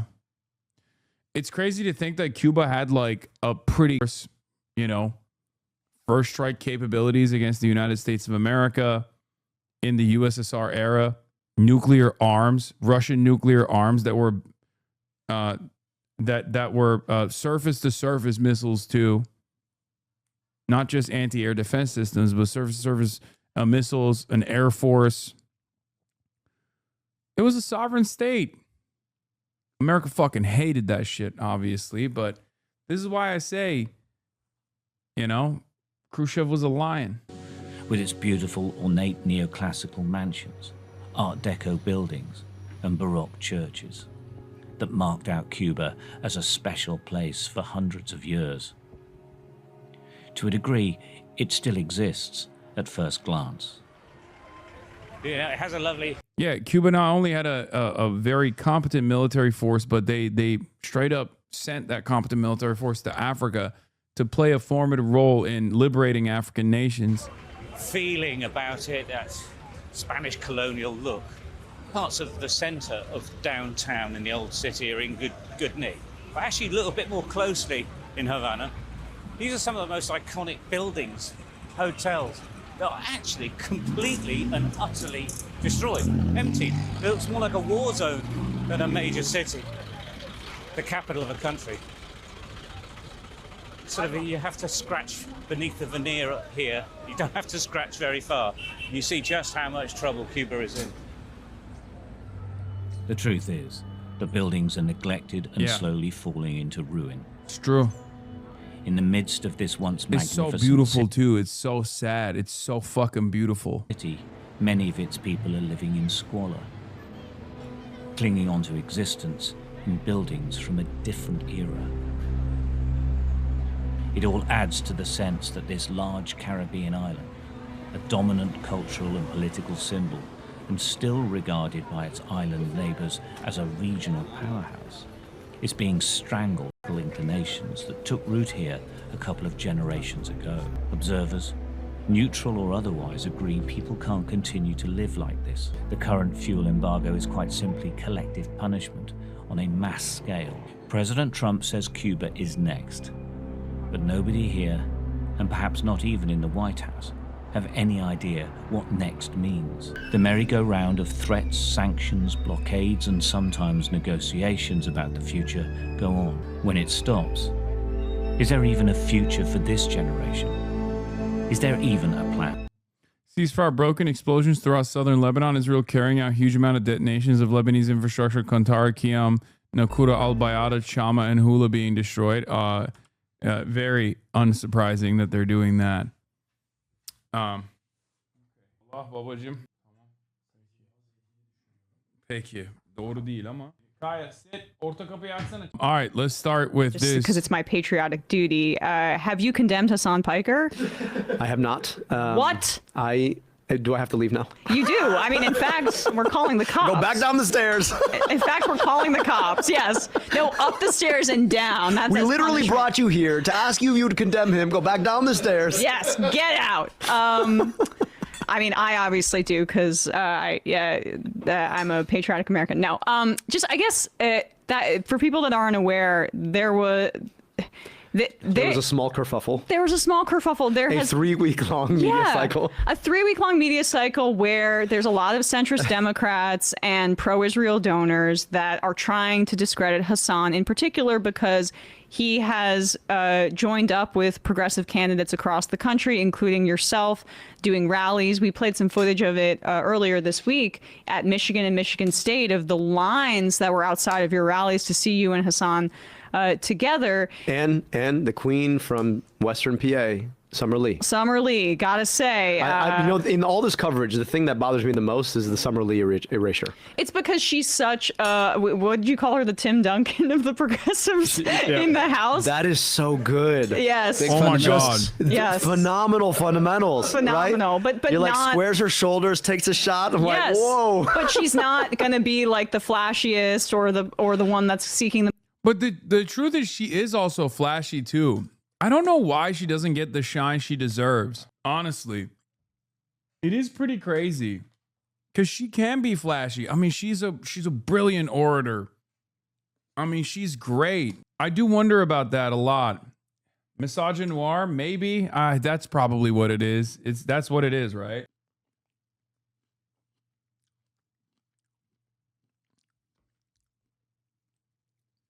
Because, like, I feel a similar way about Ayanna Pressley, who also is occupying her own lane and has been, to my surprise, a little bit, because I thought she was going to be, like, one of the weaker members of the squad.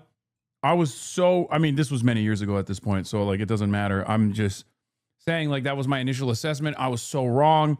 She's also been really amazing. Like, she's been one of the best congresspersons in general as well. She's very progressive. Obviously Summer Lee is probably one of she's like top 10 in Congress. So it's really interesting that the only black woman that was able to cut through that noise outside of just like being in Congress for many, many decades has been Jasmine Crockett. And it's kind of unfortunate that like her policy side was not up to par with some of these other people that we're talking about, right?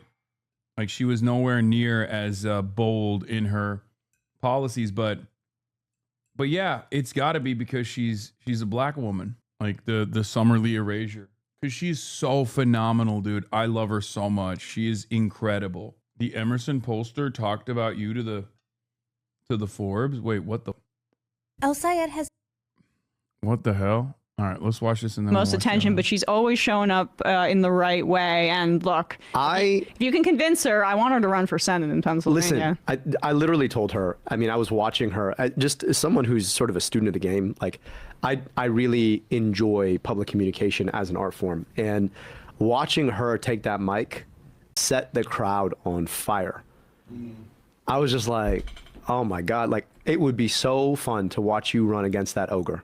Yes. I would love that, right? I mean, and you know, and Tim Duncan wins championships. I'm just saying, doesn't just win games, he wins championships. He wins championships. That's what but I think that gosh, it was the previous Democratic senator that just lost Bob Casey. To Casey. Yeah, Casey.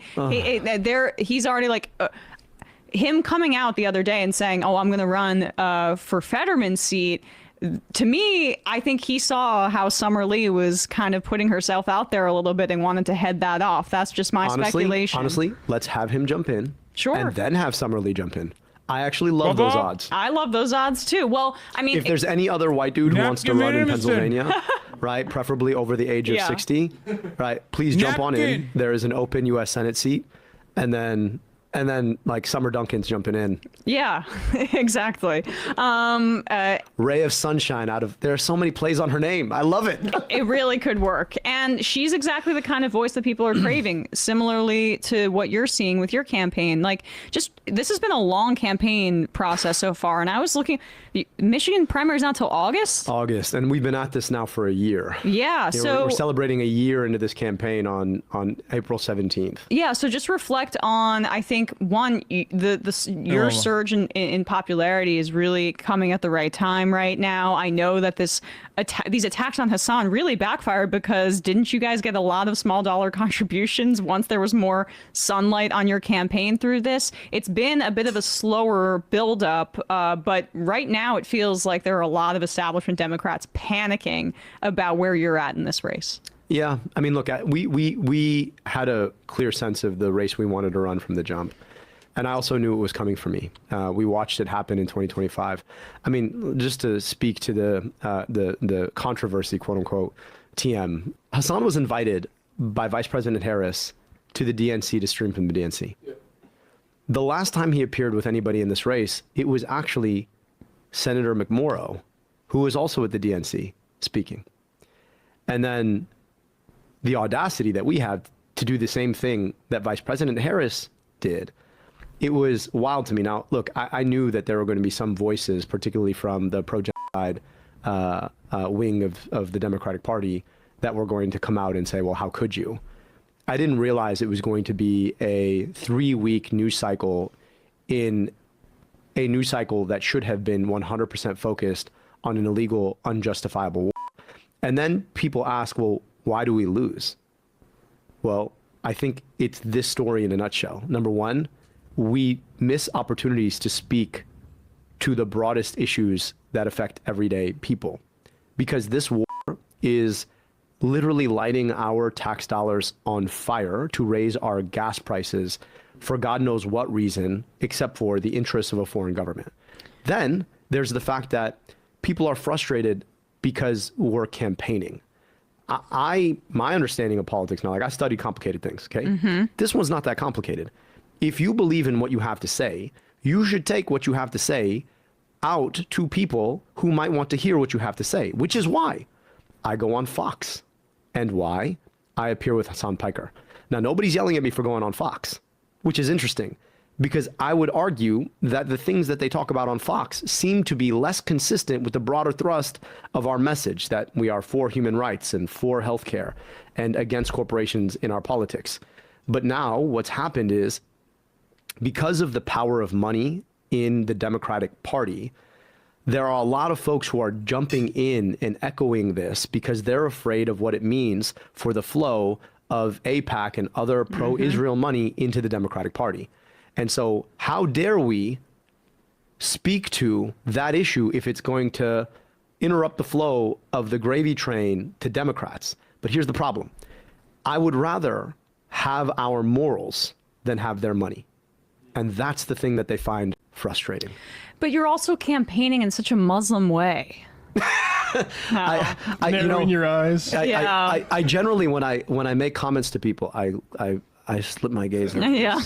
And then I just speak in an accent. Yes, right. Really play it up for people that don't realize. I mean, the Free Press, I guess that was Olivia Reingold wrote about you in a way that would make like the racist cartoonists in the South blush, like in the Jim Crow era. I mean, could you reflect on the Islamophobia that's been directed toward you? Honestly, and Hasan is a stand-in for that too. That's really what they're saying.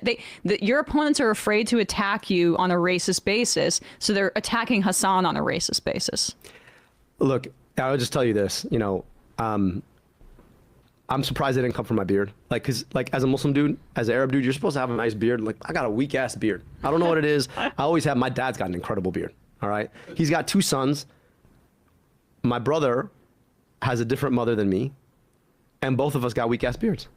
So in some respects, part of me was just like, at least if I had a nice beard, I'd be like, damn, like come at me for my beard, but I'd have an awesome beard though. Right. At the end of the day, it's not my job to defend myself. Yeah. It's not. Like I'm not in this because I need to defend myself against their attacks. I'm much more focused on defending people who have been subjected to a politics that is literally picking their pocket to drop bombs on other people rather than to provide them health care or make sure their kids go to a dignified school.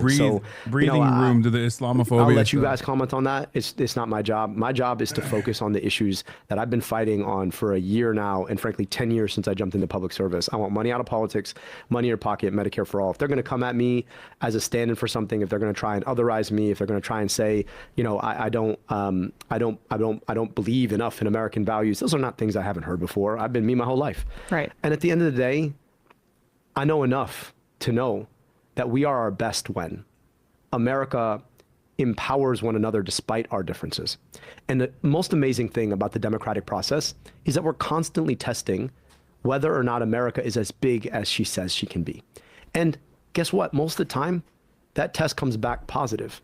Because, when folks can vote for somebody who might not share the same faith, who might not share a name that they're used to, we're saying that America is about those ideals. And I'll just tell you, one of the most formative moments in my life was watching my dad become an American. I was 6 years old. I remember my stepmom, Jackie, who's a daughter of the American Revolution, telling me, Bubba's going to become an American tomorrow. And I looked at her for a minute. I was like, what do you mean? And I'm expecting he's going to come out with blonde hair and blue eyes, right? Because that's what I always thought when I was a little boy. Right. That's American, you're Egyptian, right? And I watched him swear an oath to the Constitution, and coming out of it, he still had his accent. He still looked like me. And she's like, Bubba's an American now. I was like, no, he's not. She's like, yes, he is. America is not it's not how you sound like, it's what you believe in. And so, all of these folks who are fighting us about what America can be. It's so funny because he is the classic immigrant story. You know what I mean? Guy whose dad comes to America. He's born in America. He fucking loves America. This is it. This is the most beautiful story about America. I know I'm fighting for an America that is as big as she says she is. The America that's always given me so much, and that really should be about giving us so much more. And making a positive case for immigration is something that I think the Democratic Party is starved for. In your time campaigning throughout Michigan, what have voters said to you about ICE and your message on this as somebody who is the child of immigrants? Yeah, I went to Minneapolis at the height of Metro Surge. And I went because I wanted to understand what it looks like when our federal government weaponizes itself against the Constitution under the pretext of immigration. Everybody who has looked at this honestly understands that ICE has nothing to do with the southern border, has nothing to do with immigration. Because I don't know, I learned maps. Minneapolis, nowhere near the southern border. Michigan, where they're setting up, nowhere near the southern border. This is about weaponizing a paramilitary force against the Constitution itself. And I think people understand that. And what's funny is watching folks who should understand in their bones how un-American this is, talking about reforming or retraining. I'm like, what do you say to the ICE officer who used a little boy as bait? Can you imagine the PowerPoint slide? You're the guy who's supposed to design the PowerPoint slide to teach that guy to do something different. I'm sorry, but if your humanity did not stop you from using a child as bait, you do not deserve to work in the federal government anymore. You never deserved that in the first place. So people understand that abolishing ICE is not this extreme fringe position. Abolishing ICE is the moderate position. Holding people accountable who broke constitutional law, right? Forget civil law, right? Immigration law is not criminal law. It's civil law. It's like you didn't pay your parking ticket law. And they're breaking the foundational law of the land, the Constitution, over the idea that we ought to be enforcing civil law with guns covering our faces. And it's also, it connects with your broader critique of America's support for Israel and our support for the genocide in Gaza, because immigration enforcement didn't always look this way. But since 9/11, this has been the infrastructure that the United States has built out, and it's affecting not just the hundreds of thousands, if not millions of people who are currently being impacted through violence with U.S. bombs and Israeli bombs as well, but it affects people at home. And Has that been a salient kind of argument for you on the campaign trail, connecting the struggle of everyday people in Michigan and even their experiences with ICE, which I think is a part of this? I don't think it's a part of the same infrastructure. Have they made those connections? Do they understand fundamentally how linked we all are here? So fundamentally. And here's the thing about it. Like, I don't need the good people of Michigan to understand the plight of the Palestinian people to want to stand up against this. I just need them to understand their own plight. Every dollar that we send abroad to subsidize genocide, every dollar that we send abroad to drop bombs in Iran or bombs in Lebanon or bombs in Gaza is a dollar that we're not spending to provide your kid a good school, your kid healthcare, your kid dignified infrastructure that you guys drive on every single day. And at the end of the day, we are getting our pockets picked by our own government, being wasted around this idea that somehow we've got an enemy outside at the gate or we've got enemies within, when really at the end of the day, the enemy is this idea that we cannot invest in ourselves and build good things for each other. So people get that 100%. And like, people are feeling that. You can't afford your groceries? Well, probably has something to do with corporations who are manipulating our government to focus on issues that have nothing to do with you, right? You can't afford to fill your tank with gas? Well, turns out that when we bomb oil depots abroad, it raised the price of oil. You can't afford to see a doctor? Well, we could be investing in your ability to see a doctor, except for instead we're wasting our money on ICE, $185 billion. ICE funded to the tune of $185 billion. That's more than the budget of the U.S. Marines. It's more than the budget of the FBI. Hey, folks, don't forget to hit the subscribe button. Damn. Okay, so this was Touré's show. He did a 17-minute video about me. I didn't get to watch it, but I'm excited. Love Hasan Piker. Israel is an extension of American empire. Israel is not a separate entity from the United States of America. There's a reason for why Israel is this malignant force in the region, this violent entity in the region, a constant destabilizing force in the region, and that is because it corresponds to the American grand design in this resource-rich region. Israel is a attack dog for American empire here. A bunch of Democrats say Democrats should shun Piker because he's bad for the party. He's a loose cannon. He says wild stuff that's crazy. Let's be clear, Hasan is radical. He says things that are indefensible, and he's definitely a wild card. Some Democrats are trying to cancel Hasan Piker, and that could have huge consequences for the Democratic Party. He's been accused of making anti-Semitic comments, calling Orthodox Jews inbred, and for defending Hamas. Piker denies he's anti-Semitic, saying that his criticisms are focused solely on the Israeli government and Zionism, not Jewish people as a whole. But the centrist think tank Third Way sent a memo urging Democratic leaders to distance themselves from left-wing voices like Piker. They even called him anti-American, saying that he's... I like that TikTokers have a better style guide than virtually every mainstream legacy publisher, because like this guy literally says centrist think tank. Every legacy publisher refers to Third Way as a left-leaning think tank. It's not true. It's a centrist think tank. It's a center-right think tank. No different from ultra-right-wing streamers like Nick Fuentes. Hasan Piker doesn't actually belong in the pro-democracy coalition. He's an illiberal guy. He's a China, Russia sympathizer who hates women, hates Israel. Like, he's all the toxic things. At the end of the day, the real problem that is being presented here is Israel. They don't like that there are loud, outspoken anti-Zionist voices that Democratic politicians are hearing from. And they want to desperately gatekeep who their politicians speak to and listen to. They're actively trying to turn someone like myself into a toxic person within the party. The only thing that is correct about this assessment is that I am vulgar. But that's just who I am. I'm a vulgar person, and I think that's still infinitely better than being a civil war criminal. Being a civil person that defends war criminals is, in my opinion, far worse than being a vulgar person that is on the side of justice and on the side of truth. Does this man look bad for the party?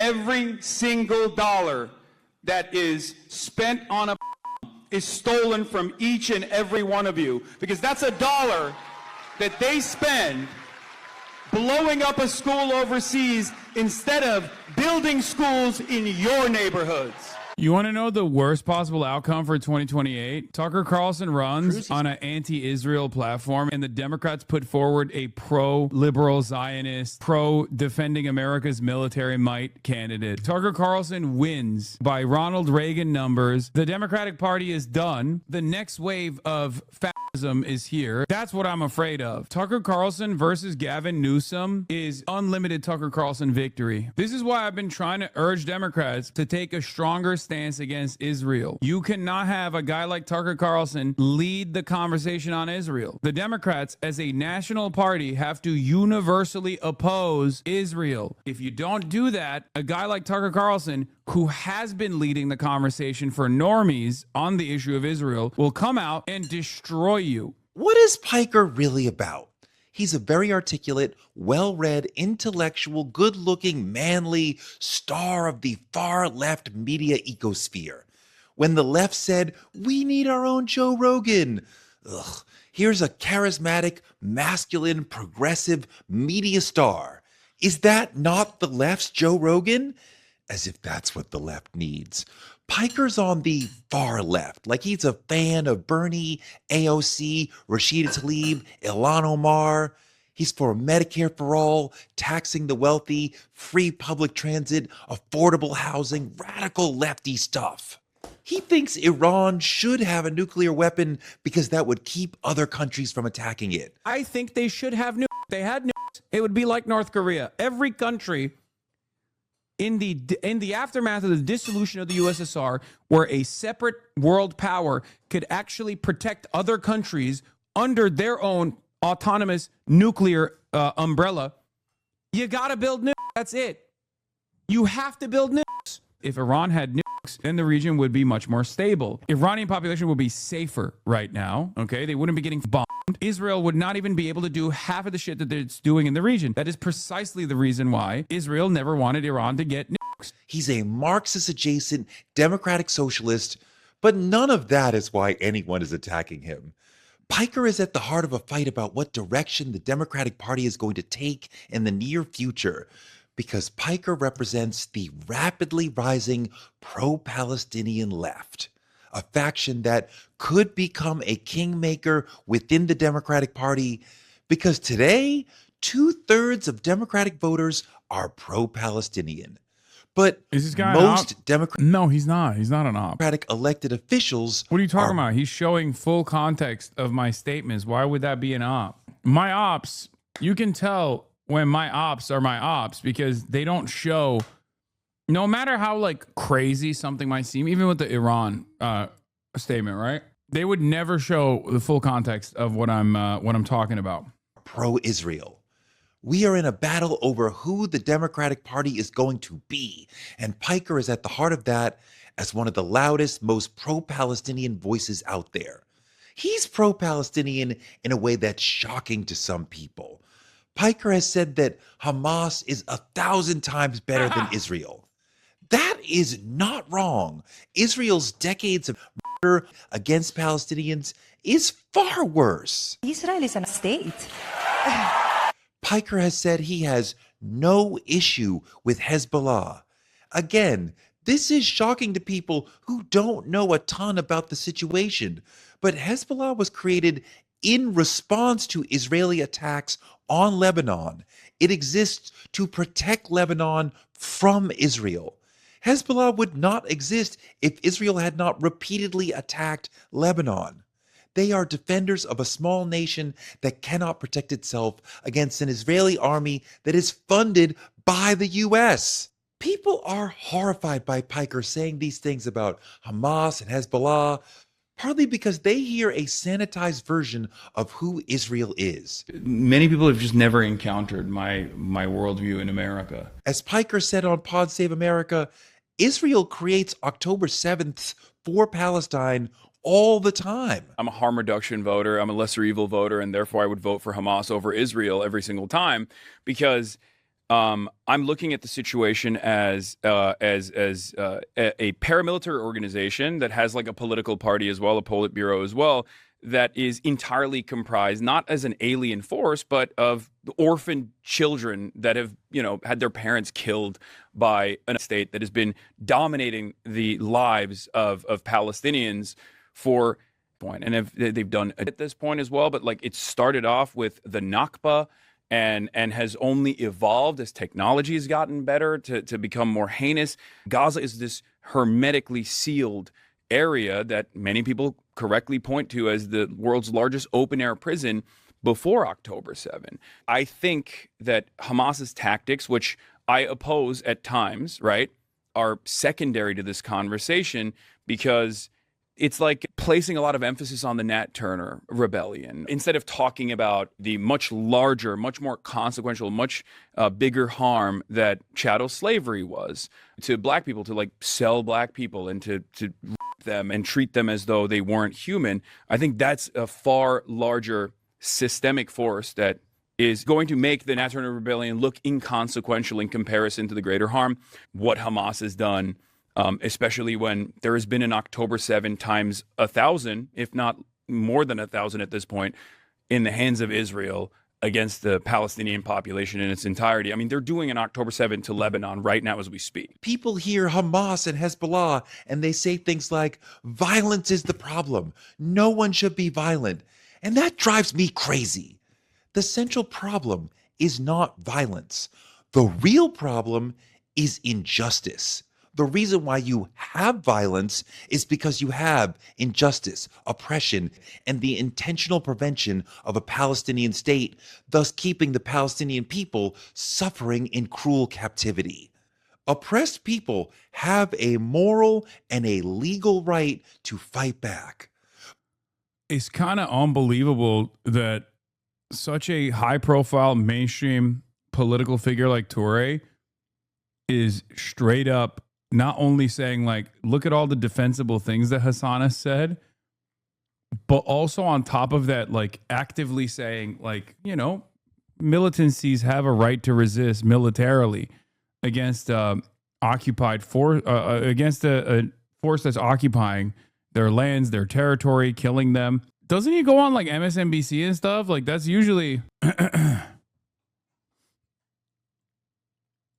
kind of cool. But Piker is shocking to some because Americans have been fed a narrative that Israel is the only democracy in the Middle East, and they're a victim surrounded by enemies all around them, valiantly. It's like they want people to see Israel as like a white person who's moved into a rough black neighborhood and they're constantly being attacked by their neighbors because they're wild. That's a really, I'm going to steal that analogy.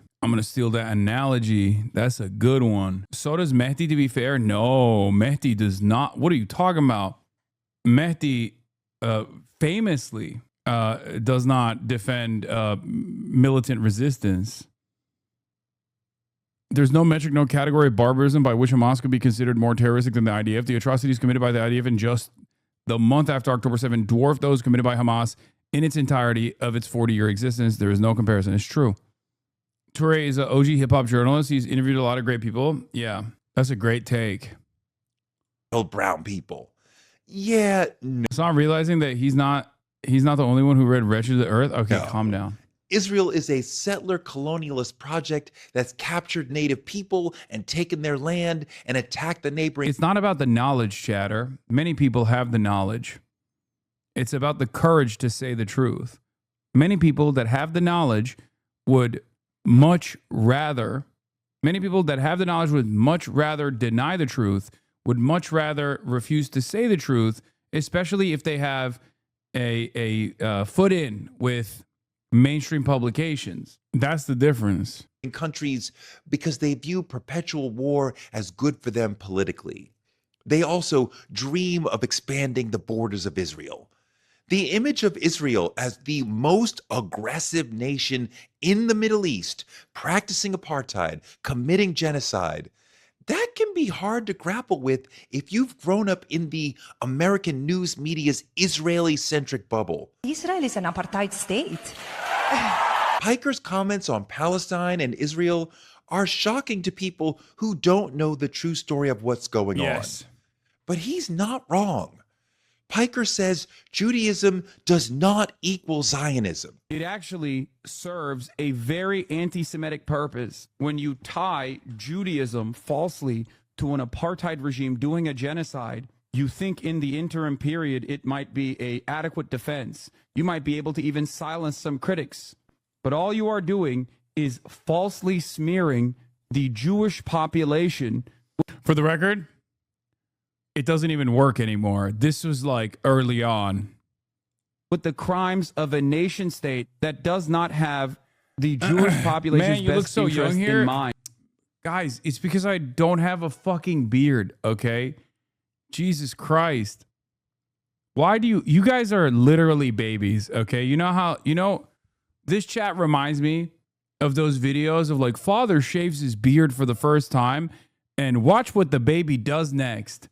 Okay, literally, that's you. Okay, that's you. Every time you see a different length of facial hair, you go, wow, you look so different. A bunch of babies with no object permanence, and I'm the father.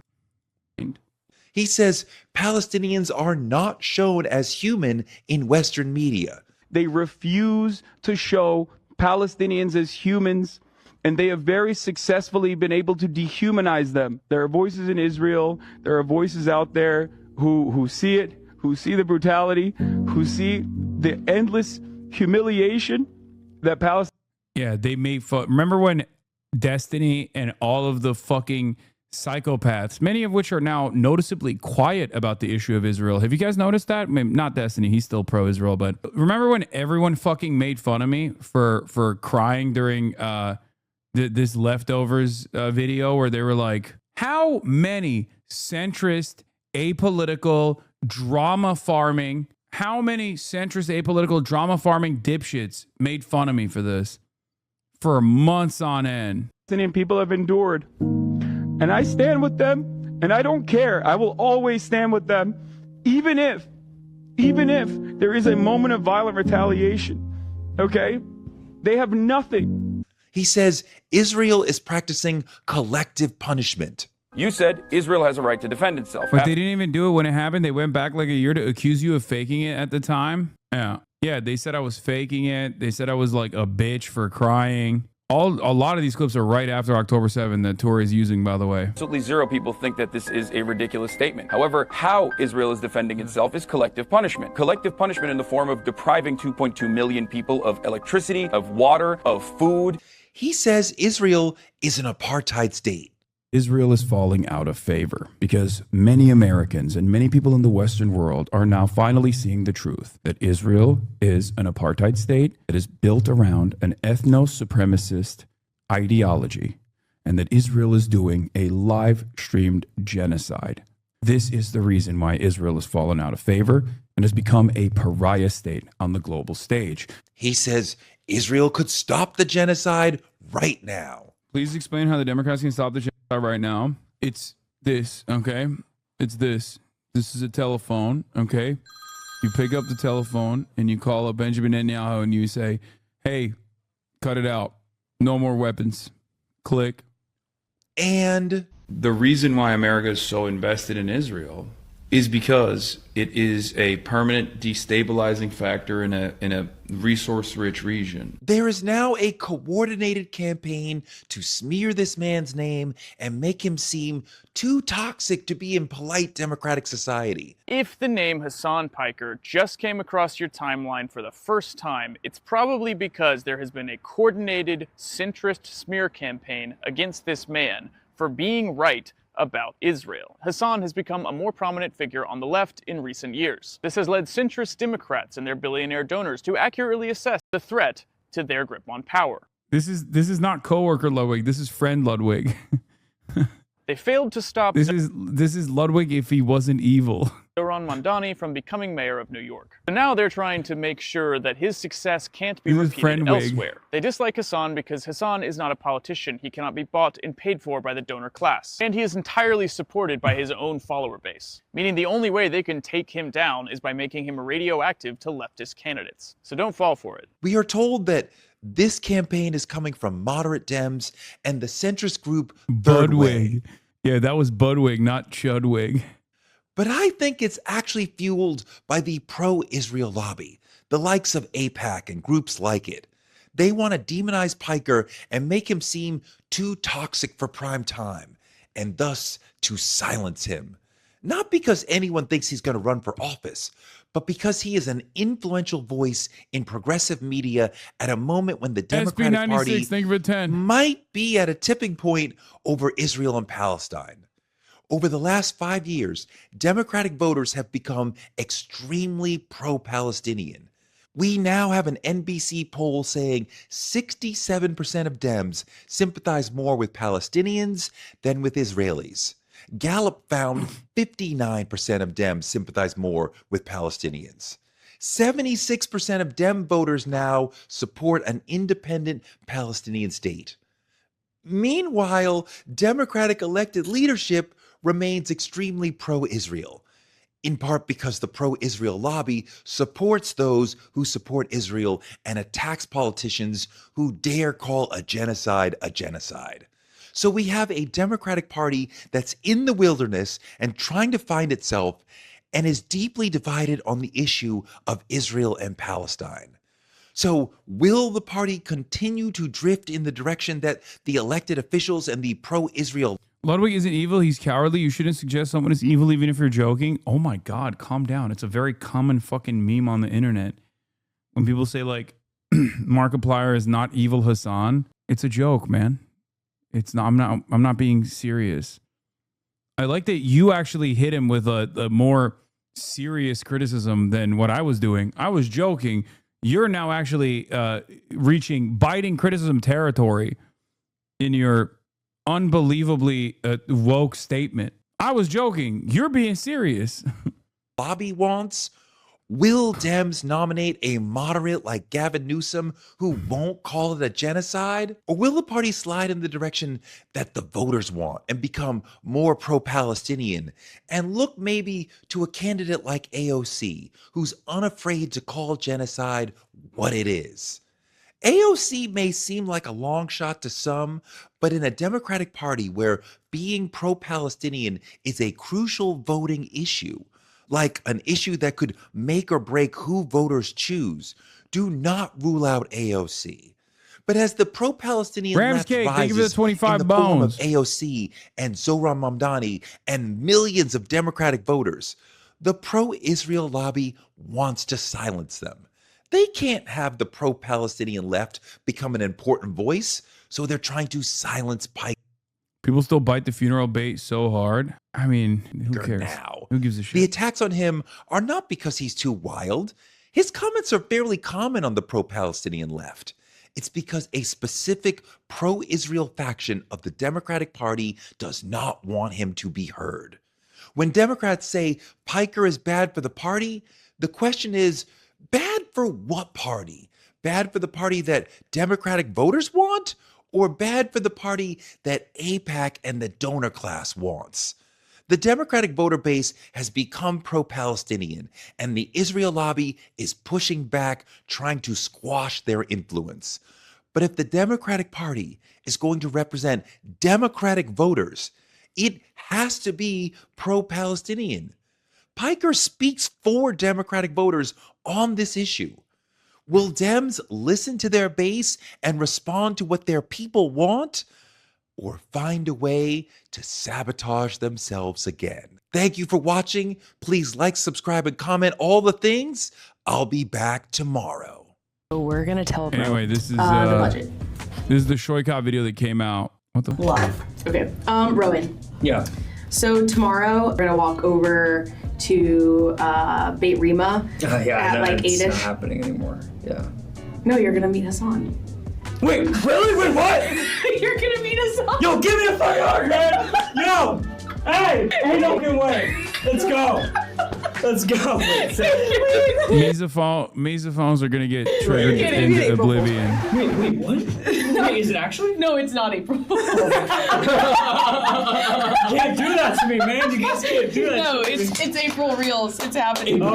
Call Ms. Hasanabi head. Why are y'all talking shit? You do the same ass bullshit, okay? Oh my god. Yeah, you're gonna be a lot of trouble. Yo, you're Hasan, right? Hey, what's up? Yo. How are you feeling? Kind of nervous. We're gonna meet Hasan Piker. Pretty excited. I got him a little souvenir, you know, so he remembers San Francisco, our home. I'm here with Hasan, my favorite streamer. What's up, man? What's up? Can I get a photo with you? Yeah, sure. Can I do a photo with you and then a photo with you and Shoycott? Oh yeah. Sounds good. Sounds good. This is a video.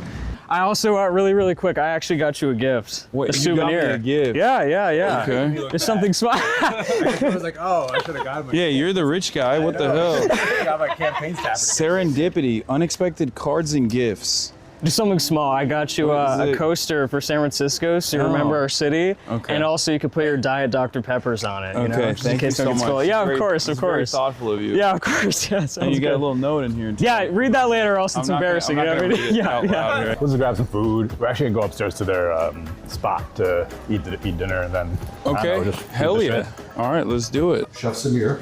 Beit Rima, we have 2 locations. One is here in DeVos Triangle. You talk like you're surprised you have fans. I am. What is this poll? Poll. What is the poll? Does Hasan nail the social interaction? Well, I voted yes. But of course, everyone's going to vote no because they're assholes. Okay. So yeah, this was the original location. And that's it. We've been open since before COVID, 2019. It's Palestinian? Palestinian owned, yeah.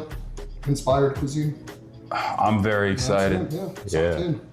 All right. A lot of people also forget that I did this after like a 9-hour broadcast. And on top of that, I did the whole like University of San Francisco Law School speech that I did. So we start with the Fatu salad. Oh. We'll get a full review. God damn. Yeah, this is going to be an ASMR video. It's like a mukbang, right? It's so funny because the number one criticism from my fans was always like, why are you eating on camera? And now I'm not even live and I'm still eating on camera. How are you going to win some of these people over? Talking to them for the first part, you know, and then I think it's like actually explaining what I think. I'm a BCBA. If you need someone to build your social skills program, what the f are you guys talking about, man? My social skills are fine. We could do, and why I'm running in the first place, because it's not enough in Oh my this seat for like for bro. anybody to just go there and be like a safe progressive vote or a safe blue vote. Like I think the real opportunity right now is there's this massive change moment. There's a bunch of popular outrage, and we could channel that into an actual political revolution, the stuff that Bernie was talking about in 2016. But that means, you know, primering and replacing a bunch of corporate Democrats. It means going in there and being willing to like risk your Check career. the poll You know, I saw results. this- Yeah. Oh, I'm shocked. 60% said no, I didn't nail the social interaction, and 40% said yes, I did. Works. You go to DC and leadership will dangle all these carrots in front of you to say, hey, if you go along with us, you'll. Love on the Spectrum season 2 came out, and everyone in your TikTok comments are spamming he nailed that social interaction. Wait, what do you mean? Isn't the he nailed that social interaction coming from, wasn't that Caleb Heron? Or is that actually from Love on the Spectrum? I thought Caleb Heron invented that. Yeah, it wasn't. You'll get XYZ, you'll get this committee seat, you'll, you know, in 30 years, you'll get to be chair of something. And that's why nothing changes. And like, I like that. Yeah, my chat is way too neuroatypical to be issuing judgments like this, okay? A lot of you are click-clacking away at your keyboards in a dark bedroom right now, terrified of any sort of social interaction with anyone that's not your mommy, and you're out here talking big shit. That's crazy. That's crazy. It's such a waste. Like that's nothing's gonna change if we do that. We're just gonna end up with the same Democratic. It's not judgment, it's peer reviews. Party. We're gonna get, you know, King Vance in 2032, and we'll have 40 years of authoritarianism and dystopia. People are so ready for this. Like we're living in the moment where this is possible. So it would just kill me if like we have this moment and we completely miss it. That'd be wild. Might look like I'm focusing on the food, but I'm listening, okay? I don't doubt your ability to focus on a million things. Yeah, while I don't know how it's gonna read on camera. It's gonna probably look like I'm hounding this food, just freaking pounding the falafels. We'll make an edit. Just you. Yeah, this is far better than I thought it was gonna be. Oh my god, oh my god, oh my god. Damn, this like is a fried coming right pita off the chicken on bone. Oh my god. Like, are you feeling the same? Oh, that's embarrassing. That is embarrassing, dude. God, I'm such a fat ass dude. I literally got the O face. My dog has more manners. I'm over here nutting. I said, damn, shit came off the bone. Ah! That's crazy. That is, oh God, that's up. That is up. Thing right now around just like the moment, right? Yes, I see it every day when I go out to protests, even when I go to the No Kings rallies, when I went out to Minneapolis, when I saw, 60-year-olds, 70-year-olds out in the streets doing neighborhood watch, teachers, nurses, retirees, everyone has that same exact resentment. And I say resentment because they are resentful. They are very angry, not just at Donald Trump, but they're very angry at do-nothing Democrats. They're very angry at business as usual politics in general. Yeah.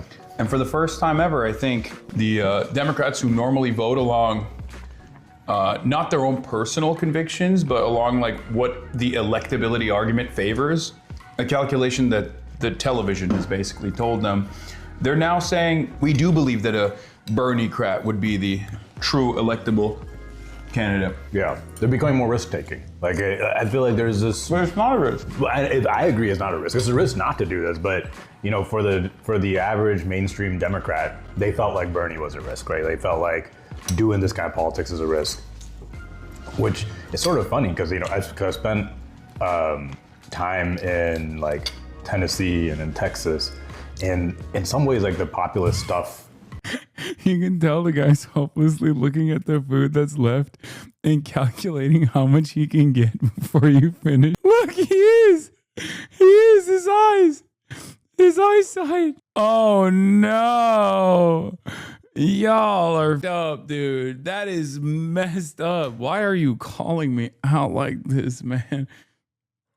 is easier to get across in the Republican Party. Like, it doesn't surprise me that Trump did their version of populism before the Democrats did, right? I've been trying to talk to candidates who are also running all around the country, and people, it seems different. Like, when I was doing Justice Democrats, like, most of the candidates we had recruited were still kind of in their mode of like, how can you help me? How can you raise money? It was just fine. That's the stuff you gotta do in the campaign. But now some of the people I talk to, they really want to know what to do. Like, what are we gonna do when we're in Congress? And I'm hoping that like, we gotta build a relationship before we go in, because I saw how, like, when you go in there, if you try to do it after you get elected, leadership picks you apart, they lie, they do everything they can to make that not work. No eye contact at all with Shoyka, bro. Buddy, have you noticed? That's not autism, okay? That's because I was literally locked in on the food. And I was eating like my life depended on it. I was eating like I would never have food ever again, that I had never had food before that moment. And there's not a single moment where I'm not looking at either what's going in my mouth or what's coming next. Okay? Yeah, I was looking at, the only times where I was not looking directly at my fork was when I was thinking about what I was going to put in my mouth next. But I haven't had as many in-depth conversations as probably you had. Look at that. Oh my God. This time. Shoyka, this is you. Thank you. And then you see, I'm copping a peek at what his food looks like too. Shoyka, this is you. Look. No manners. I told you. The only time I'm such a little piggy, I was looking at his food. Oh no. Fuck. Oh, Jesus Christ.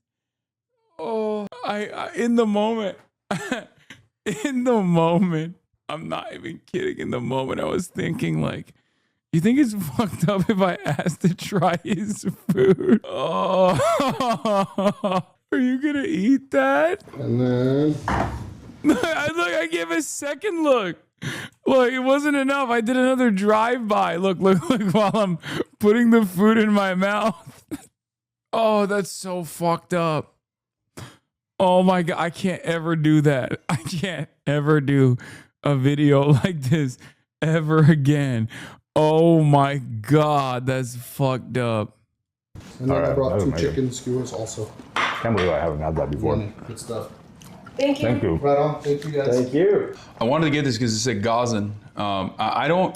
I'm Turkish. We have almost identical food. I mean, Palestine was under the Ottoman Empire's protectorate for the longest time. So our food and our shared cultures is very similar. Foreign policy is always such a tough thing to forefront in like domestic politics. But now this war in Iran is... Look. Oh my God. Oh my God.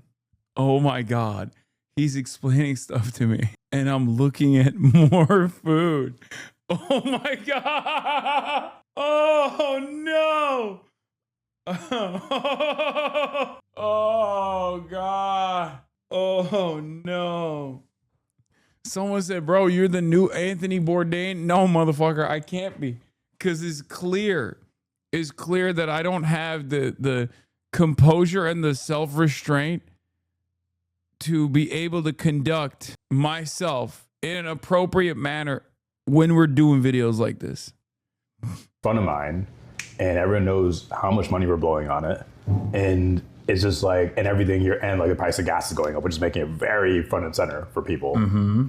And so like, I think there's this huge opportunity to get a bunch of people elected who are just going to break this bipartisan consensus for war in DC, because people actually care about it right now, which is not a normal thing. It's like the one potential silver lining out of all of it. It came out in the New York Times report earlier today that... Stop looking at the food. Stop looking at the food. Stop looking at the food. Stop looking at the food. Stop looking at the food. Oh my God. Oh my God. I never stop. I never break eye contact with the food. Trump actually wants to expand the military budget to $1.5 trillion. And he... Immediately. One look and then back to the food. Like, it's not going anywhere. Hasan, it's not going anywhere. The food is right there in front of you, man. Stop trying to make a calculated decision on whether or not you need to eat more. Oh, that's is so going to go to the midterms with that message that like we just need to expand the military budget and we need to do austerity here, which is psychotic. I mean, I genuinely think like if I were to invent a secret agent that wants to undermine American imperialism, it would look like Donald Trump. It would do the things that Donald Trump is doing. And that is one of the conspiracy theories about it, right? Like be like super vulgar about it, you know, say the quiet part out loud all the time. It's like, yeah, I'm gonna go kill people for oil. Also, none of those revenues are gonna come back to you, actually. It's gonna go to all my best friends because we're all corrupt. We're all super corrupt and we love manipulating the market. And I'm gonna keep manipulating the market. There's nothing you can do about it. I'm gonna sell a shit coin. First thing I'm gonna do before I become president. And it's unbelievable. Like, I mean, he still has a cult, which to give him credit, like, that's impressive. Hey, y'all. Hey. It was incredible. So good. Everybody come visit Beirima 138 Church in the Bose Triangle. Come see us. This food is delicious. It's so good. It's my favorite spot in the city. Right on. God bless you guys, man, and good luck to you. Thank you. And you, great work. Oh, thank you. I watch you all the time. So. Hell yeah. You have Hasan Piker freakouts. Whoa, what the hell? Hasan Piker freakout backfires spectacularly on Secular Talk. AD has a full-blown meltdown over Hasan. There's another one also on Secular Talk. But we got the Mother Jones interview. I gotta watch. Fascist forces in this country are screaming from the rooftops, and they chose the issue of Israel to attack me on, which is the most like base uniting position. Oh, here was the Emerson clip, by the way. Let's see. How did Abdul El-Sayed's appearance with Hasan Piker impact his Michigan Senate chances? Pollster explains. In recent months over statements and actions in relation to his campaign. Most recently, he has received criticism over his decision to campaign with political commentator Hasan Piker. But based on the numbers that we're seeing out of this poll here, it doesn't really seem like that's impacting him in a negative way at all. No, it does not. So what I will say is that he has built the support with voters who are under the age of 50 broadly. Now, that is going to be important, and we do think that this is going to be a younger electorate. But with that said, older voters are almost always going to be a more surefire bet in a primary electorate. So all things considered, I would really rather be McMorrow and gaining some of those older voters rather than being completely dependent on younger voters who aren't necessarily going to turn out in higher numbers. We do expect that they will be higher than in years past, but we don't know that they're going to be enough to put El Sayed over the top. But to your point, we absolutely do not see any sort of backlash as of yet to his campaigning with Hasan Piker. Yeah, they're right. They're right. Older voters are the most reliable voters. Let's be real. Come on, how many old people that you know? How many old people you know? They vote like is their passion, bro. They vote like it's the only thing keeping them alive. Like they cling on to voting. They cling on to the capacity to vote more than they cling on to life at times. They love voting, and they fucking oftentimes love voting for the worst candidates, right? I mean, they fucking love to vote for like whoever is going to ensure that their grandchildren never get to retire and will probably die in a hellfire damnation that the world will turn into because of the anthropogenic climate change decisions that they voted into office.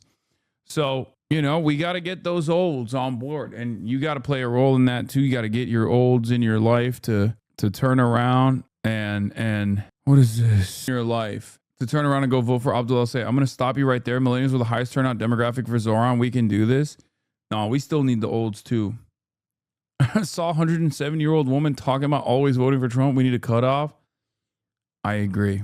They took a 90-10 issue and chose to be on the 10% side of this 90-10 issue. I had just woken up, as you can tell. Hasan Piker's name has been everywhere lately. Not for winning an election, not for passing legislation, not for doing anything really, except for yapping. And depending on who you ask, he's either one of the most dangerous voices in American politics or one of the most honest. Hasan is among one of the biggest voices on the American left. His megaphone is a Twitch stream where he spends about 8 hours a day, 7 days a week, breaking down political news to an audience that skews young and male. And if you listen to him long enough, you can see why. He's blunt, if not crass. He toes the line between relatable and aspirational. He's deeply influential, and of course, he's controversial. This is a thug.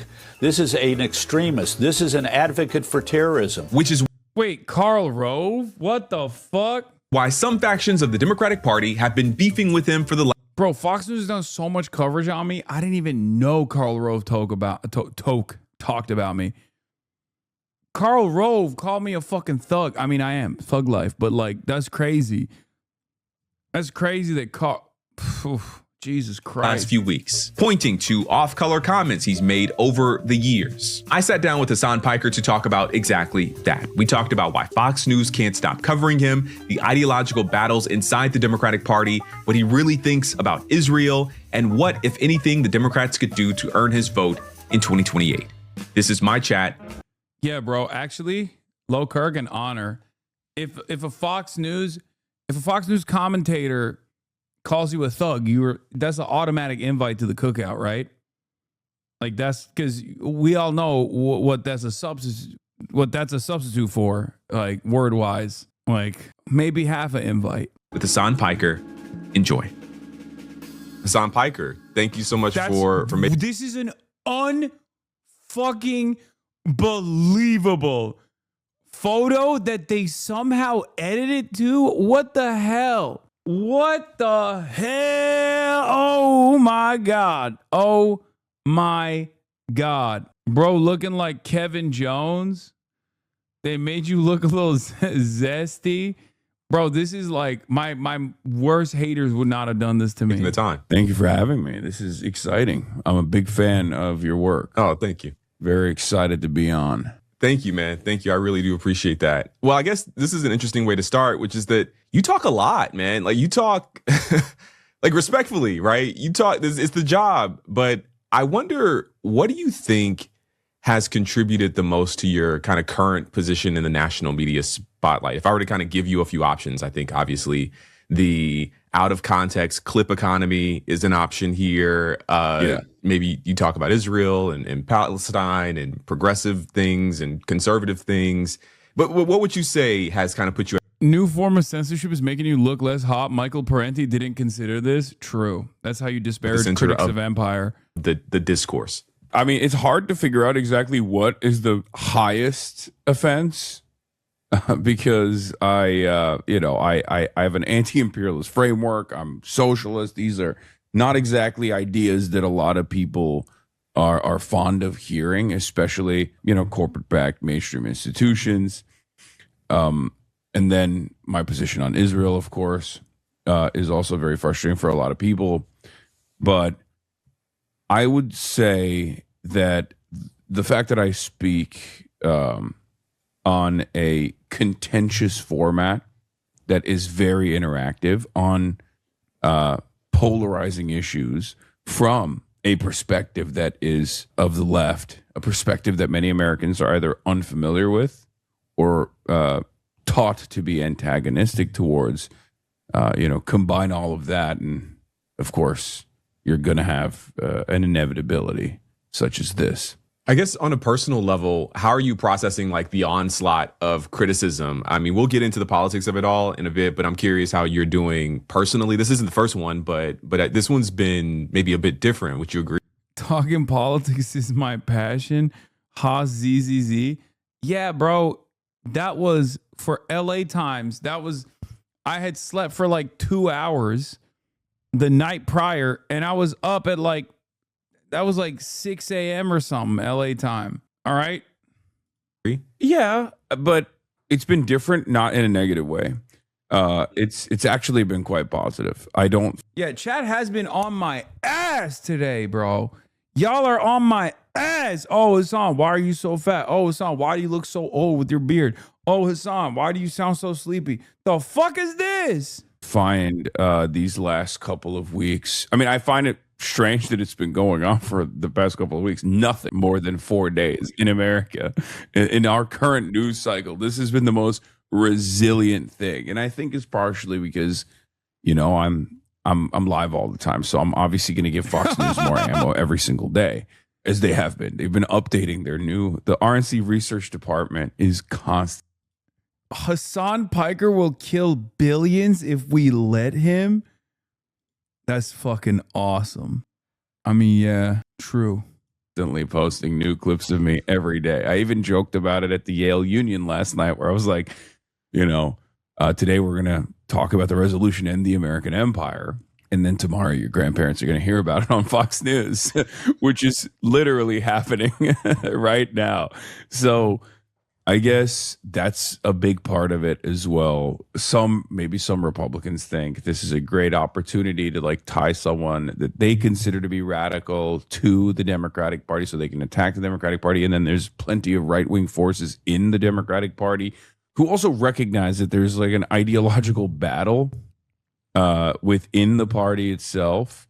The idea that we talk about with big tent or who's in the tent and whatnot, all this stuff actually is a pretty basic spiritual fight that the Democrats have conducted, and the centrists have successfully defeated the left flank over and over again up until recently.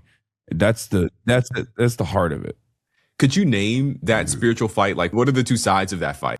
This dude really watching himself.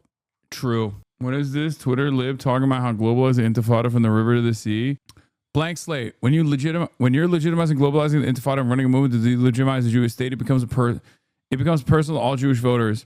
There are around 300,000 Jewish voters in PA, 100K in Michigan, 50K, 30K, 125K GA, 85K Arizona. They matter in states that matter too. He's not Jewish, for anyone wondering. Wait, just a quick question. Are you Jewish? No, but my first preschool was at a Jewish community center. Winky face. He said, I'm Jewish, like George Santos. All right, dude, I'm actually tired as fuck, though. I'm not going to lie. Although I started this process of watching myself, and I do recommend you guys watch this on Mother Jones. It's been out for 3 hours, and it's only got 1,000 views. Go show us some love. I have an event that I must attend later in the day, so I'm doing half-day Hasi time, 6 hours, 20 minutes. You already know what's up. But I'll be back tomorrow. As always, You want to watch the new Avatar? Let me know if you need a link.